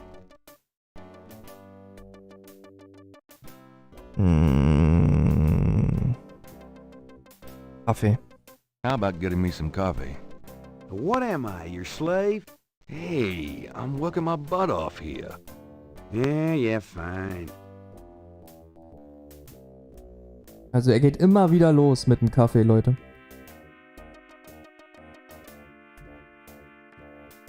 Some people are never satisfied. Er geht immer wieder los, aber ich kann hier nichts nehmen. Gabriel doesn't see anything of interest there. Nah. Gabriel... No, really. No, thanks.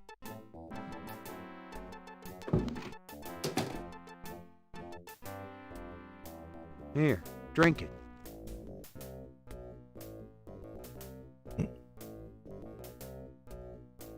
Thanks. Hat bestimmt irgendwas zu bedeuten, dass dass der Thermostat-Typ da ist, dieser Werkzeugtyp. Ich gehe mal zu dem, rede mal mit dem. I'm gonna hit the road. Later, Knight.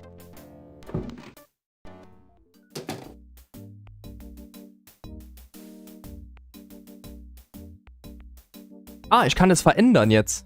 Weil der Werkzeugtyp hat das aufgeschraubt. Aber was passiert denn, wenn ich es ändere? Ich mach's mal. Okay, irgendwas ist jetzt passiert. Aber was?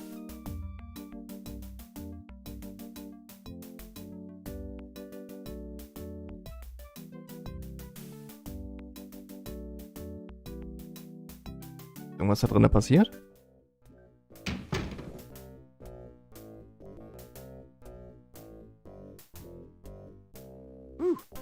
It's hot in here. Es ist warm. Dang, the air conditioning must be on the blink. Are you hot? Man, I'm hot.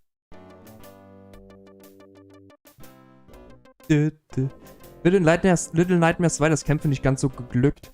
Da fand ich es beim Feind im DLC des erstens besser gelöst, aber die Aufmachung ist schon echt klasse. Auch krass teilweise, ja, manchmal sehr, sehr brutal. Und vor allen Dingen finde ich die Atmosphäre auch super im zweiten Teil, auch im ersten, aber im zweiten ist er noch besser.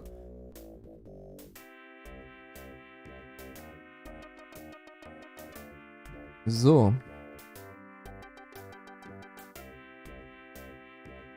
Der hat jetzt die Jacke ausgezogen. Vielleicht ist da an der Jacke irgendwas oder in der Jacke drin, was ich gebrauchen könnte, um mich bei Familie Gidi auszuweisen.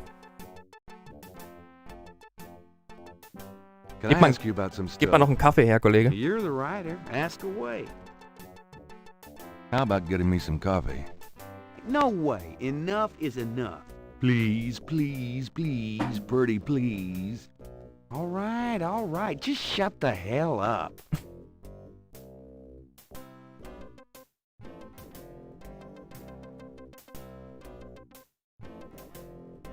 Ja, Timo. Some people are never satisfied. So, ich probier's jetzt mal. Mal gucken, Leute, oder? Was denkt ihr? Stimmt. That doesn't work that way. Ah ja, macht irgendwas. I think I'll just borrow this badge. Polizeimarke. Okay. Hey, what are you doing with my coat? Nothing. I thought I saw something crawling on it. Wir haben jetzt eine Polizeimarke. Können wir damit vielleicht ins Anwesen rein? Just drink this.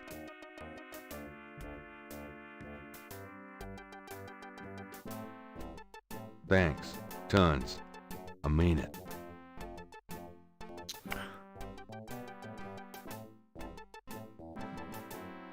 Eieiei, es ist ein cooles Spiel. Ich feiere das Spiel. Ich feiere das Spiel, Leute.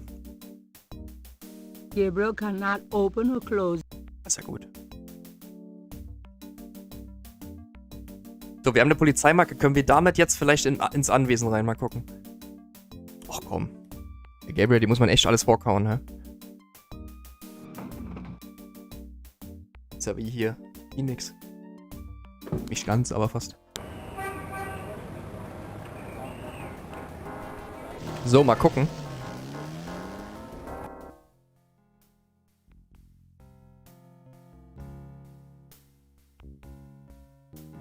So, kloppen.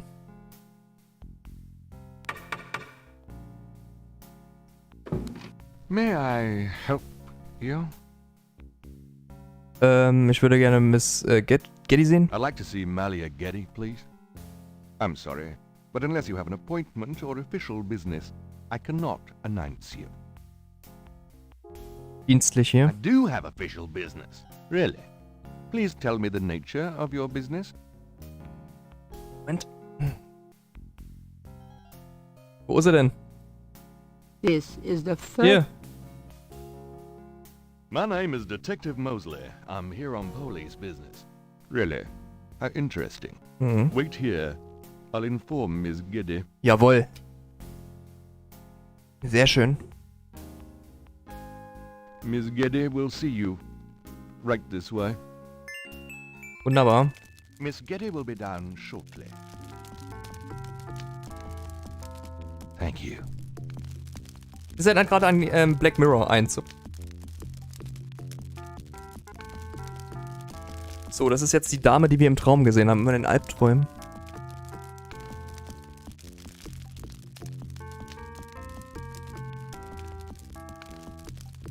Uiuiui. What can I do for you, Detective? What can I do for you?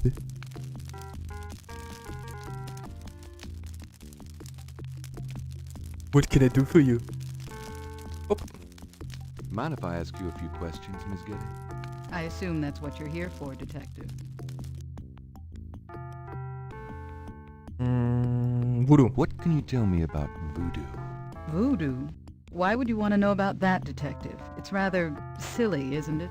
There's nothing silly about the voodoo murders. But that voodoo is faked. That's what I've read in the papers. Tja, scheint aber wohl. What the papers say, all right. Muss ja nicht die Wahrheit sein. No, frankly, I'm not. The police department isn't known for its imagination. Oh. Well, I can see that your imagination is considerable. Ich habe sie am Pontchartrain-See gesehen. Can you tell me anything about what happened out at the lake? I wish I could, but I've never seen or heard anything unusual at the lake, and I do spend quite a bit of time out there. Ja, das stimmt, Christian.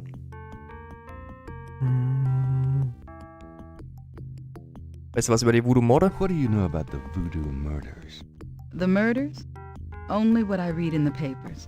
And what do you read in the papers? I'm sure you know much more about it than I, Detective.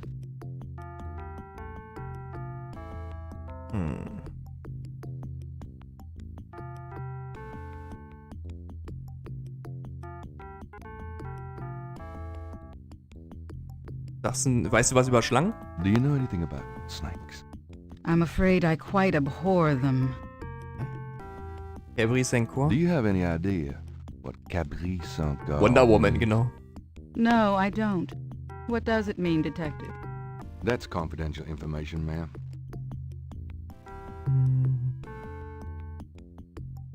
Oben in der Mitte verpixelt? Echt? Bei euch oder was?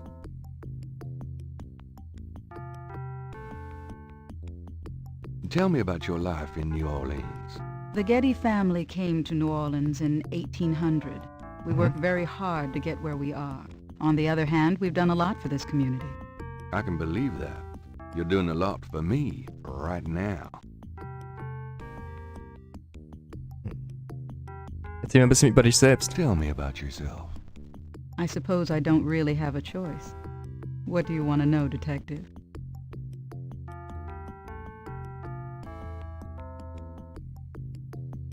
Sind Sie verheiratet? Nee, das mache ich nicht. Das ist ein bisschen... Karriere? Erzählen Sie mir von Ihrer... Erzähl mal ein bisschen von deiner Familie. Tell me about your family. The Gettys? We're a very private family. How many people are there in your family? Well, my mother just passed away. I am sorry. So am I. She was a magnificent woman. We were very close. I was an only child. And your father? I never knew him. It's hard to believe that any man would leave a woman like you. Or like your mother must have been. He did not leave, Detective. But that's really none of your concern. I'm sorry. Go on. There are, of course, other Gettys in the city. I have a large, extended family. I see.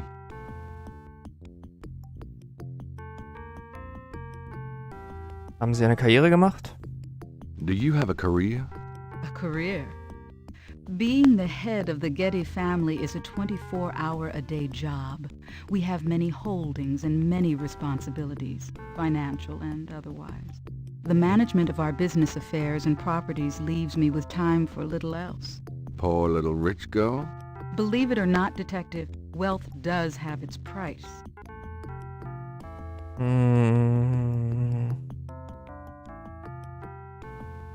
Was interessiert Sie denn? What kind of things interest you? I don't have a lot of free time, but I do appreciate the arts. Opera, symphony, ballet, fine art. If you look around, you'll see that we collect African art, for example. Yes, it's very beautiful. It is, Detective. It means a great deal to me.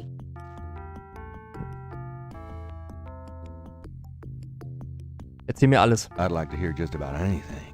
I do a lot of charity work around the city, primarily in the prison and reform system. I'm not a professional sociologist, but it does interest me.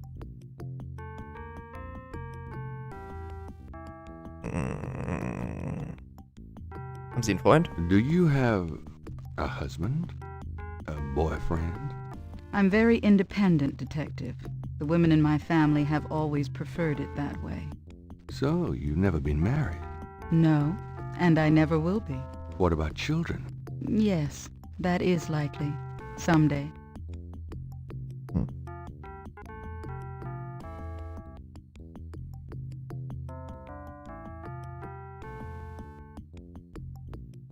Ich würde gerne alles wissen. I'd like to hear just about anything. I have a business degree from Vanderbilt. I wanted to study psychology, but my family's interests came first. Oh? Why not something like law, then? Surely that would have been an asset to the family. Law? Please, I do have some morals, Detective.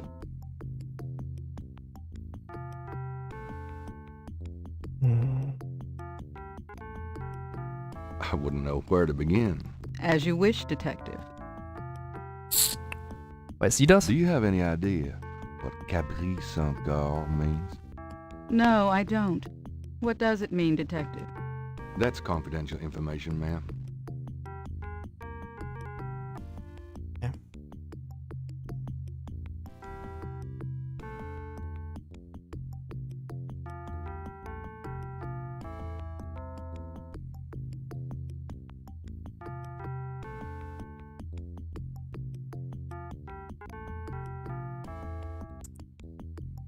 Warum weiß das nie einer? Tell me more about New Orleans.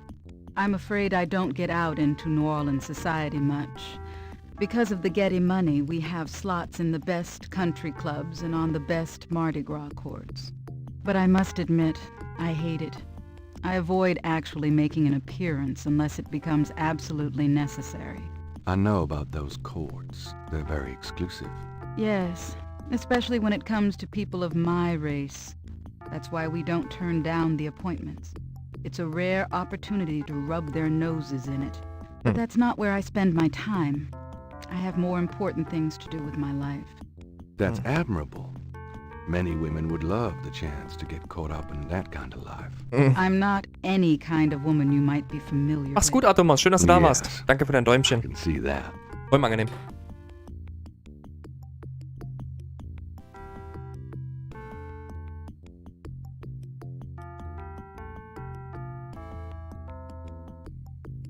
So. New Orleans. Hatten wir schon. Wir haben alles gefragt, oder? Wir noch ein bisschen flirten. Excuse me, but your eyes are really distracting. Guck gerade noch im Notizbuch, ob wir irgendwas rausfinden könnten hier. Brownish gold. Boah. It's so deep and rich. Man, if I could bottle that, I'd make a fortune. Thank you, Detective. Thank That's an interesting observation, though probably not relevant to your case. A good detective never knows what might be relevant, Miss Getty. Then you must be truly exceptional at your job. I think this has gone on long enough. You're not really a detective, are you? Oh, scheiße, die hat's durchschaut. Well, I am on this case, Miss Getty. Die hat's durchschaut, Leute. I saw you at the lake yesterday. I thought you must be with the police since you were there, but you don't act like a police officer. Besides, I'm rather certain that the other man said his name was Mosley. Ach, scheiße. All right, you caught me. I'm not with the police. My name is Gabriel Knight. I'm a writer working with Detective Mosley on a book. Well, Mr. Knight, now that we've established who you are, perhaps you can tell me the real reason you're here. Well, I am researching the book, and I thought you might have seen or heard something at the lake. I don't like liars, Mr. Ja, Knight. scheiße. Okay, you're right. I really just wanted to see you again. You can be mad at me if you want, but I swear I've never done anything like this before. Mr. Knight, you've lied about your identity and wasted my time with meaningless questions. If it weren't vaguely flattering, I'd really be angry. You're lucky I don't call the real police. I think you should go, Mr. Knight. Malia, wait. If you just give me a chance. Nein. I've wasted enough time. I'll have Robert Warum sagt er denn nicht, dass sie im Traum gewesen ist? Warum sagt er das denn nicht? Dann hätte sie bestimmt anders reagiert, weil sie nämlich auch einen Traum von uns hatte, bestimmt. Show Mr. Knight out, please. Voll. Wer ist schuld? I most certainly will. Thank you very much. I had a lovely time. Ah, shit. Wer ist schuld? Der Weihnachtsmann, ne? Voll.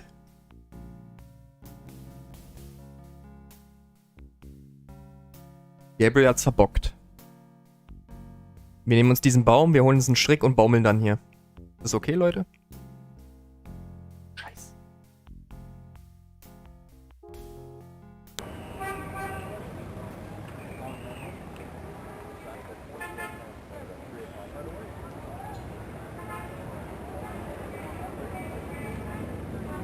Wo könnten wir denn rausfinden, was diese Notizen, diese Skizzen auf sich haben und die Schlangenschuppe?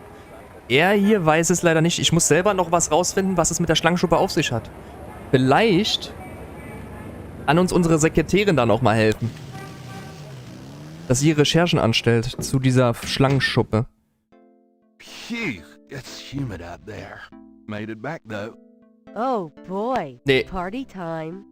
Timo, das ging leider nicht. Es kam auch dieses Ding, Ding, Ding, Ding, dieses Klickgeräusch. Das heißt, dass man irgendwas getriggert hat. Was wichtig ist. Aber trotzdem nervt das. Warum sagt er nicht, dass die im Traum erschienen ist? Dann hätte sie sofort... Weil sie hat nämlich auch so komisch reagiert, als die da mit dem Auto lang gefahren ist. So, jetzt aber hier. Lass mal hier. Got a minute, Grace? What's up? Jemand anders macht es dann. Musli. Detective Musli spielt dann Teil 2. Christian. Nee, Spaß. So. Nachrichten. Nachforschungen, bitte. Could you do some research for me? Sure. What? Scheiße. Sie hat keine. I can't think of anything. Okay. Boah. Ich hoffe, Mordopfer hat recht, ey. Boah. Nicht, dass mich irgend so eine seltene Mücke gestochen hat. Aus dem tiefsten, keine Ahnung wo. Eine ganz seltene. Kriege ich hier nach und nach Lähmungen. Bisschen Angst habe ich schon. So. Irgendwelche Nachrichten für mich? Do you have messages for me? Nope. None right now. Das stimmt. Denke, brauchst auch eine auf Arbeit, oder? What do you know Die für dich rumschreit. I know you shouldn't be messing with it, and I know you will anyway. Ja, das stimmt. Also sie brauchen wir da nicht fragen. Weiß sie irgendwas über Schlangen? Do you know anything about snakes? I told you nothing. I hope you don't think this subject is erotic. It's not. Erotische Anspielung, auch gut.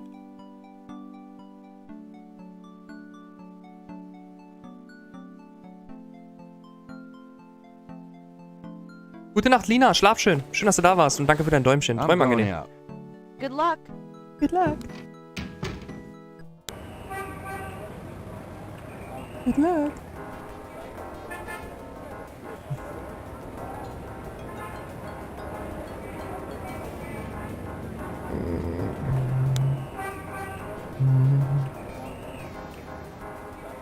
Vielleicht in der Kathedrale nochmal. Wir können dann nochmal zum Beichttypen gehen. Können wir uns vielleicht als Pfarrer verkleiden mit dem T-Shirt und dem Gel? Mal da rein.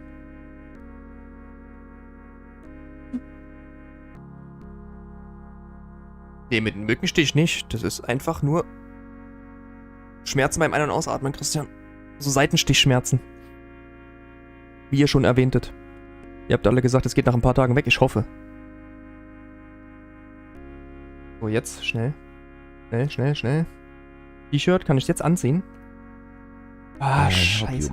Also wir haben auf alle Fälle Zeit, da, warte mal. No, thank you. Wir haben auf alle Fälle ein paar Sekunden Zeit, da drinnen was zu machen, bevor der Pfarrer kommt. Wir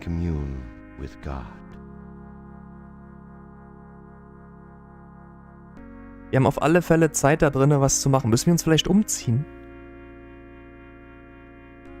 Wartet mal. If I want to open up. Gabriel cannot go in there. That's the priest part of the confessionals. Geh mal in diese Beichtkammer da rein. There's a knothole about the size of a quarter in the wood Ein paneling quadratisches on that wall. Astloch. May I help you, my child? Da ist ein quadratisches Astloch. No, thank you. As you wish. Please feel free to stay in commune with God. Da ist ein quadratisches Astloch. Will damit Pinzette reinstochern? Gabriel cannot see a way to use that on the knothole. Nee. Gabriel cannot see a way to use that on the knothole. The needle doesn't open. Das kann ich mir vorstellen, Blinky.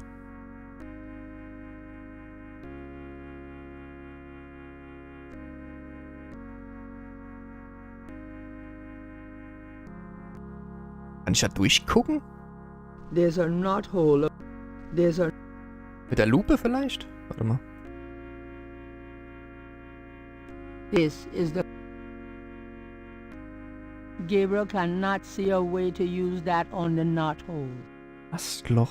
Da kann ich doch irgendwas reinstecken, bestimmt. Kann ich mich hier umziehen? There's no reason to wear that at the moment. My hair look... Gabriel cannot see a way to use that on the knothole.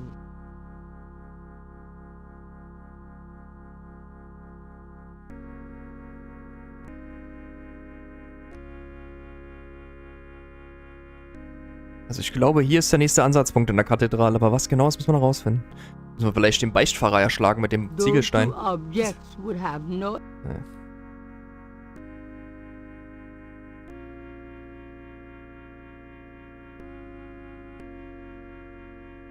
Vielleicht auch irgendwas erstmal mit der Schlangenschuppe rausfinden. The needle...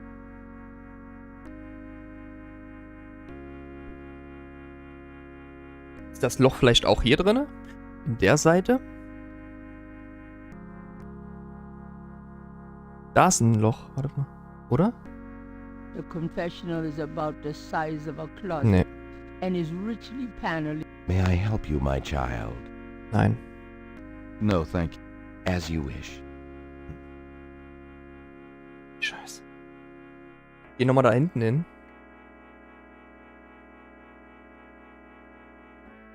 Quadratisch, ja. Pinky. Unser Möbelfurnier.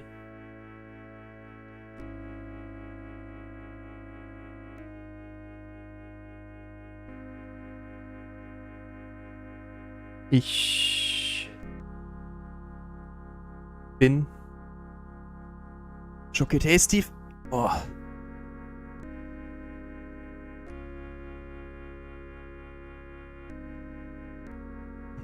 Wieder noch was nehmen? Gabriel cannot see himself wearing a long robe.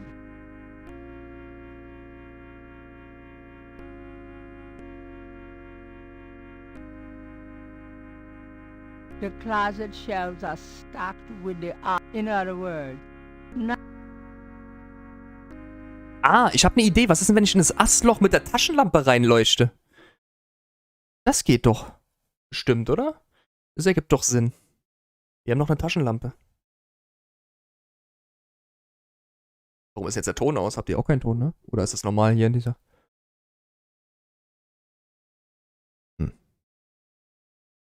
Habt ihr Ton?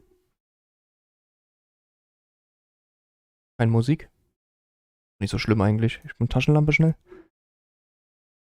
Gabriel cannot see a way to use that. May I help you, my child? Geht auch nicht mit der Taschenlampe. No, thank you. As you wish. Please feel free to stay in commune with God.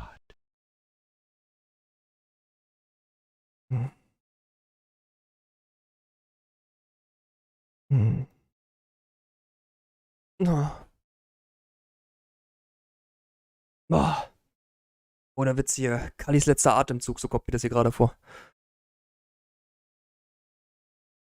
Vielleicht sitze ich auch einfach nur zu viel. Ich bin ja auch in der Uni permanent am Sitzen. Aber egal, anderes Thema. Astloch. Quadratisches Astloch. Fehlt uns vielleicht noch was, was wir da benutzen könnten.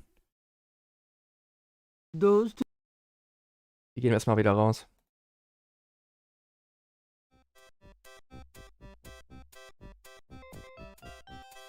Ja, das war nur, anscheinend war das Musikstück in der Kathedrale einfach aus. Also leer gespielt. So, hier hätten wir alles. Dann gehen wir jetzt mal...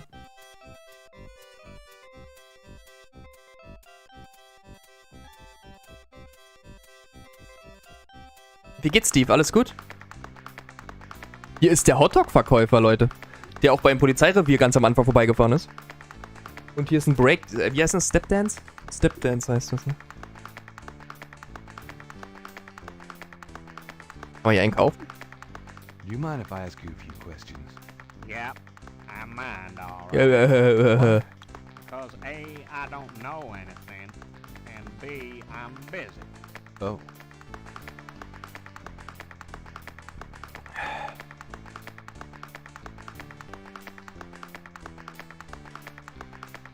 Ja, das haben den...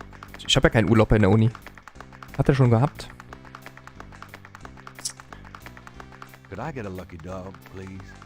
Not now, I'm busy. An unambitious person? In the 90s? Amazing. Auch nicht schlecht. Warte mal, der ist bestimmt beschäftigt wegen dem Breakdancer hier. Ich rede mal mit dem. Interrogating the little boy wouldn't be very useful. Warum?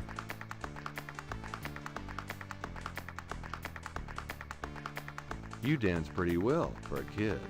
Give me some money, Dan. I don't have any. Don't block the view, mister. Vielleicht können wir dem Geld geben, dass er irgendwas für uns macht. Frage ist bloß was.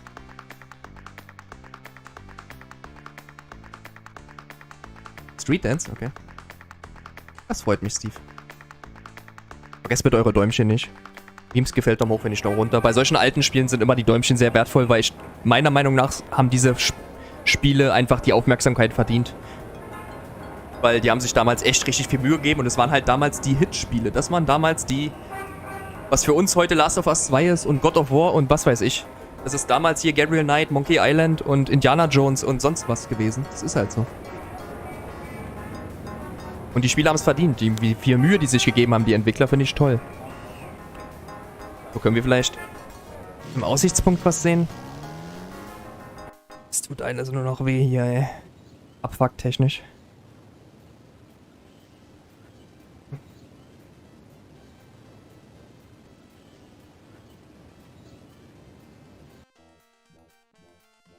Warte mal, wir gucken mal.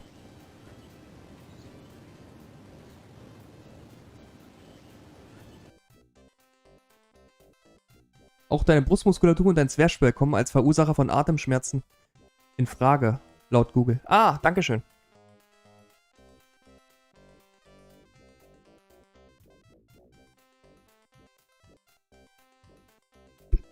Jetzt, ich muss wieder ins Fitnessstudio gehen, meint ihr? Könnte auch sein. Oder ich habe den C-Virus. Glaube ich aber nicht. Ich hatte letztens erst in der Uni getestet, da war noch nichts. Wie lange dauert denn das, bis das? Wo könnte ich denn jetzt ansetzen, Leute, ermittlungstechnisch? Ich gehe nochmal ins Voodoo-Museum.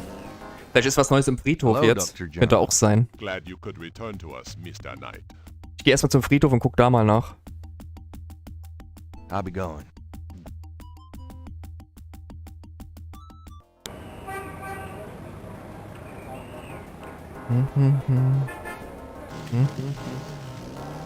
Danke, Buffmorder, fürs Nachgucken.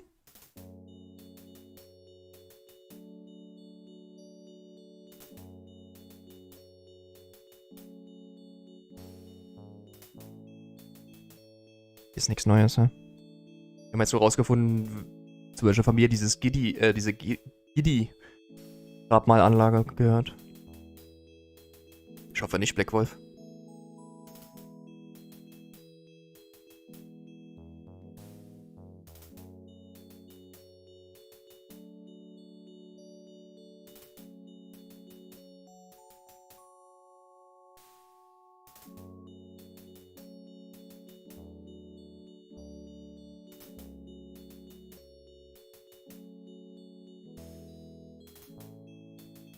Hier ist nix. Gehen wir wieder zurück. Den hatte ich vorgestern gehabt, Japan, wenn ganz schlimm. Es waren wie, also, richtig schlimm, Kamikaze-Attacke. In Selbstmordmanier sind die Mücken auf meine Oberschenkel geflattert, ey.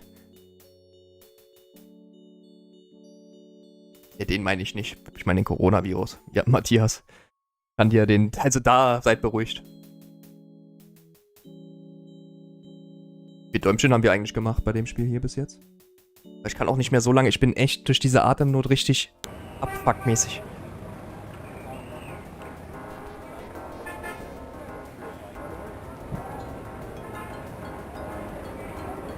Vielleicht kann ich mich als Polizist ausgeben im Napoleon-Haus. Vielleicht sagen die dann mehr.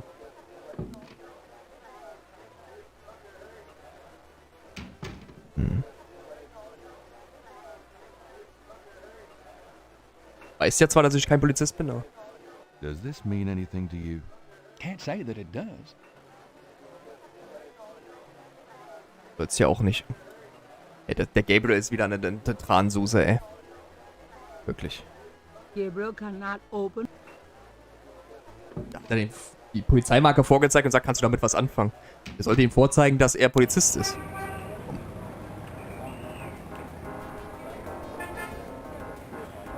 Haben wir irgendwo eine Telefonnummer gesehen, die wir anrufen könnten? Ich gehe nochmal ins Voodoo-Museum. Danke, Leute. Hello, Dr. John. Nee, noch nicht, Matthias. Noch nicht, Matthias. Sollte ich vielleicht machen.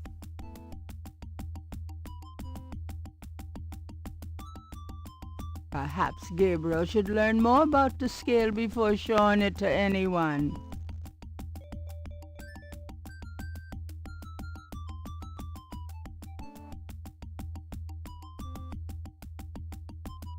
Meinst du mich mit Weil, Buffmorder?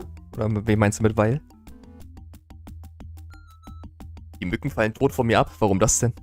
Ist Alkohol im Blut oder was, Blinky?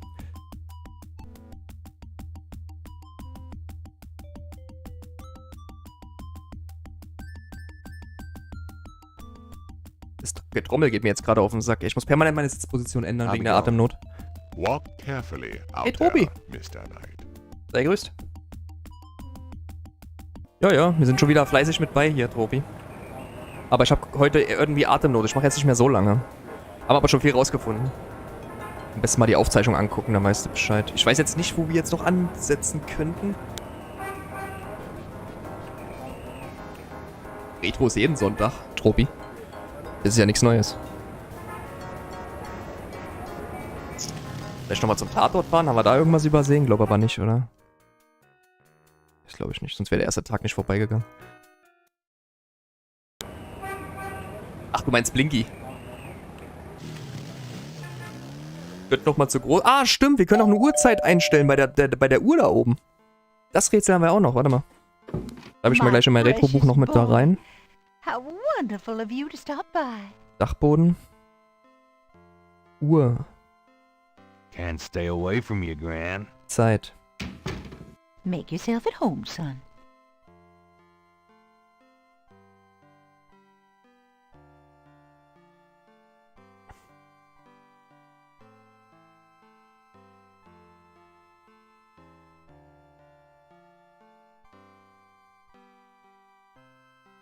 So, dann gehe ich jetzt mal nach oben. I'm going up the attic.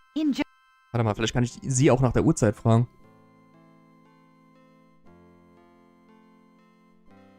Blau oder blau, ja. Entweder blaues Blut oder blau vom Zustand her. Ja, stimmt, du bist ja trocken, Blinky, alles gut. Gute Nacht, Matthias. Schlaf schön. Schön, dass du da warst. Und danke für dein Däumchen. Träum angenehm. Mach's gut. Wenn du Lust hast, morgen sind wieder Abenteuer bei Immortals Phoenix Rising angesagt. Wenn ich bis dahin nicht erstickt bin.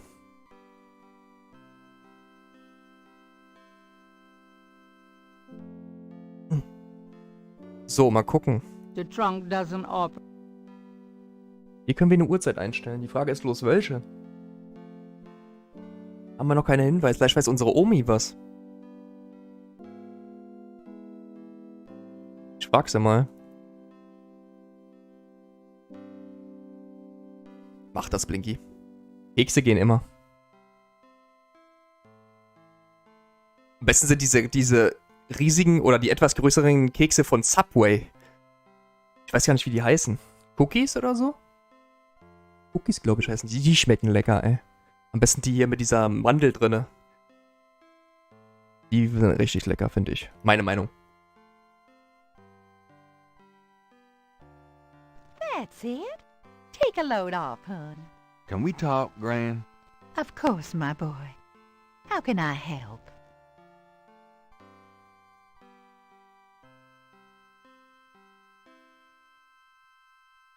Man kann leider nichts wegen der Uhrzeit fragen.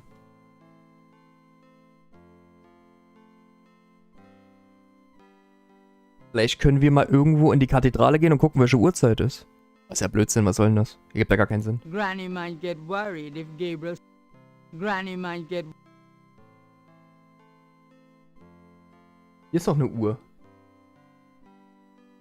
That clock has been in the right family. Granny's family. For centuries. Vielleicht können wir da. Granny doesn't like anyone messing with her clock, including Gabriel. Also ist es nicht, die Uhr scheint noch zu funktionieren, deswegen wird das nicht richtig sein. I'm gonna... Da oben vielleicht noch irgendwas anderes? Bis gleich, Blinky.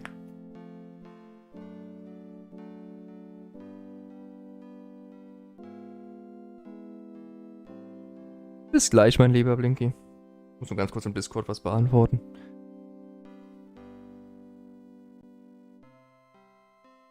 Oder was nachgucken, besser gesagt. So. Schließen. Schließen.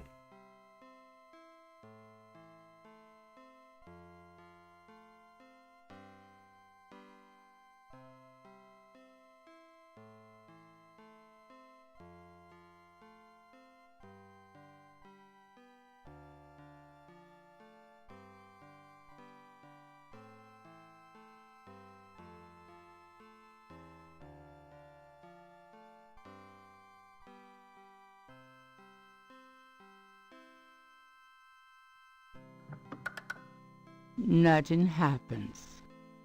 12. The hands do not appear to have any. Warte mal. The face,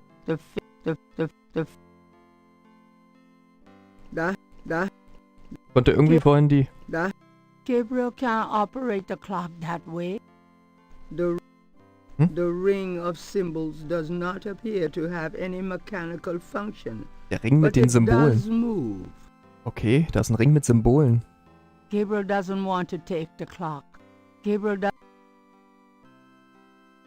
Ah, man kann das drehen. Okay.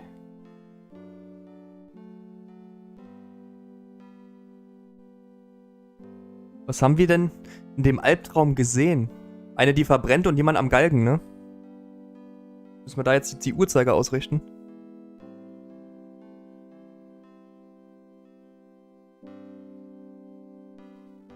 So? Nothing happens. Nee.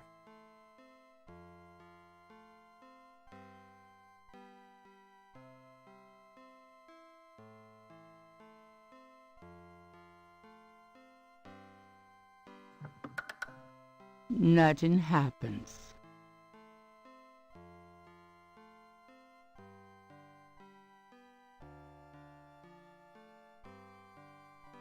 Alles tragisch, Blinky.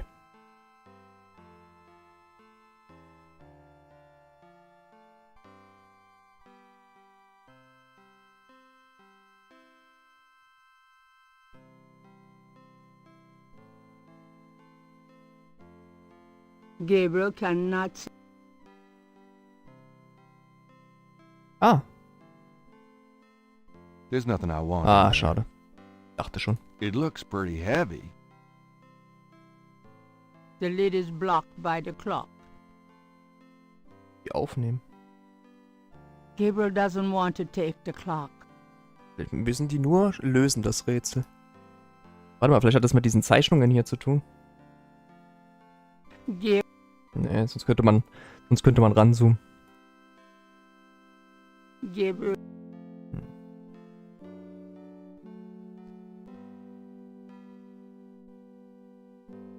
Gabriel can see that just fine without magnification. Das hier sieht irgendwie nach einer Uhrzeit aus. Irgendwo eine Warte mal.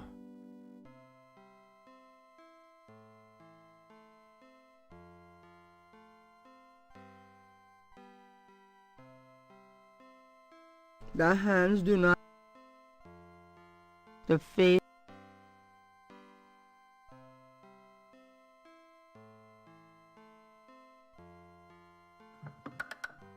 Nothing happens.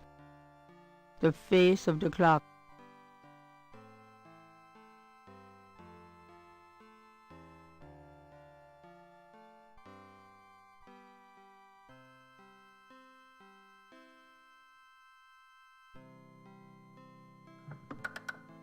Nothing happens. Auch die richtige Uhrzeit und die richtigen Symbole irgendwo. Muss ich noch rausfinden. So, Dachboden Uhr. Zeit einstellen, genau, habe ich schon markiert.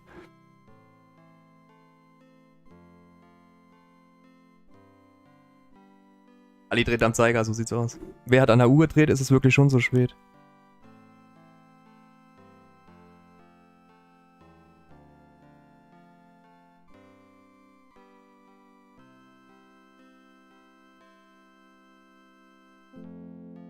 Gabriel doesn't.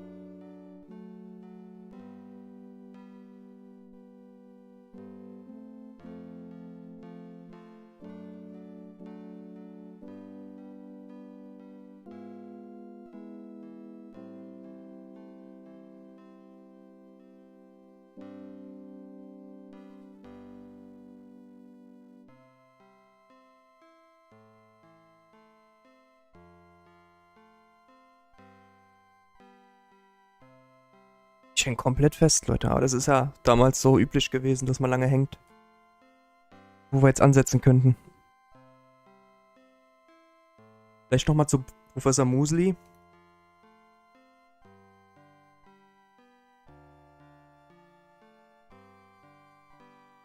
Well, Gran, I better get going. All right, dear.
Hey, bud. You! Der ist richtig sauer jetzt. Give me my badge right Wegen der now. Polizeimarke, die wir geklaut haben. Oh, is that why you're so excited? If you knew what I needed it for. I'm sure it was to impress a woman. You could have asked. Do you know how embarrassing it is to admit your badge was stolen? I had a photo with the chief, and he wanted me wearing it. I should lock you up, Knight. I suppose you could. Seems to me, though, there was that time you borrowed my bag without mentioning it. Right from in front of my shop. Don't remind me. Just don't do it again. Whew, it's hot in here. Sieht sich ja wieder aus. Das ist ja ungünstig. Brauchen wir. Das ist, wenn ich kalt stelle. Das ist, wenn ich das Thermostat auf kalt stelle. Bringt das Are you irgendwas? hot? Man, I'm hot. Warte mal. The suit. Ja, Jensemann, das könnte natürlich auch sein. Das wird bestimmt auch so sein. Ciao, baby. Ich muss im nächsten Stream dann nochmal genau jeden einzelnen Ort untersuchen, Pixel genau so lang fahren. Ich glaube auch, dass ich irgendwas übersehen habe. Aber jetzt ist erstmal das hier rauszufinden hier. Gabriel decides to give most. Ah, okay. Ist dann mal fertig. Er will das nicht nochmal verändern. Das heißt, es ist fertig. Irgendwas mit der Schlange am Ventilator.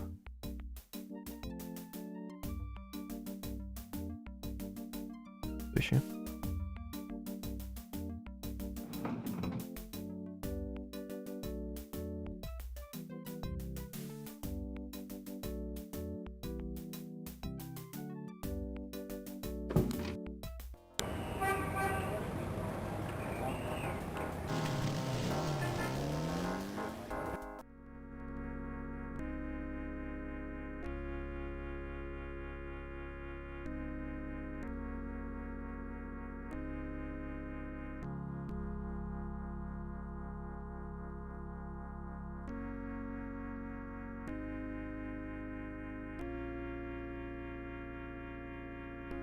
That doesn't.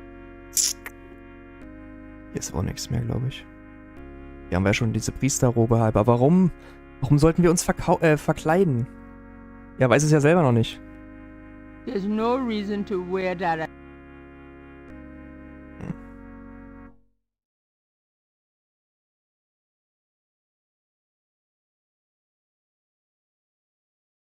Irgendwas hat es mit diesem quadratischen Astloch zu tun. Oh, hier ist ein Maler. Der ist auch neu. Können wir uns malen lassen vielleicht?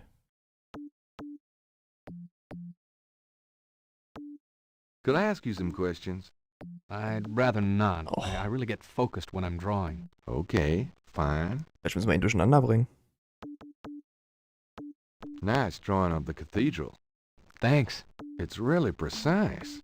Well, I'm an architectural student, actually. It's good practice. Okay, gut zu wissen, dass er die Kathedrale zeichnet.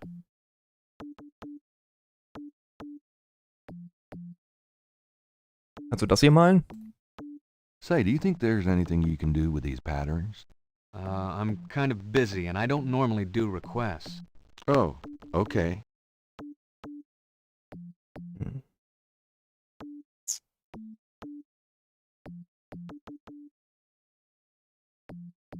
What would the artist do with that? Weiß ich auch nicht. Ist ein Jonglierer?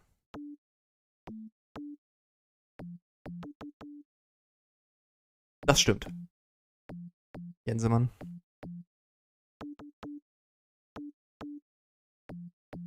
Wie bei Valheim springt sie auch immer sehr oft hinterher. Oder vorweg. Buff-Morder ist sehr viel am Springen bei Valheim. Japan-Fan. Auch vorhin wieder. War lustig gewesen. Hab wieder viel erlebt. The drummer is busy. Ist ja richtig. Weiß der hier was mit diesen Zeichnungen? Does this mean anything to you? The drummer looks blankly at Hey, Willi. Gabriel and continues his rhythm. Das hier? Does this mean anything to you? The drummer looks blankly at Gabriel and continues his rhythm. Ich muss bestimmt jemanden anrufen von mir zu Hause aus. Irgendjemand aus Deutschland, irgendein Wolfgang. Ich weiß aber die Telefonnummer nicht. Ein Onkel aus Deutschland, ein Wolfgang, hat angerufen. Den würde ich gerne mal zurückrufen, auch wenn Gabriel sagt, er will es nicht. Aber ich will es trotzdem mal machen. Ich müsste aber nur die Nummer wissen. Vielleicht ist die bei Gabriel in seinem Wohnstube da.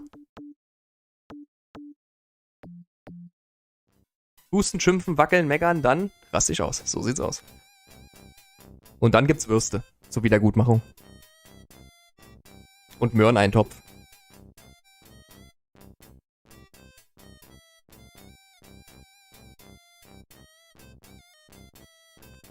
Vielleicht muss ich den Pantomime vor den Malern bringen. Ist der Pantomime noch da? Was denken ihr, Leute?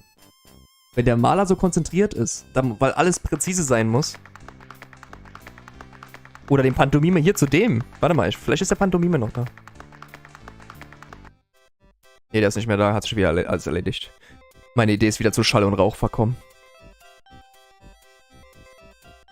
Ich gehe jetzt nach, zu Gabriel, ins Zimmer. Scheiße, Timo. Ich bin hier permanent meine Position im Besitzen zu ändern. Ich hoffe, ich habe nur irgendwas eingeklemmt.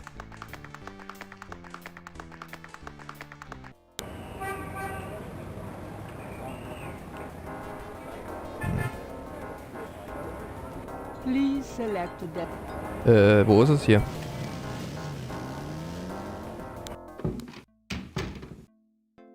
Lucy, home. Really? I forgot you were gone. Ah, warte mal, vielleicht kann ich jetzt hier oben was nachgucken über Schlangen. If you try to look down my... Hell, just... I know... Oh Mensch, du sollst doch nur wegen Schlangen nachgucken. Mensch, du hast doch bestimmt hier irgendein Buch darüber. That shelf holds used copies of the Dime Strife series. Secrets of unsolved ancient Ich muss hier bestimmt das Regal finden, wo Schlangen. Über Schlangen, dann kann er da bestimmt nachwühlen. UFO-Sichtungen. The chandelier is... Alright. That shelf holds... UFO. The top shelf contains a set of German books that once belonged to Gabriel's grandfather. Okay. Können wir die darüber schieben? Grace would have a fit if Gabriel rearranged. There is nothing to... Die Leiter. There is not to move. Die Leiter. Oder können wir da was nehmen? Ah, da kommt er ran. Gabriel selects a volume of German poetry that he always found strangely compelling. Mhm. Deutsche Poesie. Drei Drachen kriechen in meinen Schlaf. Die Ziele wollen sie lebendig zum Fraß. Feurigen Atems, gespaltener Zunge, genießen sie jedes Mal. That's nice. Kinda creepy, though. Who's the author? Heinz Ritter. I'm not sure what it says, but I get the feeling the guy was one sick puppy. Der kann doch gut Deutsch, der Gute. Gabriel. Hier? Gabriel pulls down Jawohl. a book on snakes. Sehr schön. Snakes are legless reptiles. Some snakes kill their prey with poison. some by constriction. A snake smells by tasting the air with its forked tongue. The smells are passed back to a sense organ in the mouth.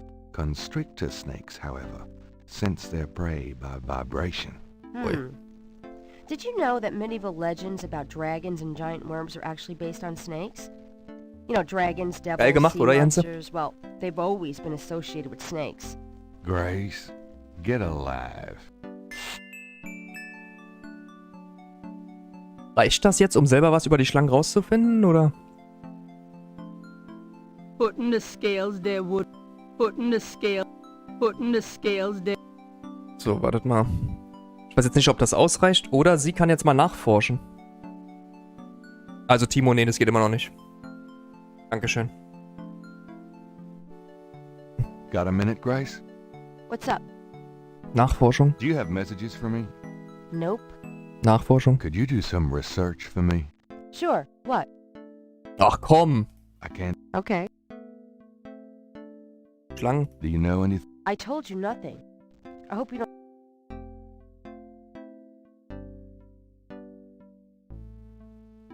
Reicht das jetzt, um vielleicht selber was rausgefunden zu haben über Schlangen? Aber wenn es auch nicht diese Schlange ist. Warte mal, ich gehe jetzt mal zu dem Voodoo-Museum, mal gucken, ob das reicht.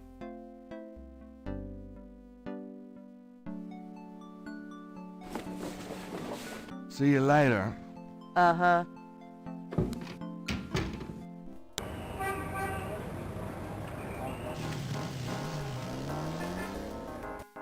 Hello, Dr. John. Glad you could return to us, Mr. Knight. So, jetzt bin ich mal gespannt. Perhaps Gabriel should learn more about the scale before showing it to anyone. Fuck off, das kann doch nicht wahr sein.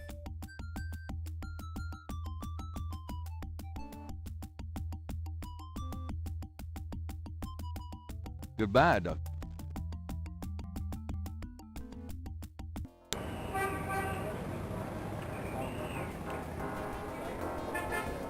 Ja, glaube ich schon, Timo, aber das passt nicht in Retro, weil es ja aufgepolierte Grafik wäre. Ich habe hier das Original genommen. So, das passt ja nicht in Retro-Sonntag sonst.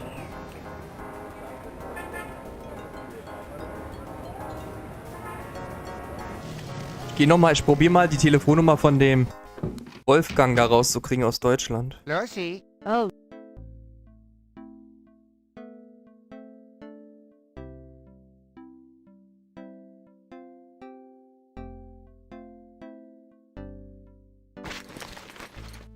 Wegen 1000, Winky. Ist sein Tausender Spielewunsch.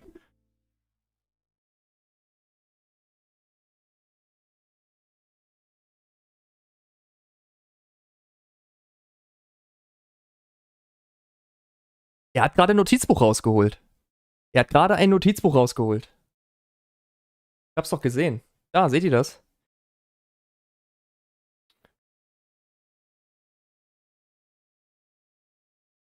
Gabriel can...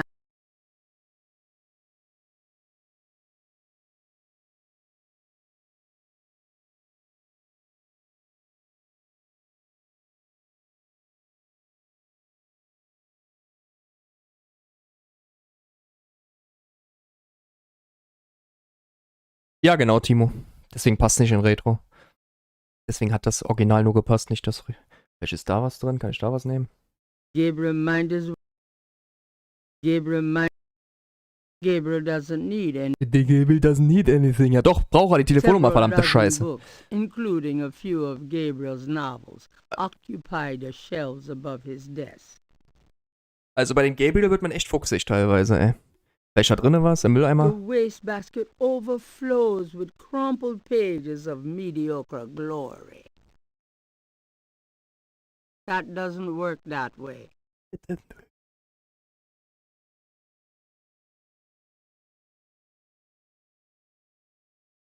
Several dozen books, including a few of Gabriel's novels, occupy the shelves above his desk.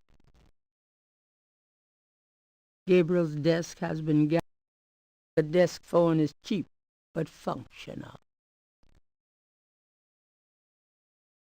The typewriter... Should I feel guilty? Nah. Doch bloß die Telefonnummer hätte, aber anscheinend ist das hier nicht. Oh, er geht ins Bett, oder? Guckt er da jetzt irgendwas, oder? Wow. It's no use. I can't sleep. Gabriel cannot see a way. Gabriel doesn't feel like Gabriel does. Da? Gabriel's bedroom. There is nothing to offer. That doesn't. Village.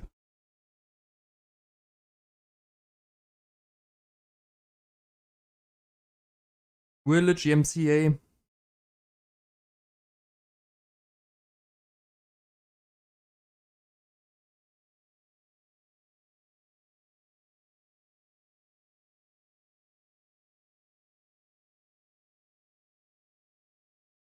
Oh, es tut so weh.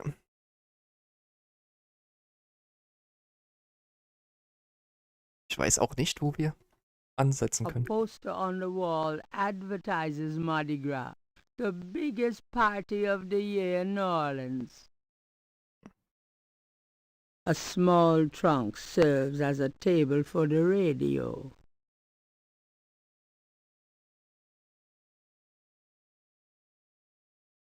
Vielleicht können wir das Radio anmachen. It's frightening. It's terrifying. Don't miss Run for Your Life.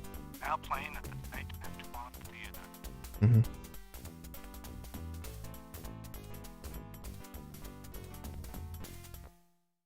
Schön.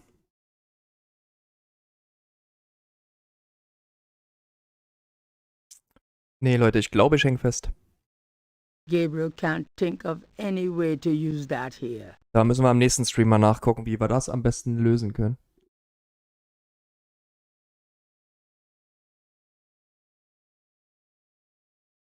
Hauptsache das Resident Evil 4 Remake wird gut, Timo. Dieses Multiplayer da ist ja eh.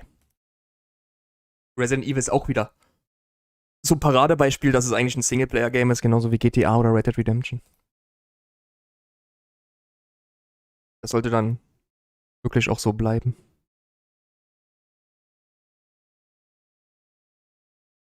Keine Ahnung, Leute, ich häng fest. Hier oben vielleicht? Several dozen books, including a few of Gabriel's novels, occupy the shelves above his desk.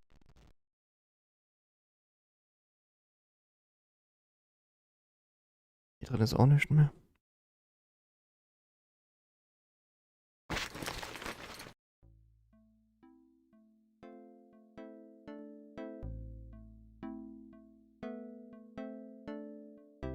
BMC, ey. Nee, Leute, ich glaube, wir machen Feierabend für heute, oder? Was meint ihr? Ich häng fest und ich habe Atemnot. Ich werde dann die Ermittlungen fortsetzen nächsten Retro-Sonntag, also nächsten Sonntag. Dann gehen die Ermittlungen weiter zu den Voodoo-Morden. Wir sind aber heute schon viel weit gekommen, finde ich. Also wir haben viel geschafft. Zweiten Tag erreicht. Viele Rätsel haben wir gelöst. Manche sind noch offen. Die stehen alle hier im Retro-Buch drin. Also mir gefällt das Spiel extrem gut. Ich hoffe, euch auch. Aber das war's erstmal für heute. Ich glaube, wir haben genug gerätselt.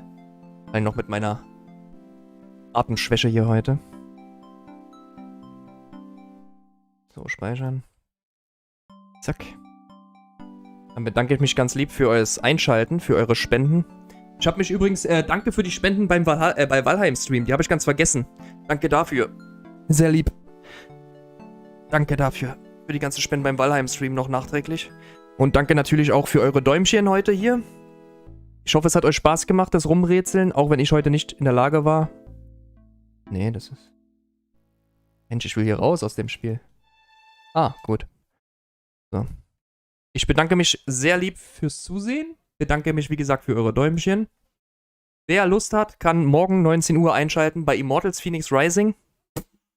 Und ja, wie gesagt, Gabriel Knight geht nächsten Sonntag weiter. Ich wünsche euch eine gute Nacht, träumt was Schönes und wir sehen uns 19 Uhr bei Immortals wieder. Bis dahin, schlaf gut, träumt schön und bleibt gesund. Bis dahin, ciao, schlaft schön.